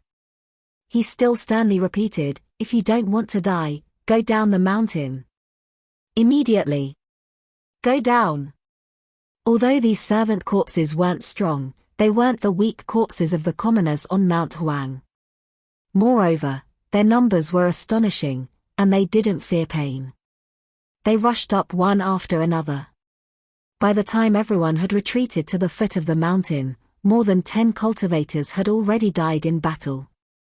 Huang Xiaoye also retreated. He also knew that with his own ability, it was impossible for him to kill his way to the top of the mountain alone. However, he sneered and said, "Grandmaster Mo, this is great. The one who said that he wanted to come to Jiao Mountain was you. Halfway through the battle, the one who told us to retreat was also you. You're really capable. What do we do now? Why don't you take the lead and we follow you out of the barrier?" In his previous life, Mo Ran wasn't even enough to carry the shoes of the Celestial Emperor treading immortal. Killing him would dirty his hands. In this life, Mo Ran was no longer the Lord of Darkness and had become a righteous Grandmaster. That was why he couldn't slap him in public. However, Mo Ran could choose to ignore him. Huang Xiaoye was about to speak again when he suddenly saw a cloud of rolling smoke in front of him.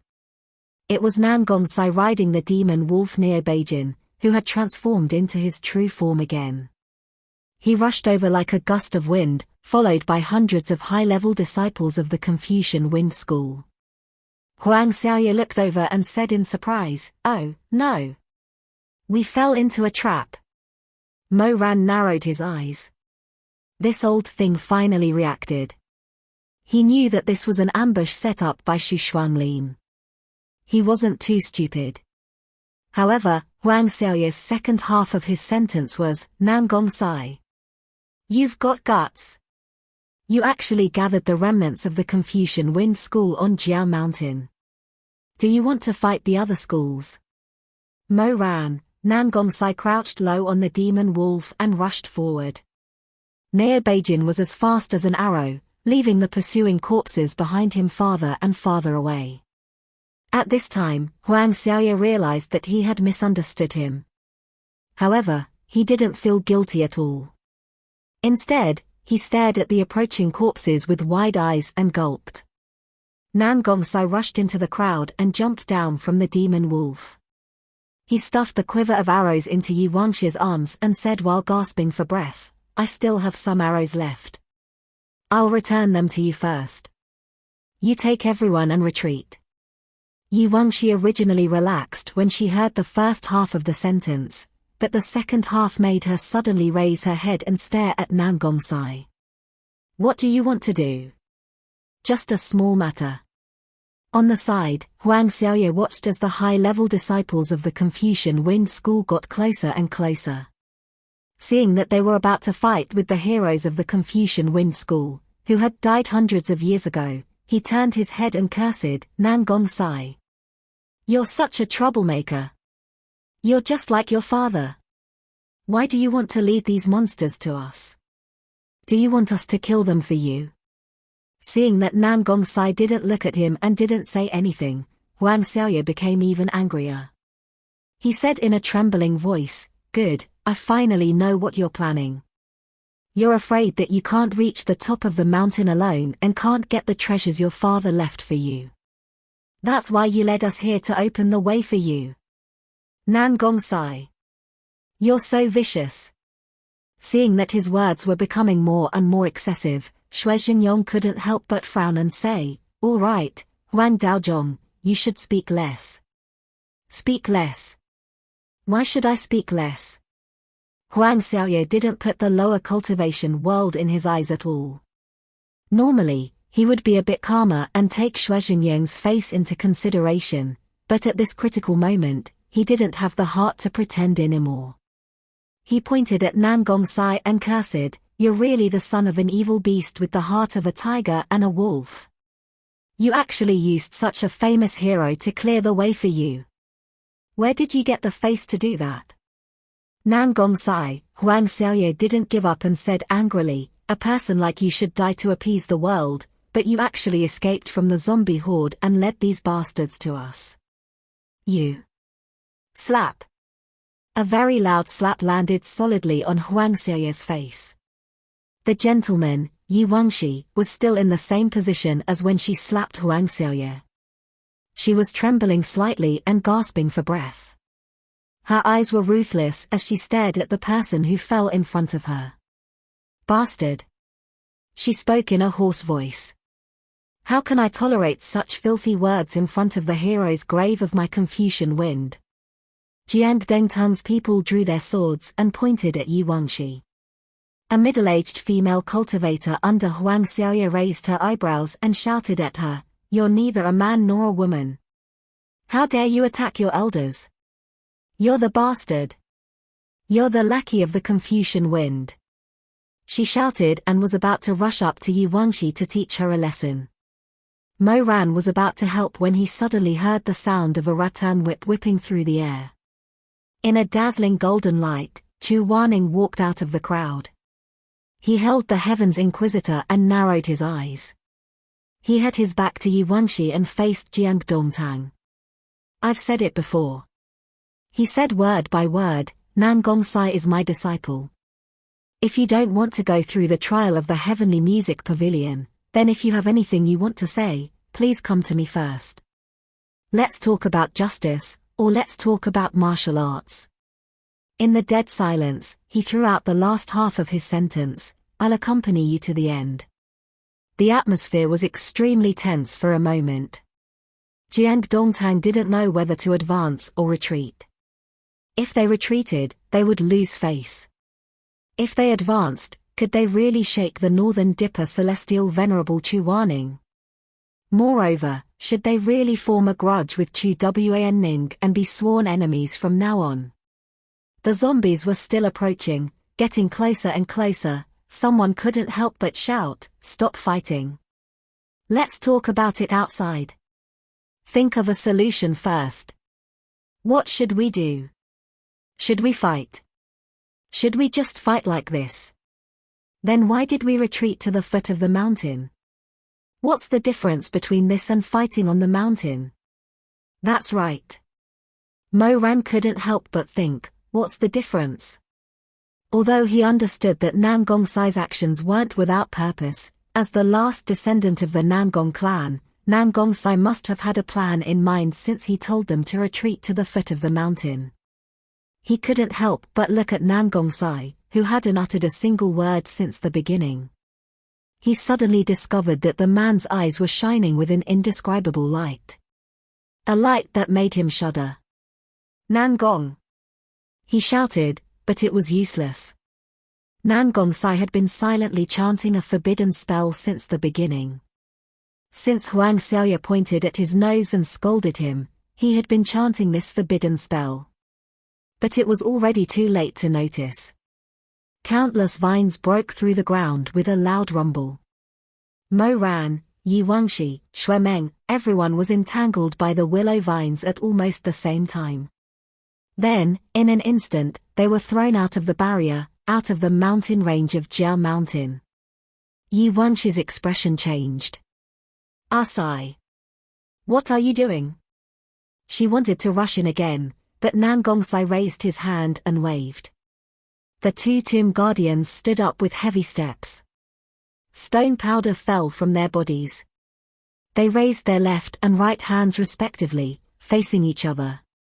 In an instant, a new translucent barrier covered the entire entrance of Jiao Mountain, blocking everyone's path. Nan Gongsai stood in front of the barrier alone, facing the thousands of zombies. His back was facing everyone behind the barrier. He said, "There are vines on Jiao Mountain. They are formed from dragon tendons and can pull everything underground. But you can't be inside. As long as you don't have the blood of the Nangong clan flowing in you, once I use this formation, the dragon tendon vines will not distinguish between friend and foe. They will pull you all underground and bury you alive." Yi Wangxi was filled with grief and anger. She shouted in anger, Nan Gongsai. Do you know you're alone? She hammered the barrier, but could only shout at him from outside, Nan Gongsai. Why am I alone? Nan Gongsai turned half of his face. Don't I still have you? Then, as if he suddenly thought of something, he actually broke into a smile. That brilliant smile had not appeared on his face since the destruction of the Confucian Wind sect. It was unbridled, wild, and blazing. It was as if many years of high-spirited spirit had returned to his face. In his pair of bright eyes, it was as if he was following the reins of a horse. Nan Gongsai was like many years ago, when he and Yi Wangxi first entered the illusion trial. He tilted his face, held his sword, and smiled at her. But you girls are really useless. In the end, I still have to protect you. With that, he turned around and strode towards the horde of zombies. 1 step. 2 steps. 3 steps. Stop. Nan Gongsai stabbed his sword into the ground, untied the gauze on his hand, and fiercely cut along the sharp edge of the sword. Blood rolled down, flowing along the blood groove of the sword and into the moist soil of Jia Mountain. Nan Gongsai's eyes were cold, looking straight ahead, without fear. He did not know that at this moment, in the eyes of Mo Ran, who was standing outside the barrier, his figure was overlapping with Yi Wangxi, who fought to the death in his previous life. In the end, they became one person, and it was difficult to separate them. Blood sacrifice to the Azure Dragon, obtain its bones and muscles. Nan Gongsai said, array open. Countless vines broke out from the cracked ground, and in a flash, sand and mud were everywhere. These vines were completely different from the ones that had trapped and thrown everyone out before. These were scarlet vines without any leaves or branches. It could even be said that these vines were thick blood vessels, rising from the depths of Jiao Mountain, and instantly climbing onto each of the zombies controlled by the Zhenlong formation. Nan Gongsai used his own strength to drive more than 1,000 dragon tendons out of the ground, and in an instant, he consumed a lot of spiritual energy. Sweat seeped out of his forehead, and the hand holding the sword trembled slightly. The meridians on the back of his hand bulged, and his old wounds ruptured, and blood flowed freely, sink. His face was pale, and he trembled as he gave the final order. Those 1,000 dragon tendons began to fiercely pull the zombies down, but those zombies obviously would not sit still and wait for death. They all roared, and struggled with all their might. At this time, Nan Gongsai and the dragon tendons shared the same spiritual energy. These thousands of zombies were struggling, and he had no choice but to squeeze out more energy. Through the sacrifice of blood to the ground, he urged the dragon tendons to use more strength to pull the zombies down. Ankles, calves, thighs, the zombies all over the mountain were howling, stretching their necks and hissing, saliva dripping from the corners of their mouths. Nan Gongsai gasped for breath. Thighs, still thighs, he could feel that his spiritual energy was almost exhausted, but those zombies had not sunk to the ground. They were still angrily twisting their bodies, using their hands to support themselves, trying to break free. A little more, to the waist, at least to the waist, this way, he could undo the enchantment and let the people outside in. This way, these zombies would not break free and turn the situation around in an instant. At least, a little more, his spiritual energy was exhausted, and it turned to the overdraft of his spirit nucleus. Nan Gongsai only felt a dull pain in his heart. His cracked spirit core, which was already prone to exploding, was trembling slightly in his chest. He clenched his teeth tightly, but blood still flowed down the corner of his lips. A little more. Waist, very good, they were extremely difficult to move, but they were not the most stable. The zombies' strength was greater than when they were alive, and if they were buried here, they might suddenly break free. A little more. Cough, cough. The power of the spirit nucleus was released again, and Nan Gongsai only felt dizzy. He could not support himself and knelt on the ground. He vomited a mouthful of blood, which dripped and soaked the black soil. Nan Gongsai shakily raised his eyelids. In the shaking shadows, he saw that the zombies were dragged deeper into the ground by the dragon tendons, almost burying their chests. These monsters could not move for the time being. Nan Gongsai's lips and teeth were blood red, and he laughed. He heard Yu Wangxi shouting outside, "Ah Sai! Enough! Open the enchantment! Quickly open the enchantment!" Xue Xingyong also shouted, "Quickly open the enchantment, Nan Gong! We'll help you! Nan Gong, quickly open the enchantment! Open the enchantment!" The people shouting gradually increased. In this world, not everyone was completely heartless. Nan Gongsai smiled. After the destruction of the Confucian family, he had suffered so many grievances but did not cry. Suddenly, tears rolled down his cheeks. He choked and murmured hoarsely, "I know, I'll open it. I'll open it." He raised his trembling hand, ready to remove the enchantment that was blocking everyone. However, the ground suddenly trembled, and then began to tremble slightly. Nan Gongsai obviously felt it. He was suddenly startled, then raised his head and looked at the scene in front of him with an expression of disbelief. The dragon tendons that followed his orders to drag the zombies deep into the ground suddenly loosened one by one, and then wrapped around the zombies' chests and backs, pulling them out of the ground one by one. Impossible. Nan Gongsai said blankly, "This is impossible. How could the Dragon Mountain not listen to its master's orders? Even if Xu Shuanglin gave the opposite order, the dragon tendons would never obey, because for the sleeping dragon evil spirit, the descendants of the Nangong family were the same. If the two descendants of the Nangong family gave the opposite order to the Dragon Mountain would only stop its current action and not help anyone, becoming neutral. Unless, Nan Gongsai suddenly had a layer of goosebumps, he thought of a person. This thought made his whole body tremble, and the pain in his heart seemed to be worse than before. He gasped and slowly raised his head. He walked along the endless white marble stairs, followed the dense corpse tide, and looked at the top. A handsome and dignified, tall and straight man was slowly walking down the long stairs. He was wearing a luxurious brocade robe, embroidered with a dragon swallowing the sun and moon, and a sea of clouds. Every step he took, the gold and silver threads cast on the robe would emit a water-like luster under the moonlight, floating and glittering. Above the bridge of his nose, there was a ribbon that only the deceased of the Confucian Wind sect would wear. It covered his eyes, but that ribbon was not green, but black. What was embroidered on it was not a red-crowned crane, but an azure dragon with powerful claws and flames spewing out of it. Nan Gongsai's face was as white as paper. He stared at the man who was calmly walking down the stairs step by step. He opened his eyes wide in disbelief and muttered, How is this possible? Grand Sect Master." The moonlight peeked out from the forest, illuminating the man's handsome, clean-cut face. It was him.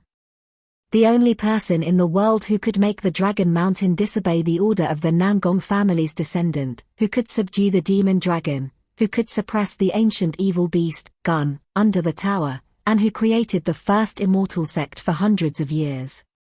He was the #1 master in the world hundreds of years ago. He was the first person who gave up on ascending to the heavens in order to cross the suffering of the mortal world. He was the first sect master of the Confucian Wind sect. Nangong Zhongying. 213. Although sect leader Changying was a person who had died a long time ago, there were many paintings of him that were passed down in the world. Confucian Wind sect's Hall of Sages even enshrined the dignified jade statue of the first sect leader. Thus, Yu Wangxi reacted almost instantly. "Ah Sai, quickly open the barrier. You can't beat him." Of course, he couldn't beat him. Who could beat him? Perhaps even the current most powerful grandmaster in the cultivation world, Chu Waning, wouldn't have a chance of winning against him. Nan Gongsai was trembling, but it wasn't because he was afraid. Instead, it was because of an extremely intense grief and anger. Grand Sect Master Xu Shuanglin had actually turned the Grand Sect Master's remains into a precious chess piece. Crazy, he was really crazy. That was their ancestor, the soul of Confucian Wind Sect, the root of Confucian Wind Sect, the god revered by generations of disciples and descendants for hundreds of years. It was Nangong Zhongying. The veins on Nangong Sai's neck bulged. He let out an extremely distorted roar, like a tiger roaring in the forest. Xu Shuanglin. No, Nangongshu. Come out. Come out. His voice lingered for a long time like a vulture. No one answered him. Of course, Xu Shuanglin wouldn't come out. The only one who reacted was Nangong Zhongying, whose eyes were covered by the silk band. He slightly turned his face, and his pale fingers slid across the scabbard. The treasured sword that had been buried with him came out of the scabbard. He held the sword and slowly walked down one step. At the same time, Nangong Sai took a step back and muttered, "Sect leader." Nangong Zhongying's steps were steady. The tip of his sword tapped on the jade steps, making an ear-piercing scratching sound. His eyes were covered, and this silk band was attached to his body after his death. It couldn't be removed, so he couldn't see the path in front of him. He could only rely on sound and smell to determine Nangong Sai's position. "Who are you?" Suddenly, a low and ethereal voice sounded. It was Nangong Zhongying who spoke. "Why are you trespassing?" Hearing the ancestor of several hundred years speak, even if it was just a precious chess piece, it was still extremely shocking. Nangong Sai swallowed his saliva and said, "Grandmaster, I." He suddenly let go of the sword he was holding and knelt down to kowtow. "Junior is unworthy. I, Nangong Sai, the 7th generation direct disciple of the Confucian Wind School, pay my respects." 7th generation. Sai. Chang Ying's corpse slowly and numbly repeated these words. Then, he shook his head and raised his sword. He only said one word, "Kill." Weapons clashed. As Nangong Sai struck him, he felt his arm go numb. The elder's strength was astonishingly great. A deathly pale face approached, his breath was as cold as ice. "Trespassers will be killed. Grand Sect Leader." The sword was dazzling, and the sword momentum was astonishingly swift and fierce. When the iron blades collided with each other, sparks flew in all directions, and the light was like snow. Xue Zhenyong punched the barrier and said, "Are you crazy? How can you beat him?" Who didn't know about Nangong Zhongying's bravery? It was said that his strength was astonishing. Even if he didn't use a weapon, he could smash rocks into pieces with one hand. Deal with him. Perhaps even 10 Nangong Sai wouldn't be enough to play with his ancestor. Nangong Sai's mind was blank. He never thought that there would be a day when he would actually fight with the first sect leader of the Confucian Wind School on Jiao Mountain. When the two swords collided, he was suddenly pushed back 10 feet. If he hadn't supported himself with his sword in time, he would have been kneeling in a pile of weeds. Nangong Zhongying raised his sword and slowly approached again. He repeated the order in a low voice, "Kill." At this moment, outside the barrier, Xue Zhenyong was angrily hammering the barrier. Jiang 11 frowned and didn't say a word. Villa Master Ma simply covered his eyes and didn't dare to look. Huang Xiaoye was secretly frightened and rejoiced. Fortunately, she didn't catch Nangong Sai.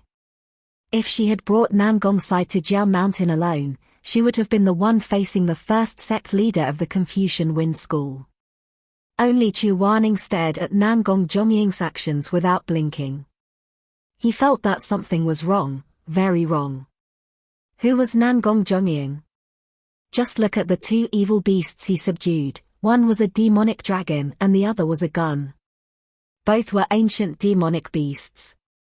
There was no need to say how terrifying this person's spiritual power was. Even if at this time his soul had already left his body, leaving only a shell in the world, He couldn't use many spells, but his fighting skills shouldn't be affected. So how fierce was Nangong Zhongying's fighting skills? Near the eastern pole Flying Flower Island, there was a relic that the Confucian Wind School showed off, a lake on the island. This lake wasn't big, but it wasn't small either.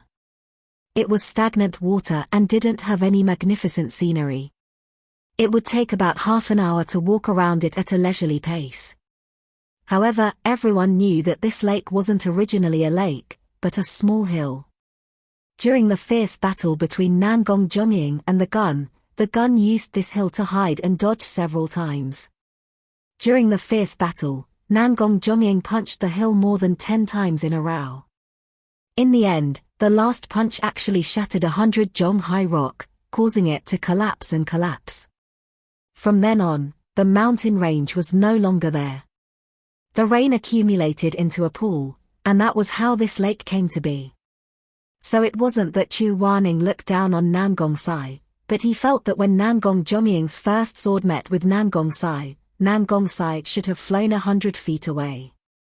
There was no chance for him to get up. There was something fishy about this corpse. Chu Wanning's eyes were like a sharp blade that scraped every inch of Nangong Zhongying's muscles and bones. Suddenly, his sharp eyes focused and fell on Nangong Zhongying's arm that held the sword. He paused, and in that instant, a spark lit up in his mind. He suddenly realized what was wrong. On the other side, Nangong Sai was struggling to support himself with his sword. He staggered and stabilized himself. He was like his wolf dog. He could be defeated, but he definitely wouldn't run away. He used his sleeve to fiercely wipe the blood from the corner of his mouth. Just as he was about to fight again, he suddenly heard a familiar voice behind him. Hit his left side. The meridians in his left arm are all broken. Grandmaster Chu? Don't be distracted. Chu Wanning stood outside the barrier, his pair of brown eyes staring at the two people who were fighting. Even if Nangong Zhongying's left arm is broken, you can't let your guard down. Hearing Chu Wanning's words, the surrounding masters all looked at Nangong Zhongying's left arm. Sure enough, they found that the corpse's left arm was soft and weak. Xue Zhenyong was shocked. Master Nangong Zhongying's meridians were broken after he died. Who did it? No one answered. But people like Yi Wangxi who were familiar with Nangong Zhongying's life quickly understood. Who did it? Who in this world would break his meridians? Who could break his meridians? While fighting with Nangong Zhongying, Nangong Sai stared at his ancestor's face.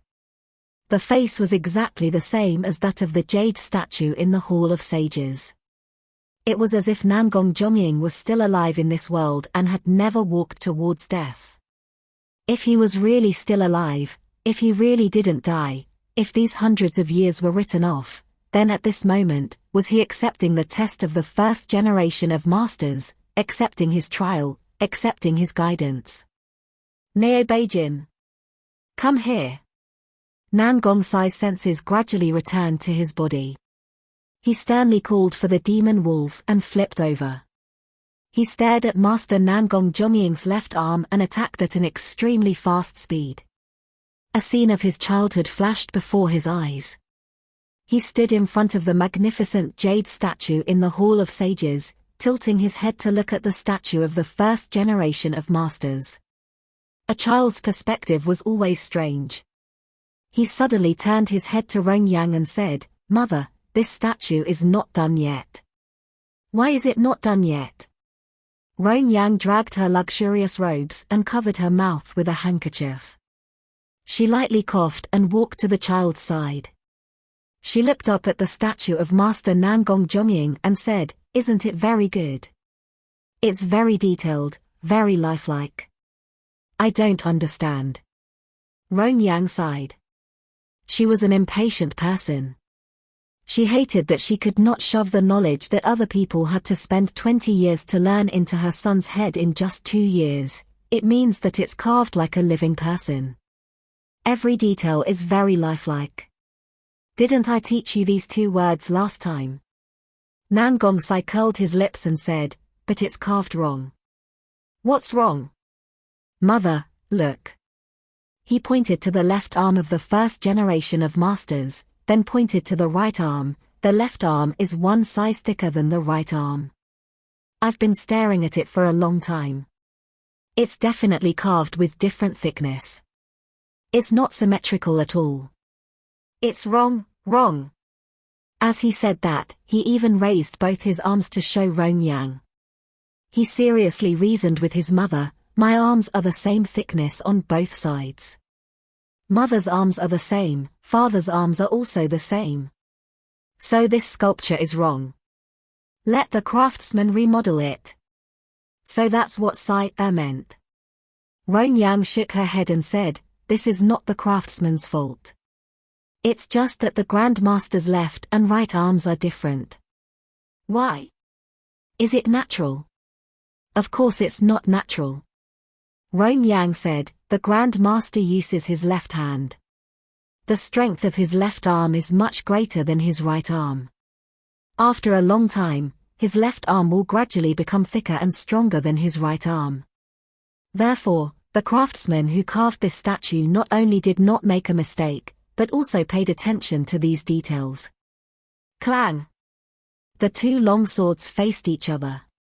Nan Gongsai and Nan Gongjong's faces were very close to each other. Separated by the sparks flying from their weapons, they gritted their teeth and fought against each other. Nan Gongjong, who lost his left hand, faced Nan Gongsai, who was full of scars and exhausted his last bit of strength. This was a hand-to-hand battle. Shizun had a thought that made him gasp: the meridians in his left arm, could it be that he broke them himself? In fact, it was not only Shizun. Many people who were watching the battle outside the barrier also gradually had this thought in their hearts. After the high-ranking disciples of the Confucian Wind sect were buried, their eyes had to be covered with a silk band with spiritual power. Was it really just for the sake of traveling on a crane, seeing the clouds and sky? Was it possible that Nan Gongjong had more or less anticipated the vicissitudes of life that would last 100 years? Therefore, when he established the Confucian Wind sect, he had already thought of the Confucian Wind sect's doomsday. The reason why he covered the eyes of every buried disciple was so that they would not be able to display their most powerful fighting strength, so that they would not be able to bring disaster to the world. Therefore, the divine martial skill that accompanied him throughout his life was not in the coffin. He only held a long sword. Therefore, before he died, he cut off all the meridians in his left arm. Even if in the future there really was an unrighteous person who used his corpse to stir up trouble, they would not be able to obtain all of his fighting strength. But the answer was still unknown. After more than 10 rounds of fighting, Nan Gongsai suddenly caught a glimpse of the Grand Master's eyebrows slightly knitted. He muttered, "Nan Gong Sai, 7th generation." Outside the barrier, Mo Ran stared at Nan Gongjong's every move with rapt attention.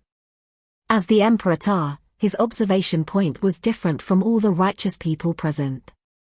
He could accurately perceive some things that people who had not played the exquisite chess game would find difficult to immediately discover. In Mo Ran's view, this corpse was clearly different from the others. He seemed to have been struggling to regain his consciousness before his death. This was also what Mo Ran was worried about before. Although the exquisite chess game was one of the 3 great forbidden techniques, there was no such thing as perfect magic in the world. If a person's willpower was particularly strong, then the caster would have to continuously exert spiritual power to suppress the chess piece's resistance. Once the caster's spiritual power was not enough, the chess piece would go berserk and lose control. Sometimes it would even backfire on the caster. This was also why in the history of the exquisite chess game, there were many people who suddenly died of a disease, or directly reversed the flow of their meridians and died suddenly. Mo Ran's face was burning, and his eyes followed Nan Gongjong's movements. He was almost certain that Xu Shuanglin could not completely control Nan Gongjong.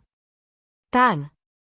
The sudden muffled sound made Mo Ran clench his 5 fingers on the barrier, and his veins protruded. The difference in strength was too big.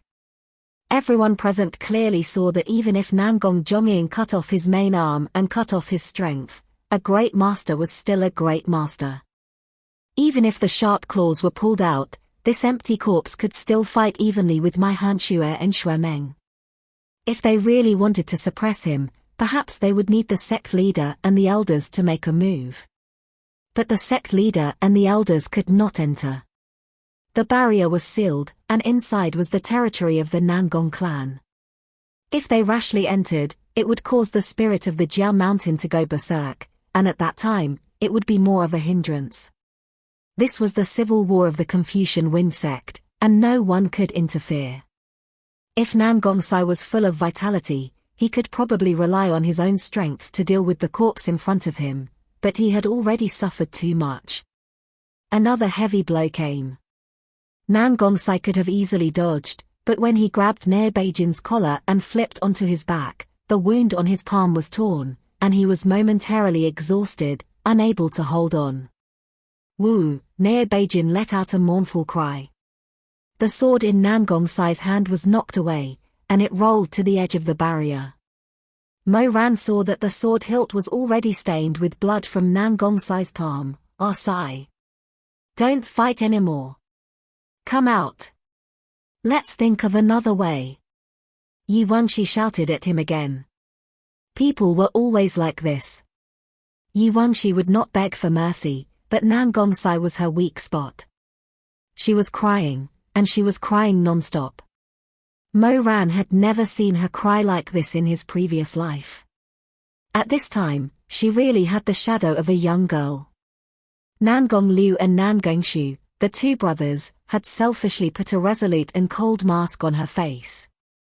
She had always felt that she would never be able to take off this mask, but the moment she saw the blood-stained sword, it turned to ashes. "Ah Sai, this blow was too heavy." Nangong Sai gritted his teeth as beads of sweat dripped down his forehead. He didn't utter a sound as he tried to force himself up from the ground. However, a cold light flashed past and a sharp blade as bright as snow shone on his face. Nangong Sai slightly gasped for breath, and raised his face, which was slightly similar to Nangong Zhongying's, to stare at his ancestor through the dazzling sword light. Nangong Zhongying's sword was already hanging above him. Inside and outside the barrier, there was a deathly silence. 2:14, Mo Ran clenched his fists in the dark. His heart beat like a war drum, and the veins on his temples twitched. He stared at the tense situation in front of him, and a crazy thought roared in his mind: Nangong Zhongying could take Nangong Sai's life at any time. But was he really going to stand like this? Could he really stand there with a clear conscience? He was trembling. He was suffering, but fortunately, no one saw anything strange about him. The line between life and death in the barrier was like fine sand absorbing water, and everyone's gaze was focused on it. The sharp sword could be stained with blood at any time. Thousands of trees rustled. Mo Ran grasped the concealed weapon in his sleeve, and rubbed the sharp edge of the sleeve arrow with his finger. He wanted to do something, but that something made his fear grow like wild weeds. Suddenly, Nangong Zhongying's body trembled. The trembling was too obvious, and everyone could see it clearly. Xue Zhenyong was shocked. "What's wrong?" Nangong Zhongying couldn't see Nangong Sai's specific position, and the position where he raised his sword was a bit off. However, Nangong Sai couldn't make a sound. Even the slightest sound or movement of the wind could make Nangong Zhongying react. He stared at his ancestor's face with a pale but stubborn expression, and pursed his lips. The corners of his lips were full of blood that hadn't dried yet. "You are Nangong Sai." This time, not only Xue Zhenyong, but many people standing in front of him who heard this sentence also shivered. Nangong Zhongying had a consciousness. Mo Ran's expression also changed. A cold light flashed in his sleeve, and he put away the concealed arrow that was about to be used. His back was already soaked in cold sweat, and his heart was beating wildly. That was close, he was almost exposed. He felt lucky that he didn't have to make a move, but then he felt uneasy and disgusted by his own luck. In front of this Jiao mountain, the two spirits of his past life and present life were fighting fiercely. They kept biting and tangling, tearing at each other until blood was dripping, and flesh was badly mangled. He didn't know how long he could hold on. Nangong. Sigh. 7th, within the wizardry barrier, Nangong Zhongying's sword, which was hanging high in the air, was slowly shifting. Little by little, inch by inch, Xue Zhenyong was extremely shocked. Does he really have consciousness? No, it wasn't conscious. He was restoring his consciousness, restoring the remnant consciousness of this corpse. Mo Ran knew that Xu Shuanglin, who was hiding in a corner of Jiao Mountain, was like a clumsy puppeteer. He had never danced with such a complicated and huge puppet before. He could not hold on any longer. Nangong Zhongying was about to break free of his. Swoosh! Before Mo Ran could finish his thoughts, a muffled sound of flesh being pierced rang out, causing his scalp to go numb and his pupils to contract. In that instant, blood splattered everywhere. After a moment of silence, an extremely distorted scream suddenly exploded in his ears. A cold sword pierced through his bones. Ah Sai! Miss Yi! Yi Wangxi! They clamped down on Yi Wangxi, whose eyes were red and whose expression was almost crazy. They were afraid that she would do something extreme, but they soon realized that it was unnecessary. What could she do? She was not a member of the Nangong family. No matter how good she was, in front of Jiao Mountain, she was just an outsider. She could not enter at all. Nangong Zhongying's sword mercilessly pierced through Nangong Sai's back and shoulder. If he could see with his own eyes, he was afraid that right now there would be a gaping hole in Nangong Sai's chest. Nangong Sai froze for a moment and seemed to want to say something, but Zhongying immediately pulled out his sword. Blood splattered everywhere. Nangong Sai, who fell to the ground, vomited a mouthful of blood. He could not even support himself anymore. After struggling a few times, he finally collapsed into the mud. He did not know what Xu Shuanglin did. Perhaps he donated the power of his spiritual core, or perhaps he used all of his consciousness to firmly control Nangong Zhongying. The body that was about to recover its spiritual sense suddenly turned into a puppet that killed decisively. He held a sword, and blood dripped from the thin sword groove. The blood dripped onto the ground, and under the moonlight, it converged into a small pool of darkness that was uncertain whether it was dark or bright. Nangong Sai once again tried to crawl up from the ground, but failed. In the mud, he barely managed to raise his face. Mo Ran's eyelashes trembled, and he closed his eyes. He would rather Nangong Sai not let anyone see this face of his. His originally proud, arrogant, clean and handsome face was now only covered in blood and mud. His facial features were almost indistinguishable. He was in such a sorry state that it was enough to make anyone with a conscience feel sorrowful. Although Nangong Sai's eyes were not sad, there was still fire in his eyes, and there was still light. Nangong Zhongying wanted to strike again, but a white light rushed over and tangled with him. Neo Beijing roared and howled, full of murderous intent, and did not care about anything else. Ah Sai, Yi Wangxi was on the verge of collapse, but Nangong Sai did not look at her. He only stared at Jiang 11, and his bloody lips and teeth opened and closed. At this moment, he could not make too loud a sound, but Jiang 11 understood lip reading. He clasped his hands behind his back, and his brown eyes stared unblinkingly at Nangong Sai's moving lips. Nangong Sai finished speaking. Jiang 11 said, "Okay. I know." Woo-woo, with another dull bang, Neo Beijing was hit by Nangong Zhongying with one hand. Its fall was much louder than its master's, and its snow-white body fell among the trees, crushing a large number of branches and leaves. Immediately after, its spiritual power could not support it, and a cloud of smoke rose from the ground. Before the smoke dispersed, a fluffy white puppy rushed out. It was not even the size of a person's palm, and it used all its strength to bite Nangong Zongying's clothes. It was Neo Beijin's original form. Nangong Sai turned his head and coughed softly. Go quickly. Ow woo. Neo Beijin did not leave. However, its little bit of strength was like a clay ox entering the sea when it bit Nangong Zongying. Nangong Zongying was too lazy to pay attention to it. He moved his fingers, and the ground of Jiao Mountain shook. The thousands of corpses that Nangong Sai had previously tied up were instantly pulled out of the ground by vines. He had the strength to pull up mountains. He was unstoppable. Nangong Sai's eyes flashed with a fierce light. He also pressed his hand hard on the ground. In an instant, he felt a sharp pain in his chest. His spiritual core was crushed. He used his spiritual core, which he had cultivated for more than 20 years, and his painstaking efforts to cultivate for more than 20 years, to stake everything on one throw and never look back. He shouted with blood in his eyes, sink. Collapse. He could clearly feel that the core that had accompanied him for 20 years in his heart had collapsed in an instant. It was very light, like the ripples of a spring lake blown by the wind.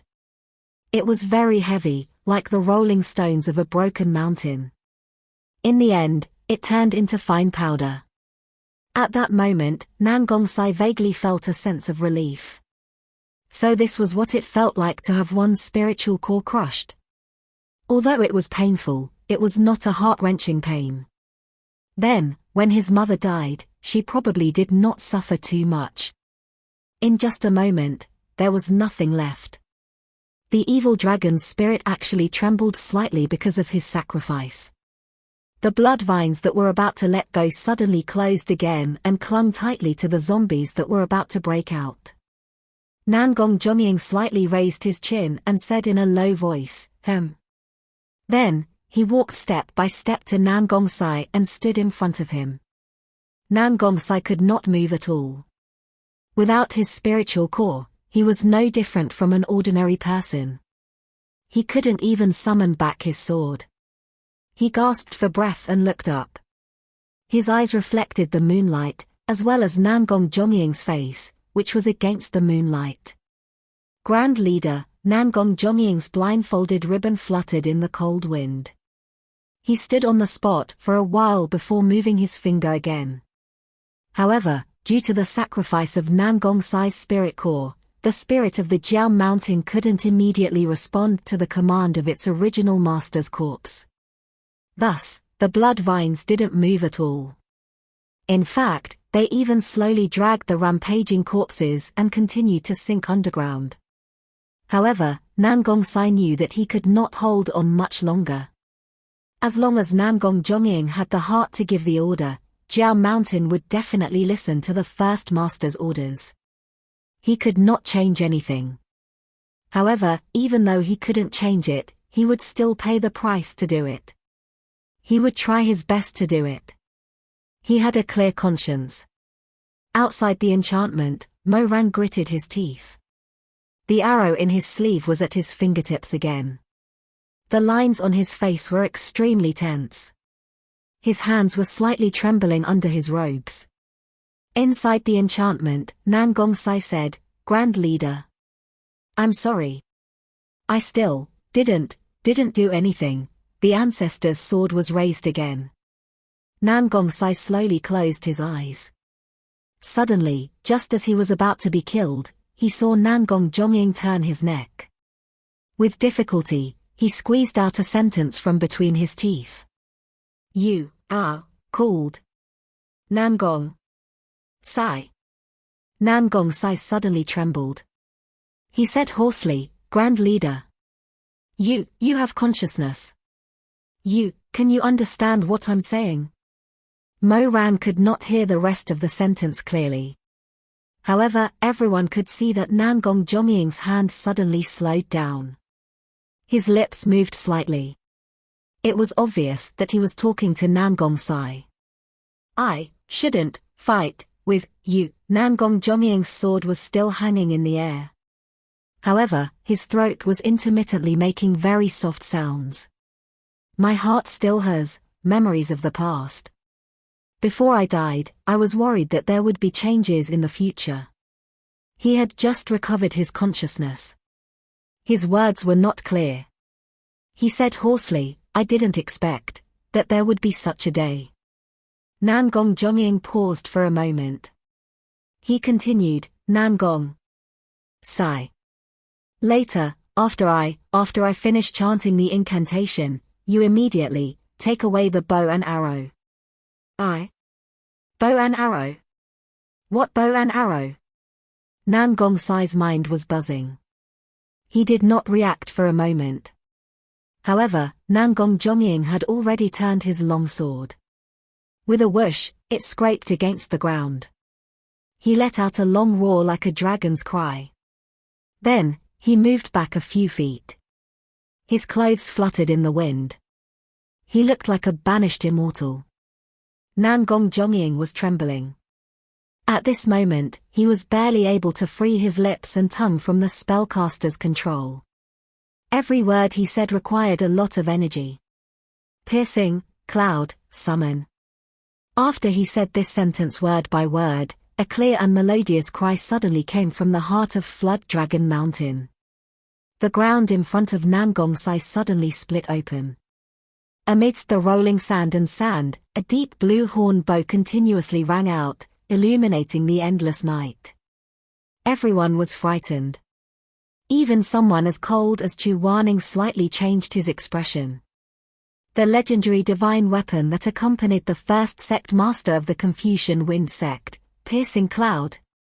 Quickly, take it away. Nangong Zhongying said hoarsely. His hands trembled violently, as if he was resisting an invisible spider web. He did his best to not go forward and take his divine bow, Piercing Cloud. Piercing Cloud arrow, can burn flesh and blood, burn. Nangong Sai actually already understood what he meant. However, this stimulation was too great. He could not believe it. So he opened his mouth and asked hoarsely, burn what? Me. Nangong Zhongying suddenly roared in anger. Grand Sect Master! Don't let my corpse do the thing that I hated the most when I was alive. Nangong Zhongying stood tall and straight, his robes fluttering in the wind. He left behind his last word after 100 years, burn. 215, for thousands of years, there had been many heroes in the world of cultivation, but now there were only 10 people who could be listed on the list of immortals, and Nangong Zhongying was one of them. In the past, Mo Ran did not think much of it. He once crushed the 72 cities of Confucian Wind with just a little finger. He only thought that there were hundreds of useless people hiding in the immortal city. Before the knife was placed on their necks, they began to cry in pain. Before the sword was cut, they began to beg for mercy. Just like what Yi Wangxi said before he died in his previous life, in the 70 cities of Confucian Wind, there was not a single man. In Mo Ran's eyes, Confucian Wind sect was a plate of loose sand, and the Nangong Zhongying who gathered this plate of loose sand, what kind of great person could he be?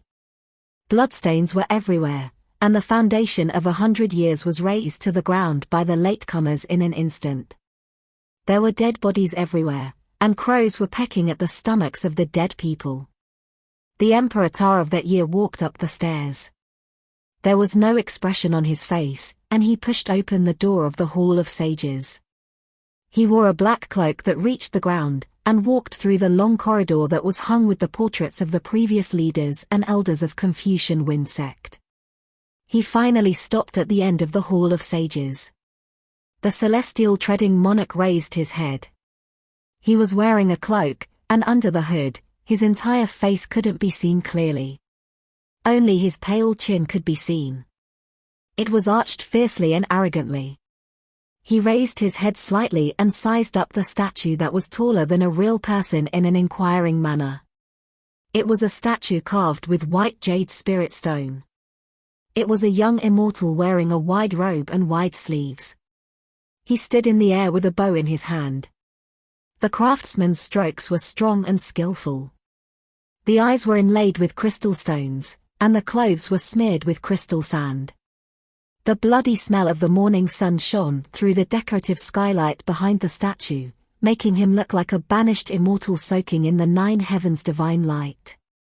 The half of the Emperor Ta's face under the hood suddenly showed a smile, revealing his white teeth and sweet dimples.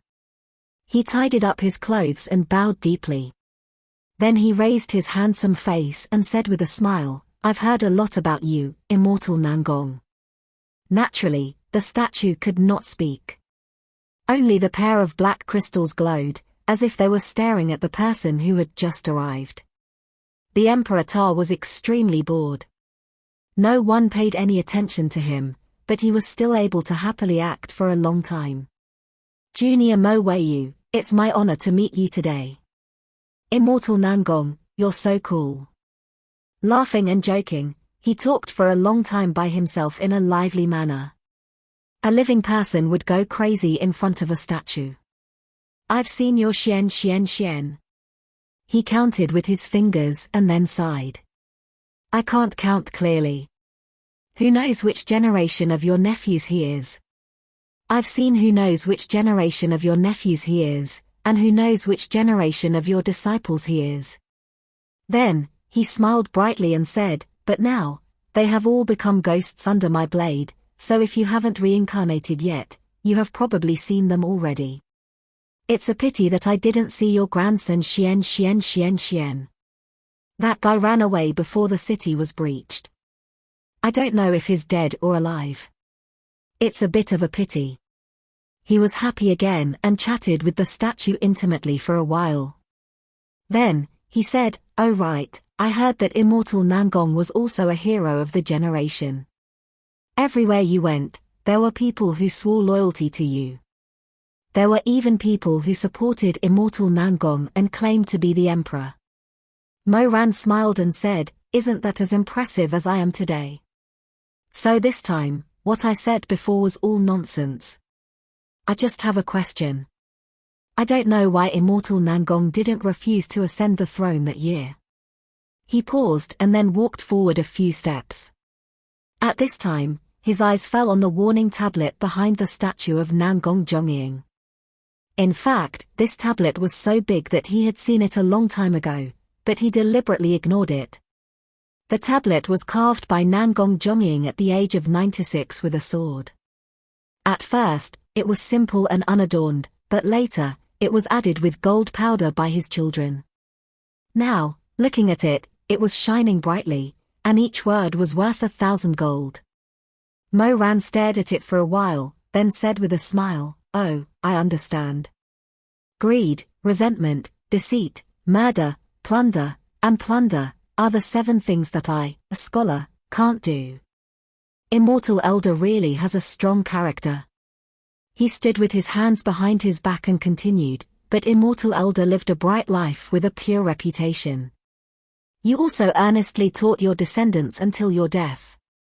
But I'm very curious, did Immortal Elder ever expect that one day, the Confucian Wind sect would become like today?"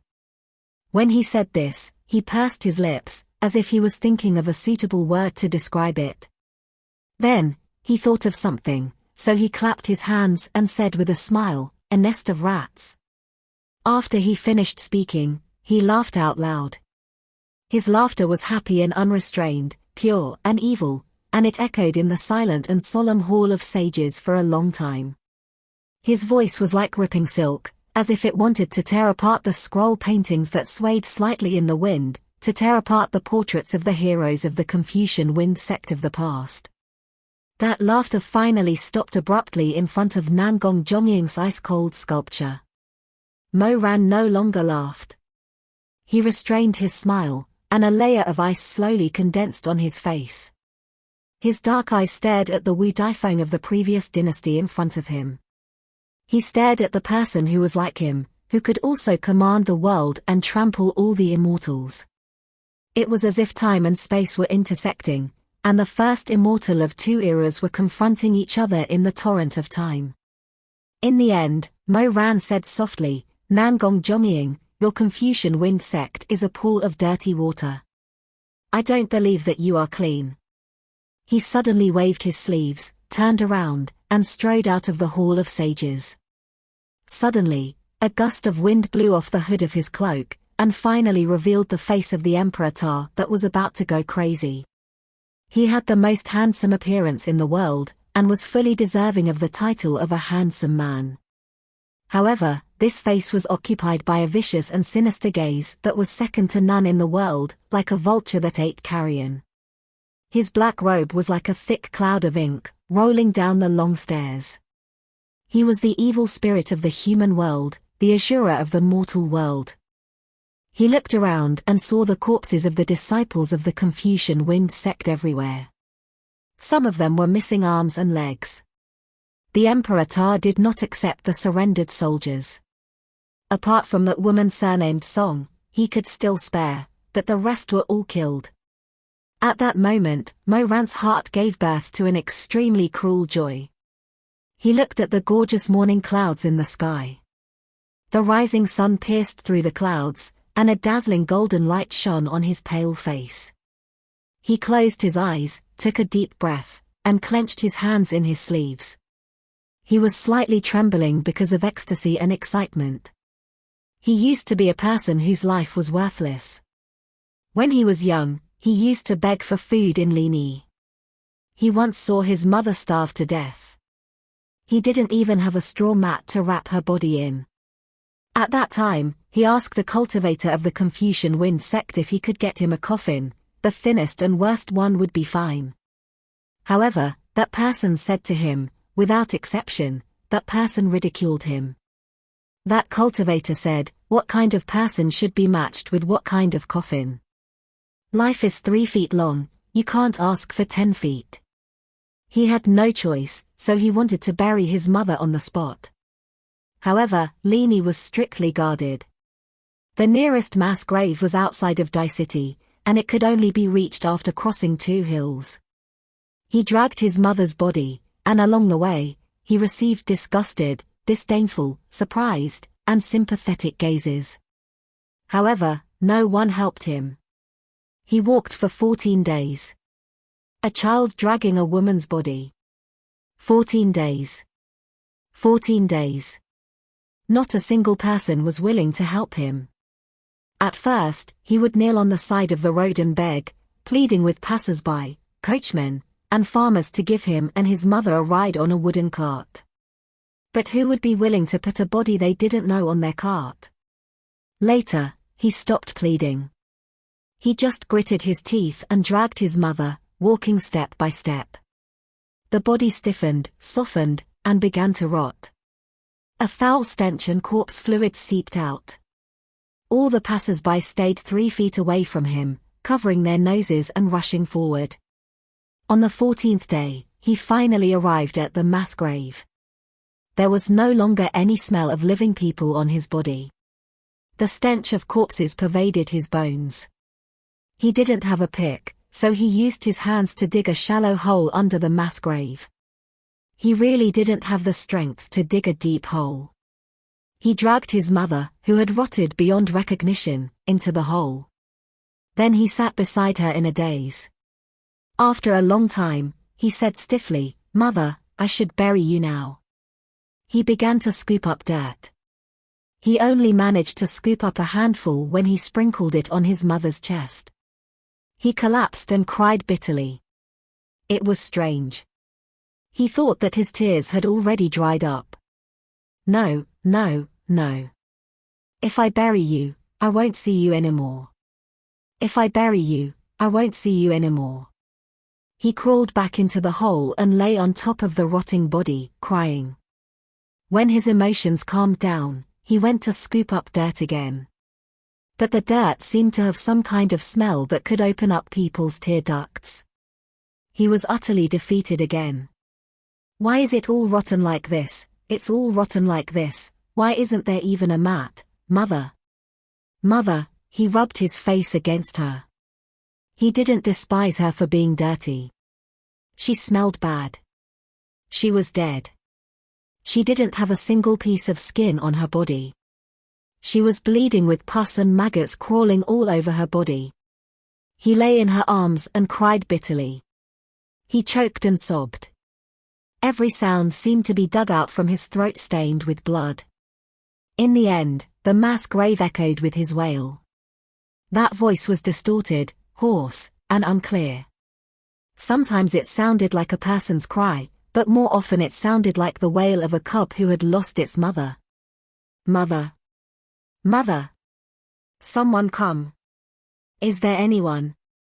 Can someone come and bury me too?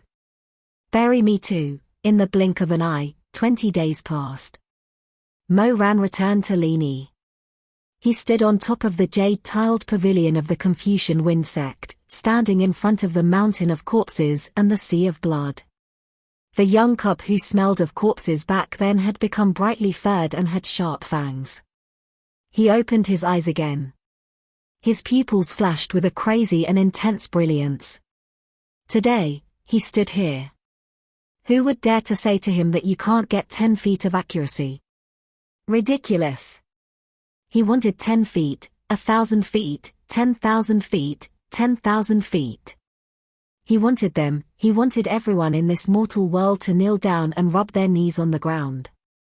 He wanted them to kneel down and present his 10,000 feet, 10,000 feet, 10,000 feet, trample all the immortals and rule the world. He entered the Hall of Sages and saw the Nangong Zhongying. He became more and more certain of his own desires and ambitions. Yes, trample all the immortals and rule the world. He could grasp everything in the palm of his hand and grasp everything in his grasp. He would no longer be the child who cried bitterly while holding a corpse. He would no longer let the people he loved die in front of him. He would no longer let them rot in front of him. Their skin would grow white bones, and their beauty would decay into mud. He would never do it again. 100 years later, he would also become a deity like the Nangong Zhongying. He would be worshipped by people, admired by the high mountains, with white jade as his body and gold as his calligraphy. No, he would be better than the Nangong Zhongying. His life and death would be far better than the Confucian Wind sect. And he, the first monarch of the cultivation world, would be more admirable and praiseworthy than the Nangong Zhongying, a hypocrite who couldn't pick up and let go of things. Sin? He didn't believe that the Nangong Zhongying didn't have any sin. How could a person who could create a monster like the Confucian Wind sect be a righteous and noble gentleman who sacrificed himself for justice? Wasn't it just greed, resentment, deceit, murder, rape, and plunder are the 7 things that I, the Confucian Wind gentleman, mustn't do? Who didn't know how to say beautiful words? Before Mo Weiyu died, he could have found someone to come up with some brilliant and admirable words to enlighten the world. He could have found a bootlicker to write a history book for him. The darkness of the past would be written off. From then on, he, the Emperor Ta, would be a sacred master who cared for the common people and had great plans for the world in one fell swoop. It was really wonderful. There was no better ending than this. Greed, resentment, murder, rape, and plunder is my Confucian Wind gentleman, 7, mustn't do. A faint murmur exploded in his ears like a clap of thunder. Mo Ran abruptly pulled himself out from the swamp of memories. However, his eyes were still filled with chaotic sparks. He raised his head to look at Nangong Zhongying, whose chest had already been pierced through by Nangong Sai's cloud-piercing arrow. It was the same face as the jade sculpture from back then. Someone cried out in alarm. Nangong Sai was injured to that extent. How could he pull the cloud-piercing bow? Was that bow prepared in advance? Look, there's spiritual energy attached to the bow. It's not Nangong Sai's. It's. No one said anything else. But everyone was well aware. It was Nangong Zhongying's. The only person who could control the cloud-piercing divine bow was Nangong Zhongying. The last spiritual energy left by Nangong Zhongying was on the boat before he died. The fire quickly spread and burned Nangong Zhongying's chest. The cloud-piercing arrow pierced his heart, and the fire instantly spread to his whole body. But the corpse did not feel any pain. Nangong Zhongying's body looked so tall and straight in the fire. His face was so peaceful and calm, and even calm. Mo Ran heard Shui Xinyong murmur, he expected this. Did he foresee such a day? No, it could not have been predicted. This was just a coincidence. Mo Ran was stunned. His pupils twisted into two thin slits. This was just a coincidence. But how could he convince himself? The ability to break free from the control of the precious chess pieces, the broken meridians, the cloud-piercing divine weapon that was buried in the Jia mountain, and the arrow that was filled with spiritual energy. If it was not carefully planned, how could it be to this extent? He staggered a step back. He used to think that they were the same. He used to think that all the legendary heroes in this world were born with a pair of hands that could cover the sky, that could wipe away the stains of their life, that could put on a clean shroud, leaving behind a field of pure white. He thought that Nangong Zhongying was the same as the Confucian Wind sect, that they were all nothing more than appearances, that they were all evil beasts wearing human skin masks. Was he wrong? He looked at Nangong Zhongying, who was wrapped in the brilliant fire. Hundreds of years ago, he was like him, an immortal who had amazing spiritual energy and the ability to penetrate the heaven and earth. Was he wrong? Nothing could drown out the sins. No matter how dignified the official history was, there would always be flaws that could not be justified. Long tongues could never be stopped. Nangong Zhongying was a kind person. He refused to be a tyrant and did not ascend. He used to think that it was just a disguise, and disguised by the people at the peak of power. Was he wrong? Nothing could hide the truth, just like the snow that had been deposited for a winter would melt. After the vast whiteness faded away, the earth exposed the face of the crisscrossed ravines. All the dirt hidden in the wrinkles had nowhere to escape. When the sun shone, they all screamed in the daytime. Was he wrong? Mo Ran slowly shook his head. He stared at Nangong Zhongying. Nangong Zhongying also raised his face. He was still covered by the black silk band embroidered with the soaring dragon. No one could see his eyes, not even Mo Ran. However, Mo Ran did not know if it was his own illusion, but he felt that Nangong Zhongying seemed to be smiling. Under the black silk band, there were laughter lines. Fire could not burn them away, water could not wash them away. Nothing could hide the faint traces of laughter. He stood quietly in the sea of fire, in the warm light. If he could, he also wanted to be selfish for once. He wanted to leave this broken body to accompany the green mountains and cypresses, and to be a hero in the future. The world was too beautiful. No one wanted to leave. However, he also knew that sometimes he had to leave, so he had already planned to break the scripture and hide the bow. He did not want his body to be used by others in the future. The world was too beautiful. It was enough to have flowers. It should not be stained with blood. Sect leader Tai. Nangong Sai held the cloud-piercing divine bow and knelt on the ground. The light of the fire illuminated his young face, as well as the traces of tears on his face. Junior is unworthy. The cloud-piercing fire burned away the precious black seeds in Nangong Zhongying's body. He was about to be burned to ashes. His whole body became fainter and fainter in the light of the fire.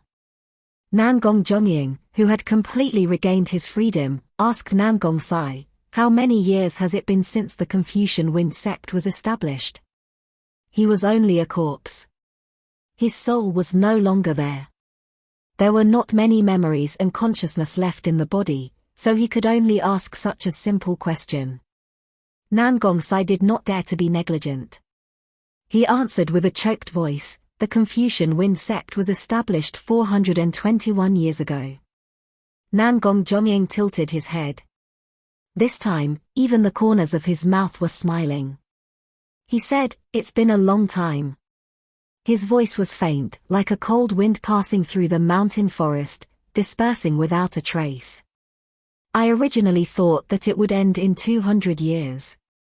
Nangong Zhongying's voice was gentle and broad, flowing through the grass on Jiao Mountain. "All things in the world have a lifespan. When their lifespan is up, no one can continue it. Besides, there will be a day when aging will be replaced by youth. There will be a day when the old will be replaced by a new one. Anything that is used for a long time will become dirty and old. Someone will throw it away and overturn it. This is a good thing. You don't need to blame yourself." Nangong Sai suddenly raised his head. Because he had lost too much blood, his face was as white as a sheet of paper. His voice trembled slightly. "Sect leader Tai. Actually, how long the Confucian Wind sect has existed does not depend on how many years it has been established or how many disciples it has." Nangong Zhongying's figure was almost fading away, and his voice was getting more and more distant. "It depends on whether there are still people in this world who remember that greed, hatred, deceit, murder, and plunder are the 7 things that I, the Confucian Wind gentleman, cannot do." As he spoke, he gently waved his sleeve. In an instant, the grass on Jiao Mountain shook, and vines rose from all directions, sinking the corpses that were about to escape into the depths of the earth. "Remember and do, the fire has been established." After saying this, Nangong Zhongying's body suddenly broke into pieces in the raging fire, turning into specks of firefly powder. The golden-red starlight drifted in the vast mountain forest. His body had disappeared, but his voice did not disperse. Inside the enchantment, Nangong Sai had long been sobbing. Outside the enchantment, Yi Wangxi knelt down. She knelt down. One after another, people knelt down. A lifetime of heroes, immortal Nangong, in life and in death, they were all heroes. 216. The enormous Jiao Mountain returned to its tranquility. The blood vines disappeared, and the corpses controlled by the exquisite chess pieces all sank into the depths of the earth. Nangong Zhongying's final order to the Jiao dragon's spirit was death. Even his descendants couldn't change it. The moonlight illuminated the mess on the ground. After Nangong Sai released the last arrow, the cloud-piercing bow in his hand gradually dimmed due to the loss of Nangong Zhongying's spiritual power. In the end, it sank. He dripped blood on the ground. Almost at the same time that the barrier was undone, Yi Wangxi rushed over and knelt by his side. "Don't move, don't move." Her voice was trembling. "I'll heal you, forget it. I was originally still alive and kicking, but after you heal me, I'll probably have to go see the Grand Sect Master." Nangong Sai coughed softly and pushed Yi Wangxi away. His black eyes looked towards Jiang 11. "Sect Master Jiang, I'll have to trouble you." Jiang 11 nodded and said, "I'll do it." He was the sect master of the medicine sect. If he was willing to lend a helping hand, it was naturally something that others couldn't do. Jiangxi's jade-white fingertips rested on Nangong Sai's wrist. Almost as soon as they touched, his pupils slightly contracted. Then, without saying a word, he and Nangong Sai looked at each other. He could clearly feel that Nangong Sai's spiritual core had already shattered. From now on, he was no different from an ordinary person. He couldn't use magic or spiritual power anymore. There was no way Nangong Sai didn't know about this matter, but Yi Wangxi was right by his side. As such, he looked at Jiang 11, slightly shaking his head in an imperceptible manner. "How is it? Sect Master Jiang, how is our Sai?" Jiang 11 silently withdrew his hand. Then, he took out a light crimson porcelain bottle from his Qianquan bag and handed it to Yi Wangxi. "He's fine. His injuries aren't critical, so Miss can rest assured. Keep this medicinal powder and apply it to the affected area every day. You will be healed in 10 days at most. After Jiang 11 finished speaking, he condensed his spiritual power into his fingertips and successively tapped several acupoints on Nangong-Sai's body. Finally, he covered the sword wound with his palm and the blood stopped flowing after a while. After doing all this, Jiang 11 stood up and said to the crowd, "We can't stay here for too long. I'm afraid something might happen. Let's go up the mountain." He turned to leave, but the conversation between Yi Wangxi and Nangong-Sai still drifted into his ears.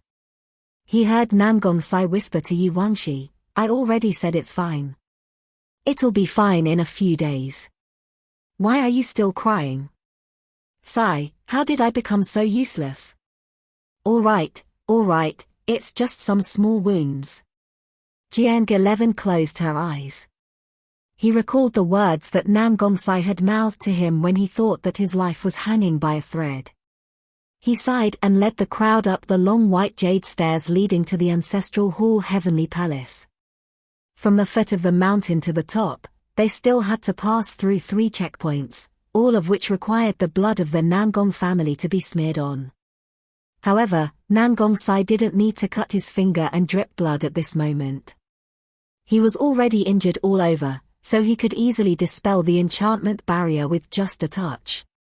All the way up, they didn't encounter any more obstacles. When Nangong-Sai smeared his blood on the dragon eye of the white jade dragon carving, the last heavy stone gate slowly and solemnly sank into the ground. The heavenly palace at the top of Jiao Mountain appeared in front of everyone.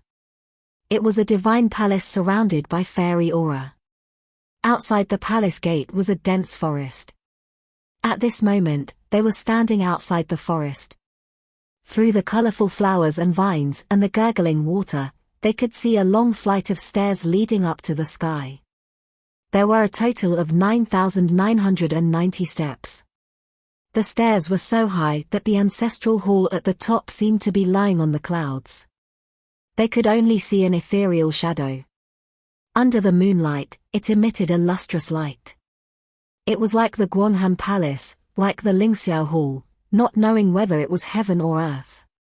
Almost everyone who saw this ancestral hall was shocked by its magnificence and workmanship. Then, they felt anger, jealousy, greed, and covetousness, all kinds of different feelings welled up in their hearts. Among them, the most speechless was Villa Master Ma. He slapped his forehead and wailed, "Oh my God, such a long flight of stairs. You can't fly on a sword on Jiao Mountain. How long will it take to walk on foot? This is another mountain." Huang Xiaoye smiled and said, "This old man doesn't have any evil intentions. It's just a joke." In this old man's opinion, Nangong Zhongying Immortal really doesn't need to ascend. He was able to create such a heavenly palace. What's the difference between being in the human world and being in the heavens? Suddenly, someone coldly said, "The Confucian Wind sect's heavenly palace was built by the 3rd-generation sect leader, Nangong Yu. After 2 generations, it was completed by the 5th sect leader, Nangong Zan. This heavenly palace has nothing to do with the Nangong Zhongying Immortal." Huang Xiaoye was speechless. He turned around and saw Chu Waning's extremely cold face.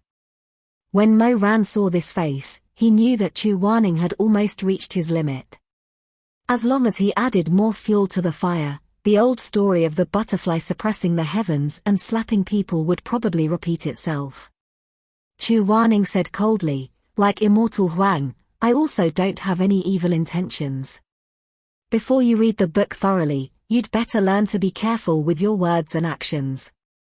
Huang Xiaoye had always cared about his face. In front of all the juniors, he was exposed by Chu Waning so mercilessly. For a moment, he was extremely embarrassed. His lips moved and he was about to say something to refute when suddenly he heard Jiang 11 say, "Huang Xiaoye, how can you joke about Nangong Zhongying's pure reputation?" Jiang Xi's words were self-evident. Huang Xiaoye's face instantly turned ashen, but he still forced himself to be calm and laughed dryly. "Sect leader Jiang, you don't have to take it seriously. This old man already said that I don't have any evil intentions. Do you think I'll condone your evil intentions just because you said you don't have any evil intentions? Jiang 11 coldly rolled his eyes and cast a sidelong glance at Huang Xiaoye. He didn't even want to look him in the eye. Do you think I'll tolerate your ignorance just because you're old? Grandmaster Chu was a grandmaster, but in the end, he only had ability and no real power. But Jiang 11 was different. Now, if Lone Moon coughed, the world of cultivation would tremble. Huang Xiaoye broke out in a cold sweat and suddenly didn't dare to say anything more. Jiang 11 flicked his sleeves and coldly entered the forest. He walked towards the long stairs at the end of the forest. The rest of the sect leaders glanced at Huang Xiaoye with either disdain or sympathy. Of course, there were also those who completely ignored Huang Xiaoye and followed him and left. The abbot of Wubei Temple even sighed, amid her. If it weren't for the situation, Mo Ran probably would have laughed out loud. They walked in the forest, but after a few steps, Nan Gongsai said, Jiang 11 asked, "What's wrong?"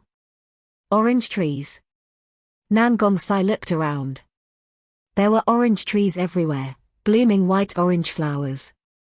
How can there be orange trees? What was originally planted here were all Dragon Lady spiritual trees. Look over there. Before he finished speaking, a sharp-eyed young cultivator suddenly pointed at the spring in the distance and said in a low voice, "There's a person over there." Everyone looked in the direction he was pointing. Sure enough, they saw a man sitting with his back to them next to the spring and under a lush orange tree. He seemed to be busy with something. Shui Xingyong frowned. "Is it a person or a ghost?" Mo Ran said, "I'll go take a look." His lightness skill was excellent. In the blink of an eye, he nimbly and silently hid in the nearby forest. Then, he cautiously circled around to the side. He was stunned. Because he saw the man's face clearly. It was Nan Gongsai's father, the last sect leader of Confucian Wind sect. Nan Gong Liu. What's going on? Wasn't Nan Gong Liu fed with the Linkai fruit? He should have been tortured to death for 365 days, but why did he look so calm and composed right now? He was even in a good mood, sitting next to the clear spring, washing a basket of oranges. The clear spring rippled with waves of light. The bright silver moon was ground in the spring water, shining on Nan Gong Liu's face. He had a dreamy expression on his face.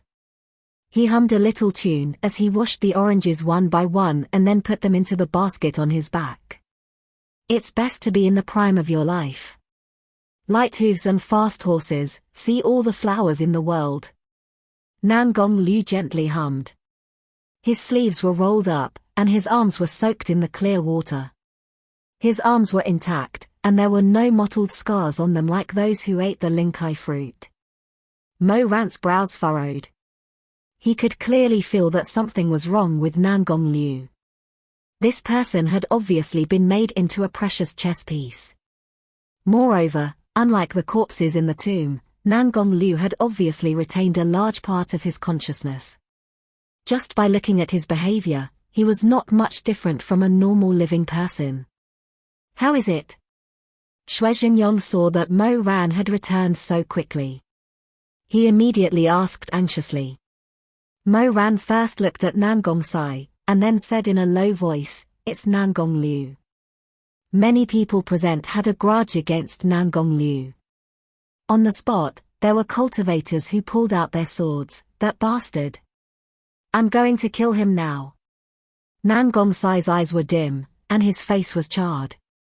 He lowered his head and said nothing. Mo Ran said, "Something's wrong. This Nan Gong Liu is obviously also controlled by the precious chess game. But what's strange is that there are no scars on his body from eating the Linkai fruit. I think it's better not to rashly alarm him." Chu Wanning thought for a while and asked, "Can the effect of the Linkai fruit be removed?" Lone Moon was the best at this kind of question. The Divine Hand said, "It can be, but it's more troublesome." I think that Xu Shuanglin would not give him the Linkai fruit and then go through so much trouble to help him remove the curse of the fruit. It's completely meaningless. Jiang 11 said, no matter what, Nangong Liu is here. Xu Shuanglin should be in the ancestral temple. This time, we didn't come here in vain. As he said this, he suddenly caught a glimpse of a shadow in the distance. Jiang 11 turned his head, and the others followed his gaze. They saw the former sect master of the Confucian Wind sect walking out of the forest with a basket full of oranges on his back. He was holding a cane in his hand, which tapped on the ground. His steps were light and quick. When he got closer, they could see that there was actually a bright smile on his face. Nangong Sai had originally made up his mind not to look, but in the end, he couldn't resist. He looked up at his father, and his eyelashes fluttered like cotton in the wind. He couldn't tell what he was feeling at this moment. Hatred? Heartache? Or something else? He didn't know. He wanted to look away, but that figure was like a fish hook. Once it was hooked, it was impossible to let go. At this time, someone who couldn't hold back his emotions suddenly shouted, Nangong Liu. Today, I'll let you pay with your blood. With a whoosh, the arrow left the bowstring and went straight for the back of Nangong Liu's head. It was too late for the others to stop it. Fortunately, that person's archery was not good, so the arrow was slightly off target. The whistling arrow pierced straight into the basket on Nangong Liu's back, piercing through several oranges. Immediately, many people cursed in their hearts.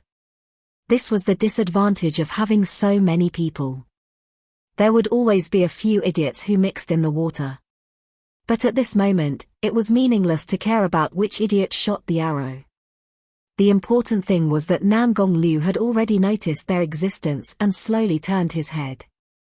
Seeing so many people standing in the mountain forest, Nangong Liu was stunned for a moment.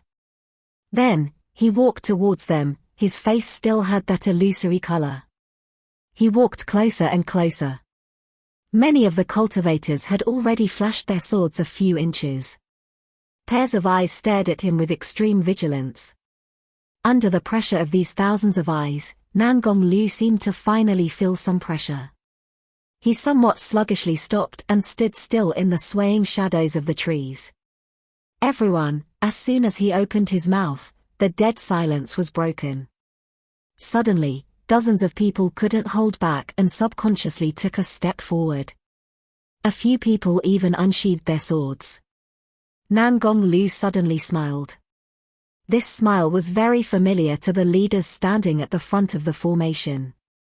This was the flattering and warm smile that Nangong Liu used to face everyone. The palace master of the trampling snow palace was stunned. The leaders looked at each other. They all felt that this chess piece was too strange. They didn't know what medicine was in the gourd. At this time, they saw Nangong Liu brush his left and right sleeves and pull them down. Then, he actually knelt on the ground and kowtowed respectfully to the thousands of cultivators. Aya, Nangong Liu, greetings. Distinguished guests have come from afar. Sorry for not going out to meet you. Sorry for not going out to meet you. As he kowtowed, more than half of the basket of oranges on his back rolled out and scattered around him. After Nangong Liu finished kowtowing, he knelt on the ground again. He put down the basket on his back and tidied up the oranges without shame. Under the stunned gazes of the crowd, he tidied up the oranges again. Then, he rubbed his hands and said with a smile, "Distinguished guests, are you going to see His Majesty?" His Majesty. Mo Ran instantly had goosebumps. After all, he had been called this for nearly 10 years. When he heard the words, His Majesty, he habitually felt that they were calling him. The other leaders were confused. They looked at each other. Shui Xinyong even smiled bitterly. For a moment, no one said anything. Seeing that everyone was ignoring him, Nangong Liu scratched his head in confusion and asked carefully, Distinguished guests, are you going to see His Majesty?" Jiang 11 was speechless. Nangong Liu was a little discouraged, but he repeated, "Distinguished guests, are you going to see His Majesty?" "Distinguished guests," Mo Ran asked him calmly, "who is His Majesty?" "His Majesty is His Majesty." Nangong Liu saw that someone finally paid attention to him. He was very happy and said, "If you want to see His Majesty, you have to keep going up. But he is very busy and may not have time to pay attention to you. He has to take care of the world affairs." Shui Xingyong finally couldn't hold it in. Even in such a hostile atmosphere, he couldn't help but laugh. World affairs? Ha ha, what world affairs? He is in charge of a mountain of dead people, playing chess with me, and playing with me. Is this world affairs? Ha ha ha ha, this Xu Shuanglin, he is too funny. Mo Ran's eyebrows were faintly covered with a layer of uneasiness. He continued to ask, "You mean that he is in the heavenly palace now? Although he is very busy, we can go and see him, right?" "Yes." Nangong Liu said, "Of course you can go and see him. If he closes the door and refuses to see you, you can just wait in the city. His Majesty will come out when he is done with his work." Okay, I have to go up too. The oranges up there are finished. I have to make up for it quickly. Otherwise, His Majesty will be angry later. As he said this, he left, leaving the others looking at each other. What should we do? Go up? Could it be a trap? But Mo Ran had already taken the lead and rushed up. He walked quickly and quickly left Nangong Liu, who was carrying oranges on his back, behind him. He also left the others behind.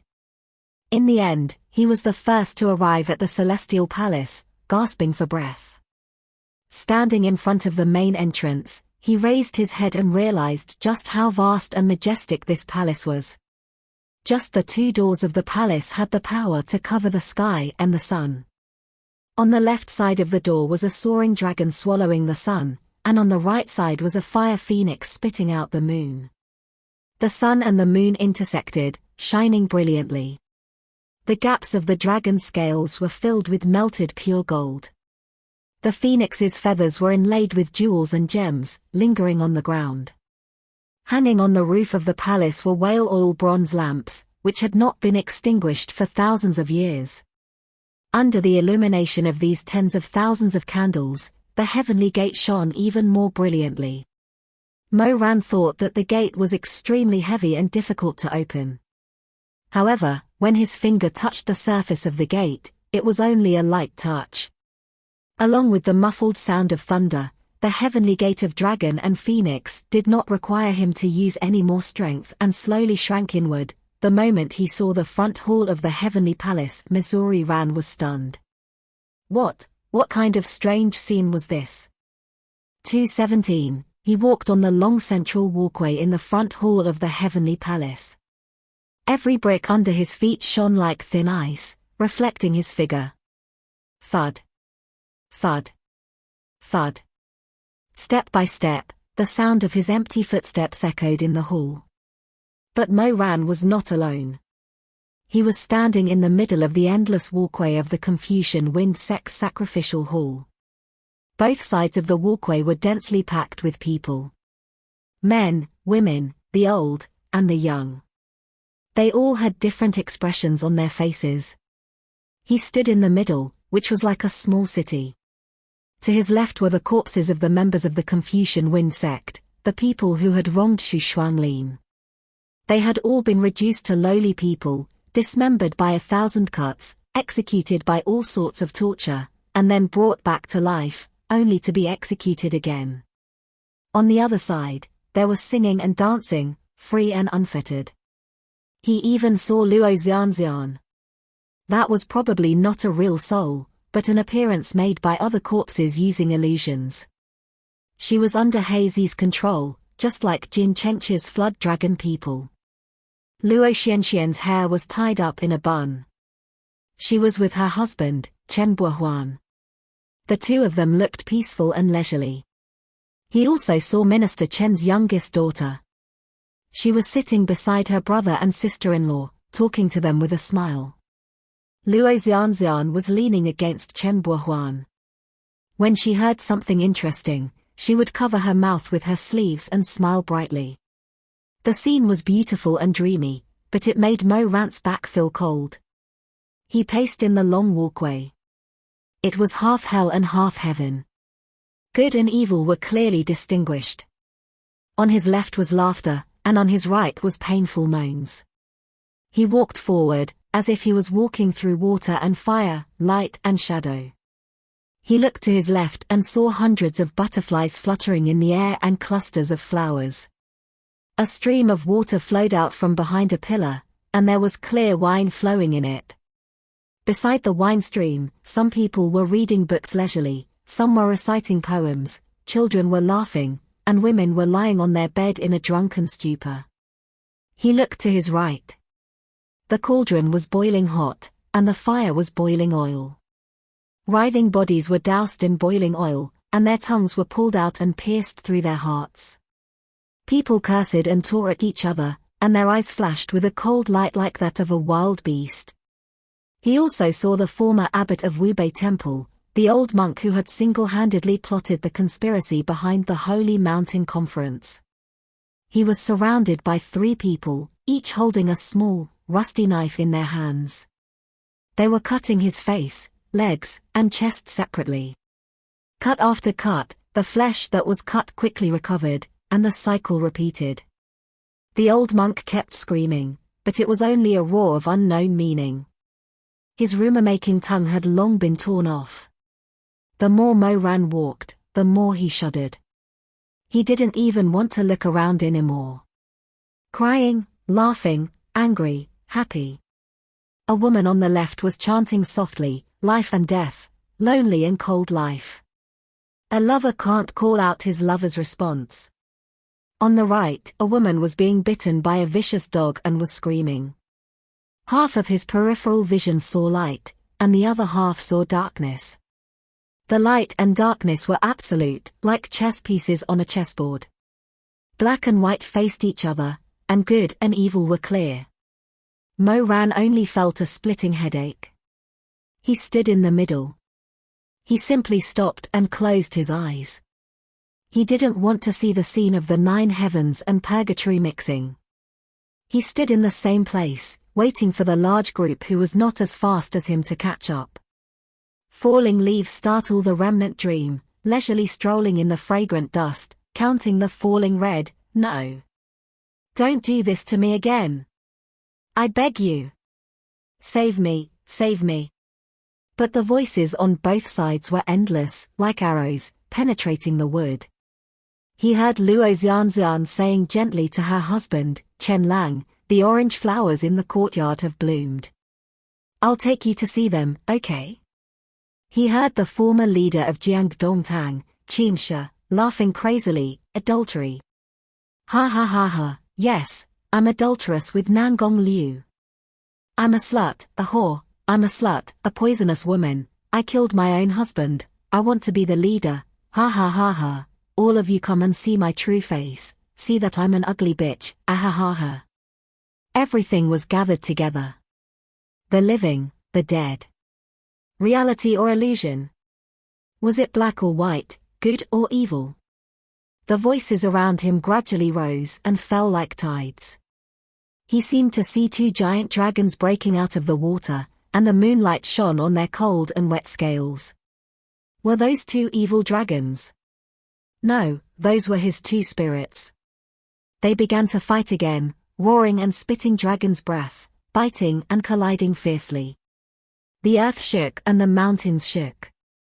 Mo Ran couldn't stand the crazy noise. He covered his ears, but he still couldn't block out the 2 chaotic voices.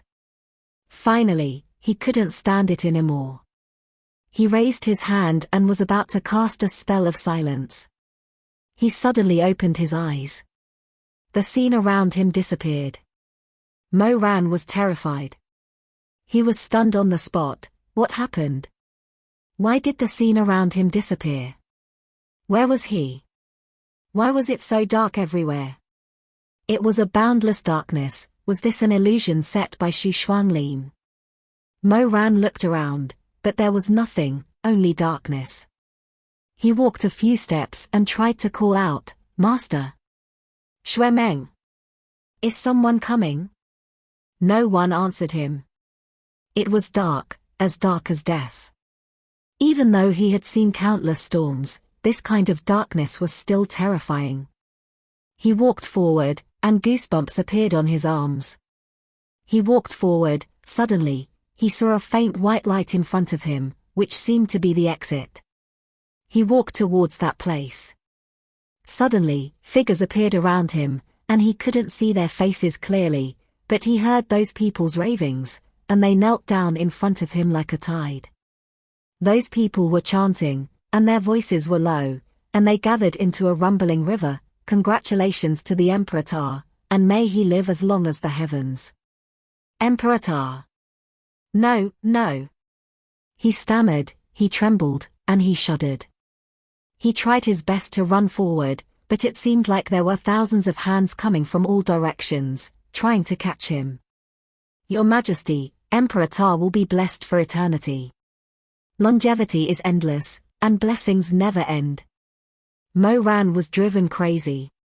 He tried his best to break free from those invisible hands, and he ran towards the light. "No, it's not me, go away, all of you go away. Emperor Ta." But those voices followed him like shadows, and Mo Ran began to think that Xu Shuanglin had gathered the souls and evil spirits of the world of spirits and souls, and at this moment, they were all out to catch him, a ghost who had escaped. "Why are you leaving, Your Majesty? Your Majesty, Your Majesty." Mo Ran staggered, and his eyes flashed with a crazy light. He wanted to leave, but all the evil spirits were trapping him. He was forced to be trapped, and he had no way to escape, so he suddenly became angry. He turned his head angrily, and suddenly, he pulled out his sword and slashed those shadows into pieces of darkness. His face was like a wolf or a leopard, and he was almost ferocious. "Get lost," he roared, "all of you get lost. Get lost." As soon as his voice fell, his face turned pale. He heard the people around him murmuring and snickering, "Your Majesty." He said, "Your Majesty." "Yes." He said, "Your Majesty, Your Majesty, where did we go wrong? You should know who you are in your heart, and where you came from. You can't escape." Mo Ran held his sword and retreated, shaking his head. "No, it's not like that. It's not like that." The black smoke that he had cut into pieces gathered again, and a blurry shadow fell in front of him, closing in on him step by step. The shadow said softly, "What's not like? I'm not the Emperor Ta." "How are you not the Emperor Ta?" The voice was ethereal and soft, like thin smoke curling up in the summer. "Of course you are. Every injustice has its perpetrator, and every debt has its debtor. Only you can't escape, but it's over." Mo Ran stared at the shadow. "It's over. The Emperor Ta has already died in front of the Tower of Babel, and it has nothing to do with me if he enters the tomb. I just. The shadow smiled gently, as delicate as a flower stamen. "You just what?" Mo Ran was speechless. "You're just a soul that returned." It asked, "You're just a physical body with a memory. You're just an innocent life that lives in the Emperor Ta's shadow. Or, you're just a dream?" If it could be said that he was angry and scared before, after this sentence, Mo Ran's emotions were like ice, and the blood in his body froze. He was almost at a loss, and did not react. He wanted to speak, but for a long time, he could not form a complete sentence. When he opened his mouth, his voice was dry, and he could only dig out a broken word. "Dream? You've always thought that you were reborn, but who can say for sure? Do you really think that it's true? At this moment, is the real you, or me?" The blurry smoke surrounded him, becoming clearer and clearer. "You said that you died in front of the Tower of Babel, but you're standing here alive. Are you really dead?" Mo Ran stared at the black smoke. He was no longer trembling, but he felt cold, as if he had fallen into an ice cave, and stepped into a bottomless abyss. It was so cold. Was he really dead? The desolation of the Witch Mountain Palace seemed to still be in his bones, and the flames of the uprising of the 10 great sects were like long snakes that slithered from the foot of the mountain, trying to bite off his neck. Xue Meng seemed to be standing in front of him just a moment ago, with tears in his eyes, and said fiercely, "Mo Ran, give me back my teacher." Was he really dead? He remembered that he took the poison, and the poison pierced through his heart and lungs. He staggered to the front of the Tower of Babel, and with the last of his strength, he crawled into the grave and lay down in the coffin. The begonia flowers bloomed gently, and the light of the sky and the shadows of the clouds lingered. He closed his eyes, then you opened your eyes. You went back to the year when you were 16 years old, to the time when everything could still be salvaged, right? The black shadow seemed to be able to see through his heart, and whispered with a low laugh. Yi Wenxi didn't die, and neither did Shimingjing. You've seen through your own thoughts. You've fallen in love with Chu Wanning. You've become Grandmaster Mo, and he's finally accepted you. You thought you were free. Now, you're the leader of the rebel army, Daoist Qingzheng, and the young hero of the generation who's going to arrest the leader of the evil tyrants, Xu Xuanlin. There was a deathly silence. The blood vessels on Mo Ran's neck were pulsating, along with his intense heartbeat. The black shadow did not have a face, but it was staring at him. He knew it was staring at him. You wish. The cold sword pierced his heart, and the poisonous fangs pierced his neck. Mo Ran could hear despair spreading in his body, spreading like a poison, just like the deadly poison he took when he was 32 years old. It spread, into his liver and gallbladder, into his heart. You didn't come back to life at all. Everyone is dead.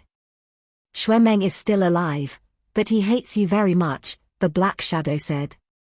Now you have woken up from your dream. Open your eyes, Emperor Ta.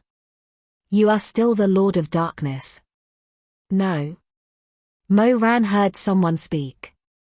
The voice was so weak and broken, as if it had been broken down countless times and then glued back together. Then he was surprised to find that the person who said this was actually himself. No, he urged the courage in every inch of his bones and every drop of his blood.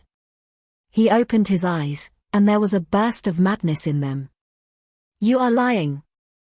Absolutely impossible. Impossible. He gathered his sword and slashed, panting furiously.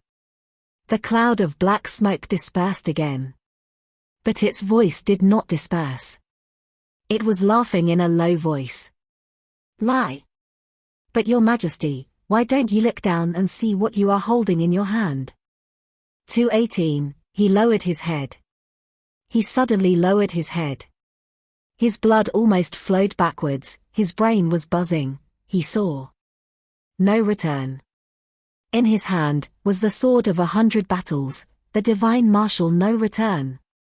The pitch-black modal was placed horizontally in the night, the hilt was slender and hard, the style of the Tang sword, without a sheath, very similar to a sword. On the hilt of the saber, which was inlaid with a golden ring, there were two extremely muscular words, No Return. Green fields and vermilion bridges, the past. Another year, Jun No Return.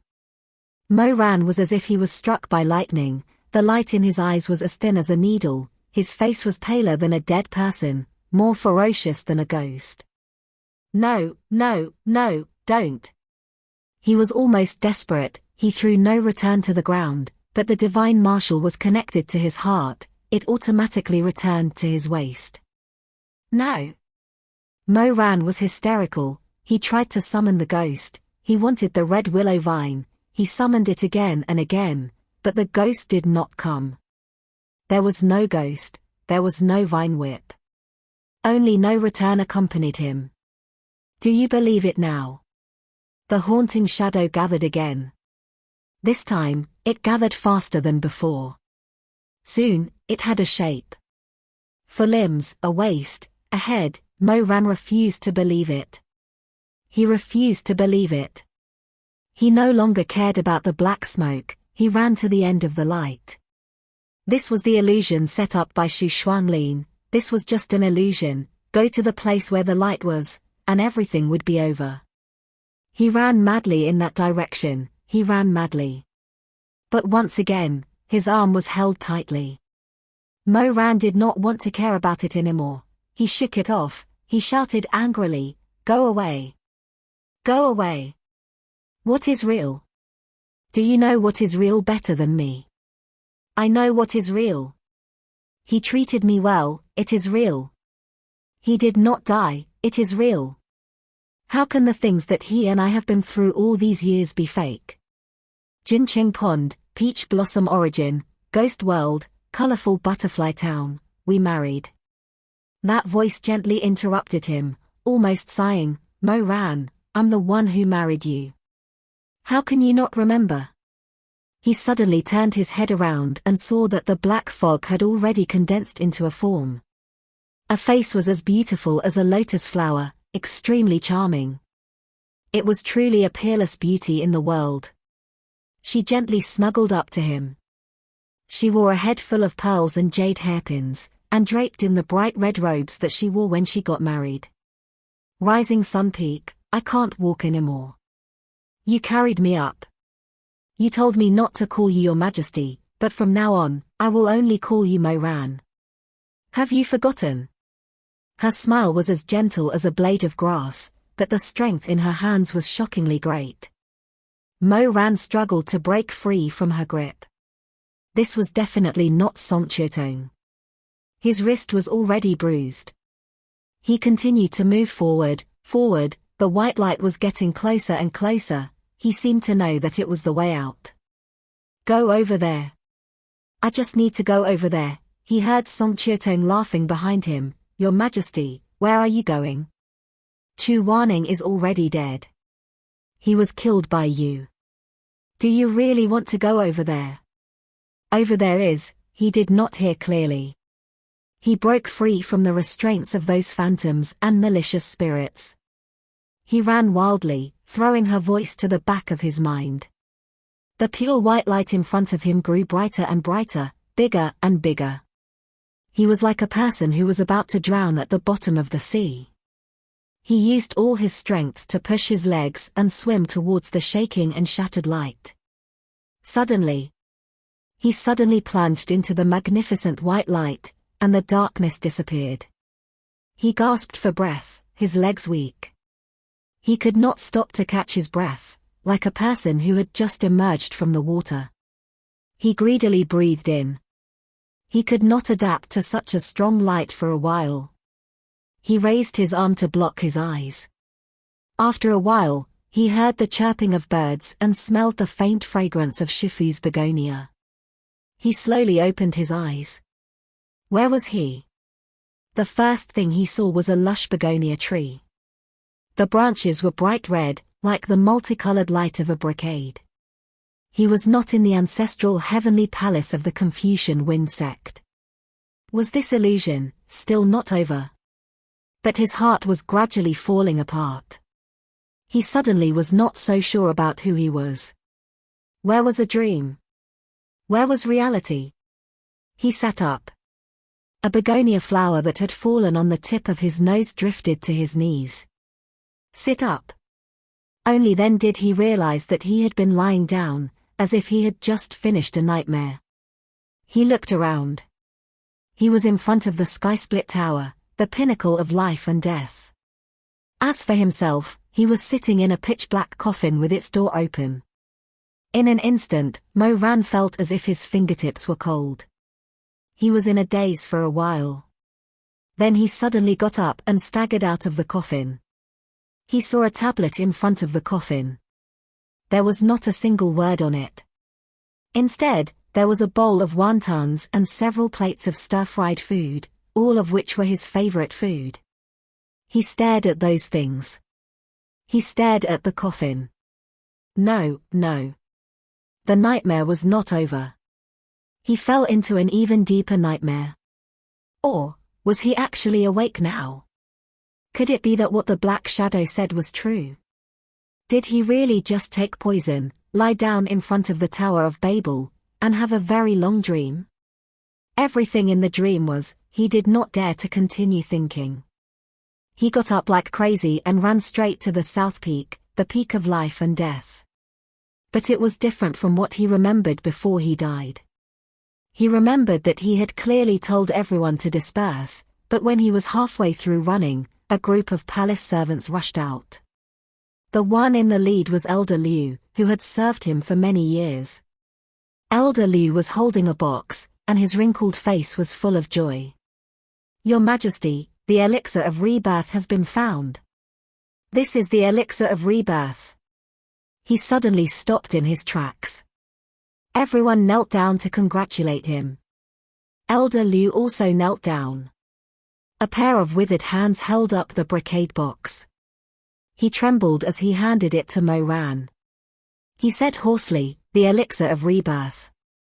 Your Majesty has been looking for the elixir of rebirth. Finally, the god has been moved." "This is it," Mo Ran said in a daze. "No. Didn't I chase you all down the mountain?" The servants' faces were ashen. They kept kowtowing. Elder Liu was also extremely frightened. "Your Majesty, why did you chase us away? But where has this old servant failed to serve you?" What about the 10 great sects?" Elder Liu was confused. He looked up blankly. "What 10 great sects? Your Majesty, what happened to you?"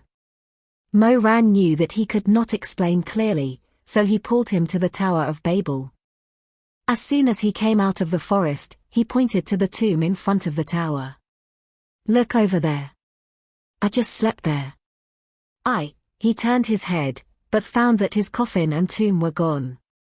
There were only 2 lonely tombs of the Empress and the concubine. On top of them were his crooked words. Mo Ran, Elder Liu was worried. "Your Majesty, what happened to you?" Mo Ran stared at the 2 tombs in a daze. His consciousness was already very chaotic. For a moment, he could clearly feel that everything was fake. But in the next moment, he felt that reality and illusion were intertwined. He could not tell where he was or what year it was. Elder Liu sighed and said, "Your Majesty is too worried. Are you dreaming?" "It's not a dream." Mo Ran muttered, but then he shook his head. His face was pale. "No, of course it's a dream," he said incoherently for a long time. Then he suddenly turned his face and stared at Elder Liu. "Then where's the medicine for rebirth?" Elder Liu then presented the box. He didn't take the box. Instead, he opened it directly. Inside, there was a pill as white as jade, exuding a gentle luster. He trembled as he picked it up. His Adam's apple bobbed, and then he walked in the direction of the Red Lotus Pavilion. But Elder Liu suddenly pulled him back. Mo Ran suddenly turned his head. His nerves were already stretched to the limit. He was about to snap. He asked, "What's wrong?" Elder Liu, who was still in a good mood, suddenly had a gloomy expression. His eyes flashed with a strange light.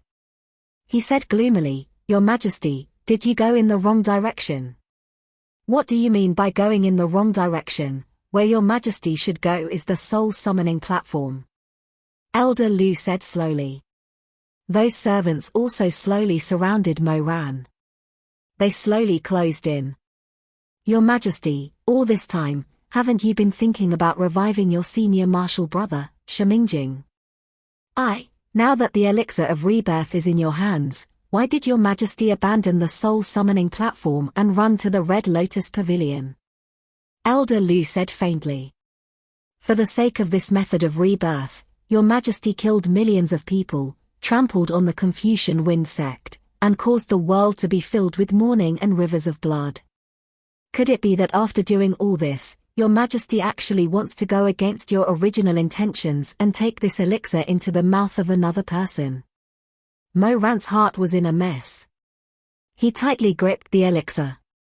He said, "You don't understand. Your Majesty must go to the soul summoning platform. You must not go to the Red Lotus Pavilion." Everyone's eyes flashed with a terrifying light.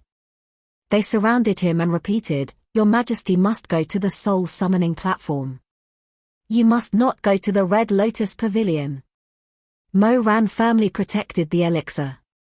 His face was pale. He said, "All of you, get out of my way. Your Majesty must go to the soul summoning platform, get out of my way." He unsheathed the sword and gripped the ice-cold hilt. Those people seemed to shudder, and then their eyes became as long and narrow as snakes. Each and every one of them revealed a twisted smile. "You will suffer retribution. What do you think you can change? You don't keep your word. You're fickle. How can this kind of heartless person be worthy of the elixir? Take it back. Take it back." Mo Ran protected the elixir. He fiercely cut open a bloody path and ran towards the South Peak, the peak of life and death. Whether this was a dream or reality, he knew that Chu Wanning was there. Whether he was alive or dead, he had to go there. He had to be by Chu Wanning's side. Only then could he feel at ease. He ran into the barrier of the Red Lotus Pavilion. Elder Liu and the others were blocked outside the barrier. He turned around and glanced at them. Then he closed the jade bamboo door. He didn't want to see anyone else. This was the Red Lotus Pavilion. He was the only one here, and, "Master." His eyes widened in shock.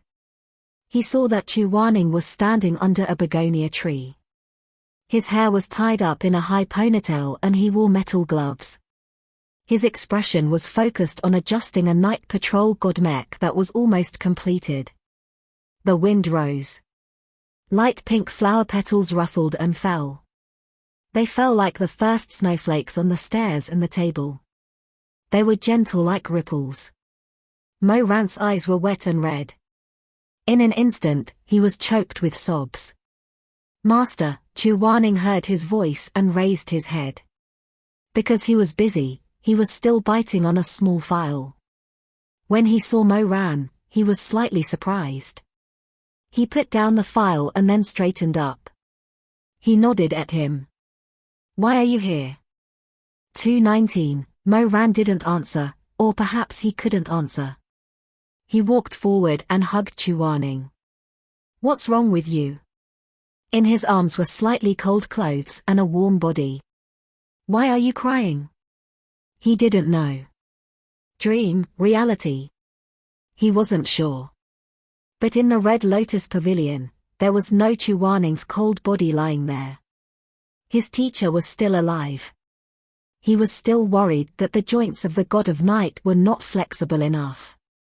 He was still thinking about whether to apply Ting oil or varnish. This seemed to be enough. For a moment, he indulged in this and didn't want to wake up. By the time he and Chu Wanning finished building the mecha, it was already late. Thus, he pulled Chu Wanning back to the room.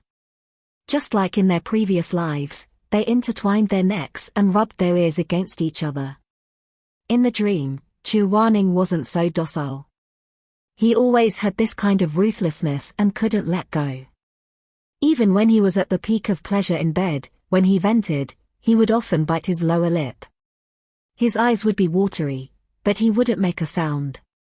He would only pant heavily and uncontrollably. The candlelight didn't go out. The warm light shone on the face of the person beneath him. Mo Ran stared at his confused appearance. He stared at Chu Wanning's facial features, brows, and eyes. He stared at Chu Wanning's black eyes, which were filled with the shadow of the candlelight. The shadow of the candlelight swayed, like petals falling from a deep pool. When Mo Ran rhythmically moved, the petals swayed and floated in the pool. Ripples spread out. In the end, moist water fell from Chu Wanning's eyes and was kissed by Mo Ran. He knew very well what kind of person Chu Wanning was.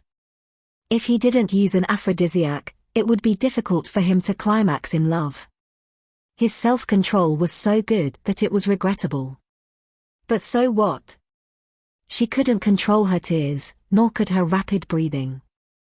It didn't matter even if she didn't scream.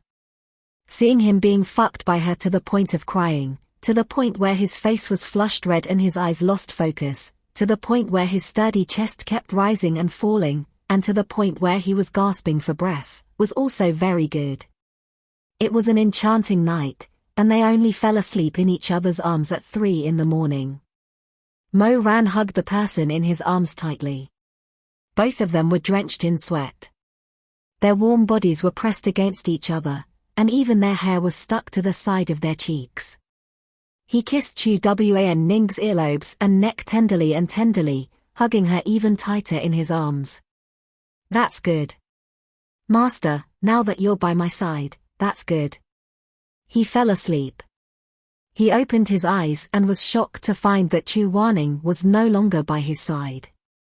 Master. He sat up abruptly. Then he saw Chu Wanning standing by the half-open window. It was already dawn, and outside the window, Weiyu was drizzling. Mo Ran let out a sigh of relief. He reached out a hand to him. Master, come here, but Chu Wanning didn't move. He was dressed very neatly, his clothes as white as snow. He calmly looked at the man on the bed. Mo Ran stared at him. Suddenly, a strong feeling of unease rose in his heart. Chu Wanning said to him, Mo Ran, I should go. Go? He was stunned. The bed was still warm, and there were strands of hair on the pillow. There was also a faint smell of lust. But Chu Wanning was standing in front of him. It was like they were separated by a lake or a sea, so distant. Mo Ran anxiously said, Where are you going? This is the Red Lotus Pavilion, your home. We're already at home, so where are you going? Chu Wanning shook his head. He turned his face to the side and looked at the gradually paling sky outside the window. He said, There's no time, it's going to be dawn soon. Wanning. It was just a blink of an eye. The room was empty. There was nothing left. He hurriedly put on his clothes and got up from the bed. He didn't even bother to put on his shoes and socks as he staggered out the door. The night wind blew, and thousands of snowflakes drifted down. Most of the brilliant begonia flowers from last night had been knocked down. Scattered flowers covered the steps, tables, and chairs. There was even a finished God of Night on the stone table. The metal gloves and the file were thrown to the side. It was as if Chu Wanning had just left, as if Chu Wanning would come back at any moment.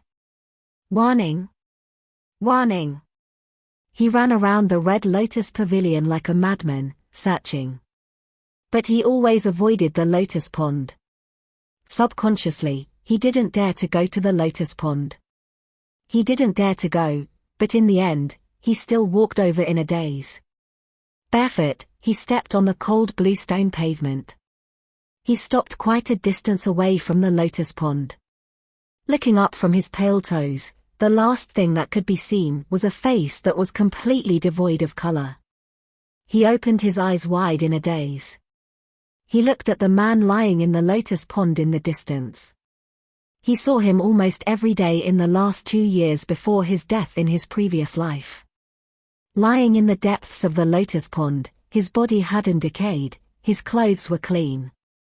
What was the difference from when he was alive? What was the difference? He walked over step by step. Closer. Even closer. As long as he walked forward, he would be able to reach the edge of the pond. He would be able to see every eyelash, the slightly furrowed eyebrows, and the almond-shaped eyes that never relaxed after death. But he knelt down in fear. His knees hit the stone floor. He knelt and curled up, trembling for a while. He suddenly thought of the immortal medicine that Elder Liu gave him, the immortal medicine that could bring the dead back to life. He was wild with joy. His fingers trembled and curled up as he rummaged through the Qianquan bag. He took out the things inside one by one. Immortal medicine, immortal medicine. I want the immortal medicine that can bring the dead back to life. Where is the immortal medicine? Where is the immortal medicine? He took out everything. He turned the entire Qianquan bag upside down. He didn't even let go of the gaps between the needles and threads. He touched every inch of it. But there was nothing. The immortal medicine was gone. The immortal medicine wasn't inside. Or maybe just now, when he bumped into Elder Liu and obtained the immortal medicine, that was also a dream. No, this was all a dream. It was one dream after another. He broke down. His consciousness was in chaos. He raised his hands in despair and rubbed his cheeks and eyelids. He muttered, "No, there is. I clearly put it inside, immortal medicine, there is immortal medicine, there is. He searched crazily again. Just like that, he knelt in front of Chu Waning's corpse and searched hysterically. His eyes flashed with a terrifying light, but his voice became more and more choked. He became more and more desperate. In the end, he leaned over and cried loudly. "I put it inside, I put it inside." He swept away the debris in front of him with his palm. Countless porcelain vases fell to the ground and some even broke. He crawled forward in the midst of the broken pieces. The shards pierced into his flesh and knees, but he didn't care. He crawled towards the person lying in the lotus pond. In the end, he carried him out of the pond and held this ice-cold body tightly in his arms. This was something he always wanted to do in his previous life, but he never did. He hugged Chu Waning's corpse. The drizzle was still lingering on the ground. The sky was brightening, but it had nothing to do with them. He hugged Chu Waning's body and cried. He stuck to his cheeks and kissed the bridge of his nose, eyelids, and lips. "Shizun. I beg you, listen to me. I beg you." In that instant, his figure overlapped with that of the orphan who once held his mother's rotting body in the mass grave. He broke down and wailed, begging a passerby to bury him with his mother. That year, he was only 5 years old. A 5-year-old child swore that he would never see his loved one again. In front of him, her flesh and bones rotted and scattered into the mud. In the blink of an eye, so many years had passed. The 32-year-old Emperor Ta hugged his Shizun's corpse. Sometimes he laughed maniacally, and sometimes he cried bitterly. It was a body that was no different from when it was alive. He did it. He could make the dead look like a living person. Under the skin of this corpse, there seemed to be a faint color of blood. It was so peaceful that it looked like it was sleeping. This time, he did not plead with anyone to bury him and Chu Waning together deep underground. However, the celestial treading monarch had already buried himself alive. On the day after Chu Waning's death, he drank a jar of pear blossom white. After that, he spent every single day in a tomb of the living dead called the Red Lotus Pavilion, living a life of drunkenness. From that day on, he had buried himself. "Shizun, listen to me, Mo Ran. You, listen to me." He vaguely heard someone calling him. It was a familiar voice. His surroundings were dark again. He was like a drowning person holding on to a piece of driftwood. Someone reached out to him. He choked and held on tightly to that person. "Don't go. I won't do any bad things anymore. I won't make you angry anymore." He held on to that person's fingers and intertwined their fingers. He smelled a faint fragrance of flowers, the fragrance of begonia. "I have a celestial medicine that can bring the dead back to life, but I don't know why. I can't find it. I can't find it. But can you not go? I beg you." He ignored everything and followed the warm body. He hugged that body. "Please, I'd rather the person who died was me. Mo Ran. Wake up." But he couldn't wake up. The pain was deeper than the sea. He was drowning, but he couldn't wake up. His throat choked. He hugged the person who was calling him tightly. His eyelashes were wet. I'd rather the person who died was me, Shizun, you dog. What are you doing? Hey. Suddenly, a person rushed over and grabbed him. Then, the surroundings were in chaos. Someone poured a pool of cold water between his lips and teeth. Mo Ran suddenly felt cold all over. The water was as cold as thousand-year-old mysterious ice.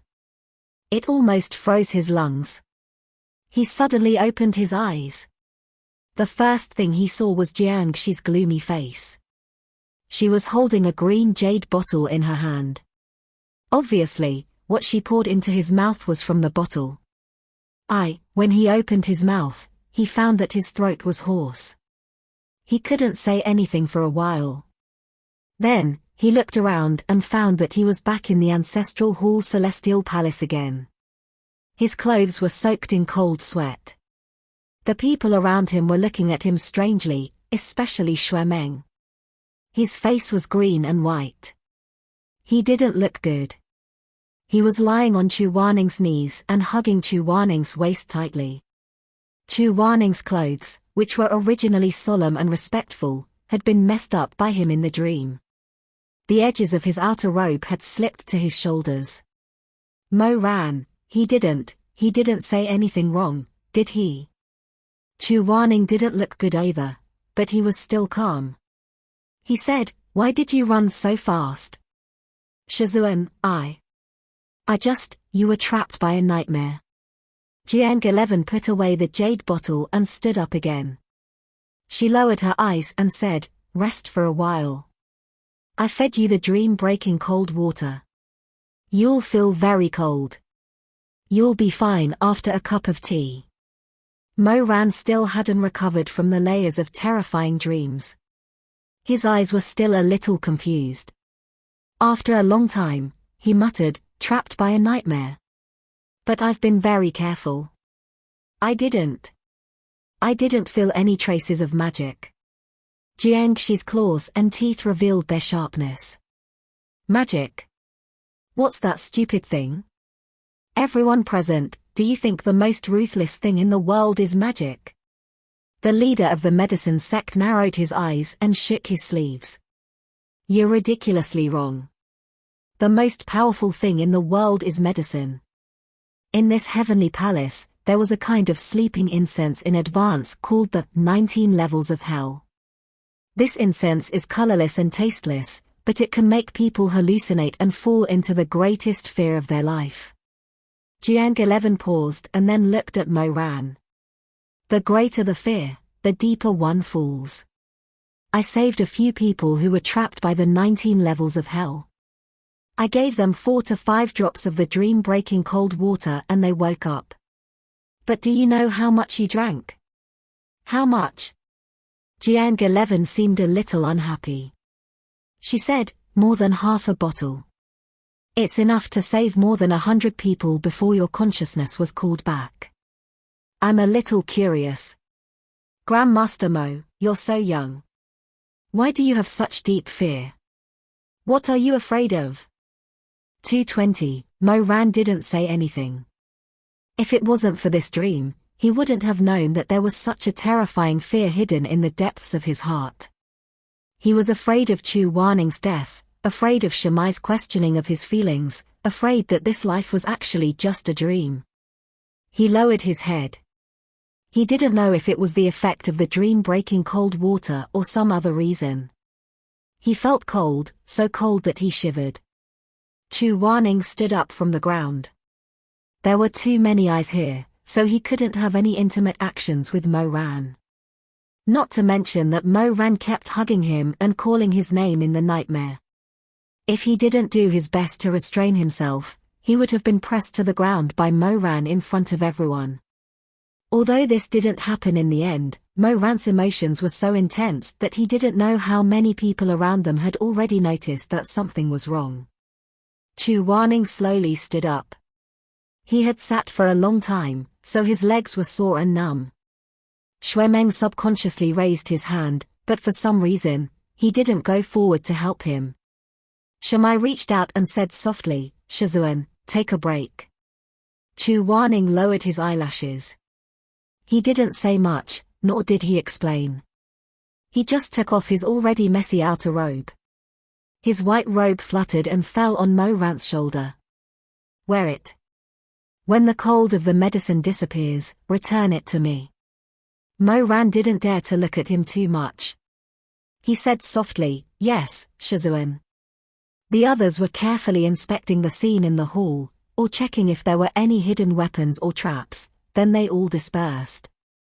Xue Xingyong asked Mo Ran a few questions. When he saw that his nephew was fine, he patted his shoulder and strode towards the other leaders. Xue Meng didn't leave. When the others were far away, he suddenly bent down and looked left and right. He lowered his voice and said angrily, "What did you dream of just now?" Mo Ran, Xue Meng gritted his teeth, "I'm asking you a question." "It's just a dream." "That's what you're thinking about." Xue Meng's eyes were a little chaotic. He was very anxious. "What are you thinking about?" Are you? "I dreamed that I killed someone." Mo Ran trembled slightly because of the bone-chilling cold. His lips were also pale. "I dreamt that I killed Master." "You?" "That's nothing else," Xue Meng's words, but it didn't seem like he was lying. But he said that he dreamt of killing Shizun. Not to mention the fact that Mo Ran now respected his teacher, but why would he feel such fear? Just now, when he hugged Chu Wanning so tightly, that expression. Was that what a disciple should have? More. Xue Meng didn't dare to think about it anymore. It was like one more step and he would fall into a bottomless abyss. The effect of the drug gradually disappeared. Mo Ran slowly stood up from the ground. Xue Meng hesitated for a while, but still supported him. Mo Ran said, "Thank you." Then he looked at the cultivators walking in front of him. Did anyone else get drugged by the incense? No, only you. You ran too fast. Xue Meng still had a lot on his mind, but his emotions weren't as intense as before. The moment we entered the hall, Jiang 11 sensed that the incense of the 18 ghosts was lit here. It's not 18 ghosts, it's the 19 levels of hell. Anyway, it's this thing. The name isn't important, Xue Meng said. He dispelled it, and we came in again. It's fine. He paused, suddenly thought of something, and said, but this is also a coincidence. If something had happened just now, it would have been troublesome. What do you mean? You walked too fast, so you didn't see it. On our way to the Heavenly Palace, several poisonous snakes suddenly jumped out of the rattan basket Nan Gonglu was carrying. Many people couldn't dodge in time and were bitten. Those people all stayed where they were and couldn't move. The snake's venom is very poisonous. Jiang 11 wanted us to go first, and he stayed there to help them remove the poison. After that, he would follow us. If that's the case, I'm afraid that everyone who reached the Heavenly Palace would have been poisoned, Xue Meng said. He only had a bottle of dream-breaking cold water. He couldn't have saved so many people. Mo Ran vaguely felt that something was wrong, and asked, then why didn't he stay there to help everyone remove the poison? He has a young disciple who said that he could do it, so Jiang 11 left his disciple there and came up with us first. Mo Ran's frown deepened. His gaze followed Lo Moon's group, circling the crowd, but he couldn't find the person he was looking for. If Jiang Shi's disciple didn't know how to deal with the snake's venom, then there were only two people left, Jiang 11 and Hua Bai Nan. Where's Hua Bai Nan? Xue Meng was stunned. Are you suspecting cold-scale divine hands? I'm just asking. There's nothing to suspect. Hua Bai Nan was bitten himself, and he's meditating below. But there's a lot of poison in his body, so he said that he'd be fine after a while. He'll come up and meet us later. Mo Ran's expression became even more gloomy. Cold-scale divine hands was injured and couldn't move, so the only one left who could heal him was Jiang 11. Fortunately, Jiang 11 had a disciple who happened to know how to deal with the snake's venom. Without this person, Jiang 11 would probably still be down there trying to extract the poison from the injured cultivators. When he came up again, what kind of scene would this ancestral temple heavenly palace be like? Would a bottle of dream-breaking frost water be enough to salvage the situation? Shui Meng. HM. Keep an eye on Huabite Nan. As soon as he said this, he suddenly felt the ground shake. Then, the distant cry of a dragon pierced through the sky, coming from outside the palace. Someone was like a bird startled by the twang of a bow. What's going on?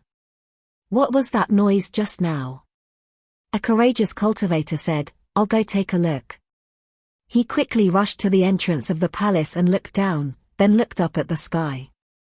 Then, he turned back and said, it's nothing. It's probably just some noise coming from this mountain. After all, it's the manifestation of a flood dragon evil spirit. After he finished speaking, he prepared to head back. But at this moment, his ankle was suddenly grabbed by something. The cultivator lowered his head and saw a deathly pale hand. For a moment, he didn't react and was still in a daze. Shui Xingyang's eyes were sharp, and he shouted from a distance, be careful. But it was too late. A corpse leaped into the air. The corpse was wrapped in the wind scholar sex crane robe, and its eyes were blindfolded with a silk ribbon. Its sword firmly and accurately pierced the cultivator's chest. The cultivator's eyes widened in confusion. He subconsciously raised his hand to touch the sword that pierced through his chest. Then, he spat out a large mouthful of blood and fell to the ground with a thump, never to move again. After a few moments of deathly silence, the ground started to shake again.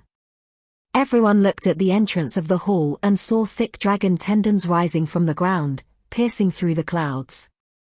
Each of the dragon tendons was holding the body of a Confucian wind sect's first-generation disciple.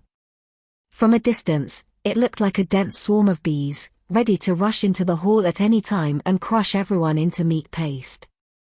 Villa Master Ma screamed and covered his eyes, heavens, heavens, I'm going to die, I'm going to die. Shui Xingyang was so angry that he spat out blood. He slapped the back of the merchant's head to shut him up. Then, he shouted at the crowd, quickly close the palace's entrance.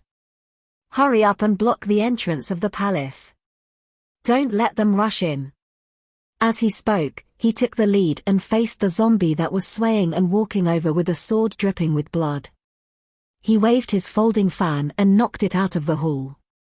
He kicked it down the long stairs and then grabbed the spirit stone door on the side, roaring as he tried to push it up. But for some reason, the door was easy to push from the outside, but it was as heavy as a rock from the inside. Shui Xingyang's blue veins bulged, but his strength was like a clay ox entering the sea. Seeing the group of zombies being lifted closer and closer by the dragon tendons, Shui Xingyang cursed, what's going on? Didn't the Nangong Zhongying just seal them? These bullshit flood dragons are not obedient. They are going against their master. Mo Ran and Shui Meng immediately rushed to Shui Xingyang's side to help. Nangong Sai said, it's useless. These two spirit stones were transported by my great-grandfather's 4,000 porters. It's impossible for you to move them. Huang Xiaoye was so angry that smoke was coming out of her mouth. She cursed at the side, your great-grandfather is really capable. But Nangong Sai ignored her. Nangong Sai said to the group of people who were trying to block the zombies at the entrance, we have to go to the end of the hall to pull the trigger to close the door from the inside. You guys block them for a while, I'll go and pull the trigger. Shui Xingyang's iron fan danced in the air, creating a black shadow. He swung his fan and slapped away 3 or 4 zombies that were already in front of him. Black blood immediately splattered all over the fan, landing on the 4 words Shui Xingyang is very beautiful. However, these zombies were really brave. Shui Xingyang turned his head and said, hurry up. There are more and more of them. F***CK. What the hell is going on? Mo Ran summoned the ghost. He knew that the door was the last line of defense, so he simply rushed out and fought with the zombies on the stairs. However, the stairs were narrow and he couldn't use his full strength. He also had to be careful not to fall from the sky, so it was very tiring to fight. He swept a row of zombies that were trying to climb up with his whip, but there were more zombies around him that were lifted up by the smelly dragon tendons. In the end, he was almost surrounded by enemies and couldn't get out of the sea of zombies. However, Mo Ran didn't plan to get away immediately. These zombies were rushing up because they smelled the scent of humans. He was the closest target standing here. Almost all the zombies were rushing in his direction. Villa Master Ma shivered behind Jiang 11. At this time, he sighed with emotion. Oh, Grandmaster Mo is really righteous. Good spirit, good spirit. Jiang 11 was angry. He turned his head and said, "Can't you do something else besides doing business?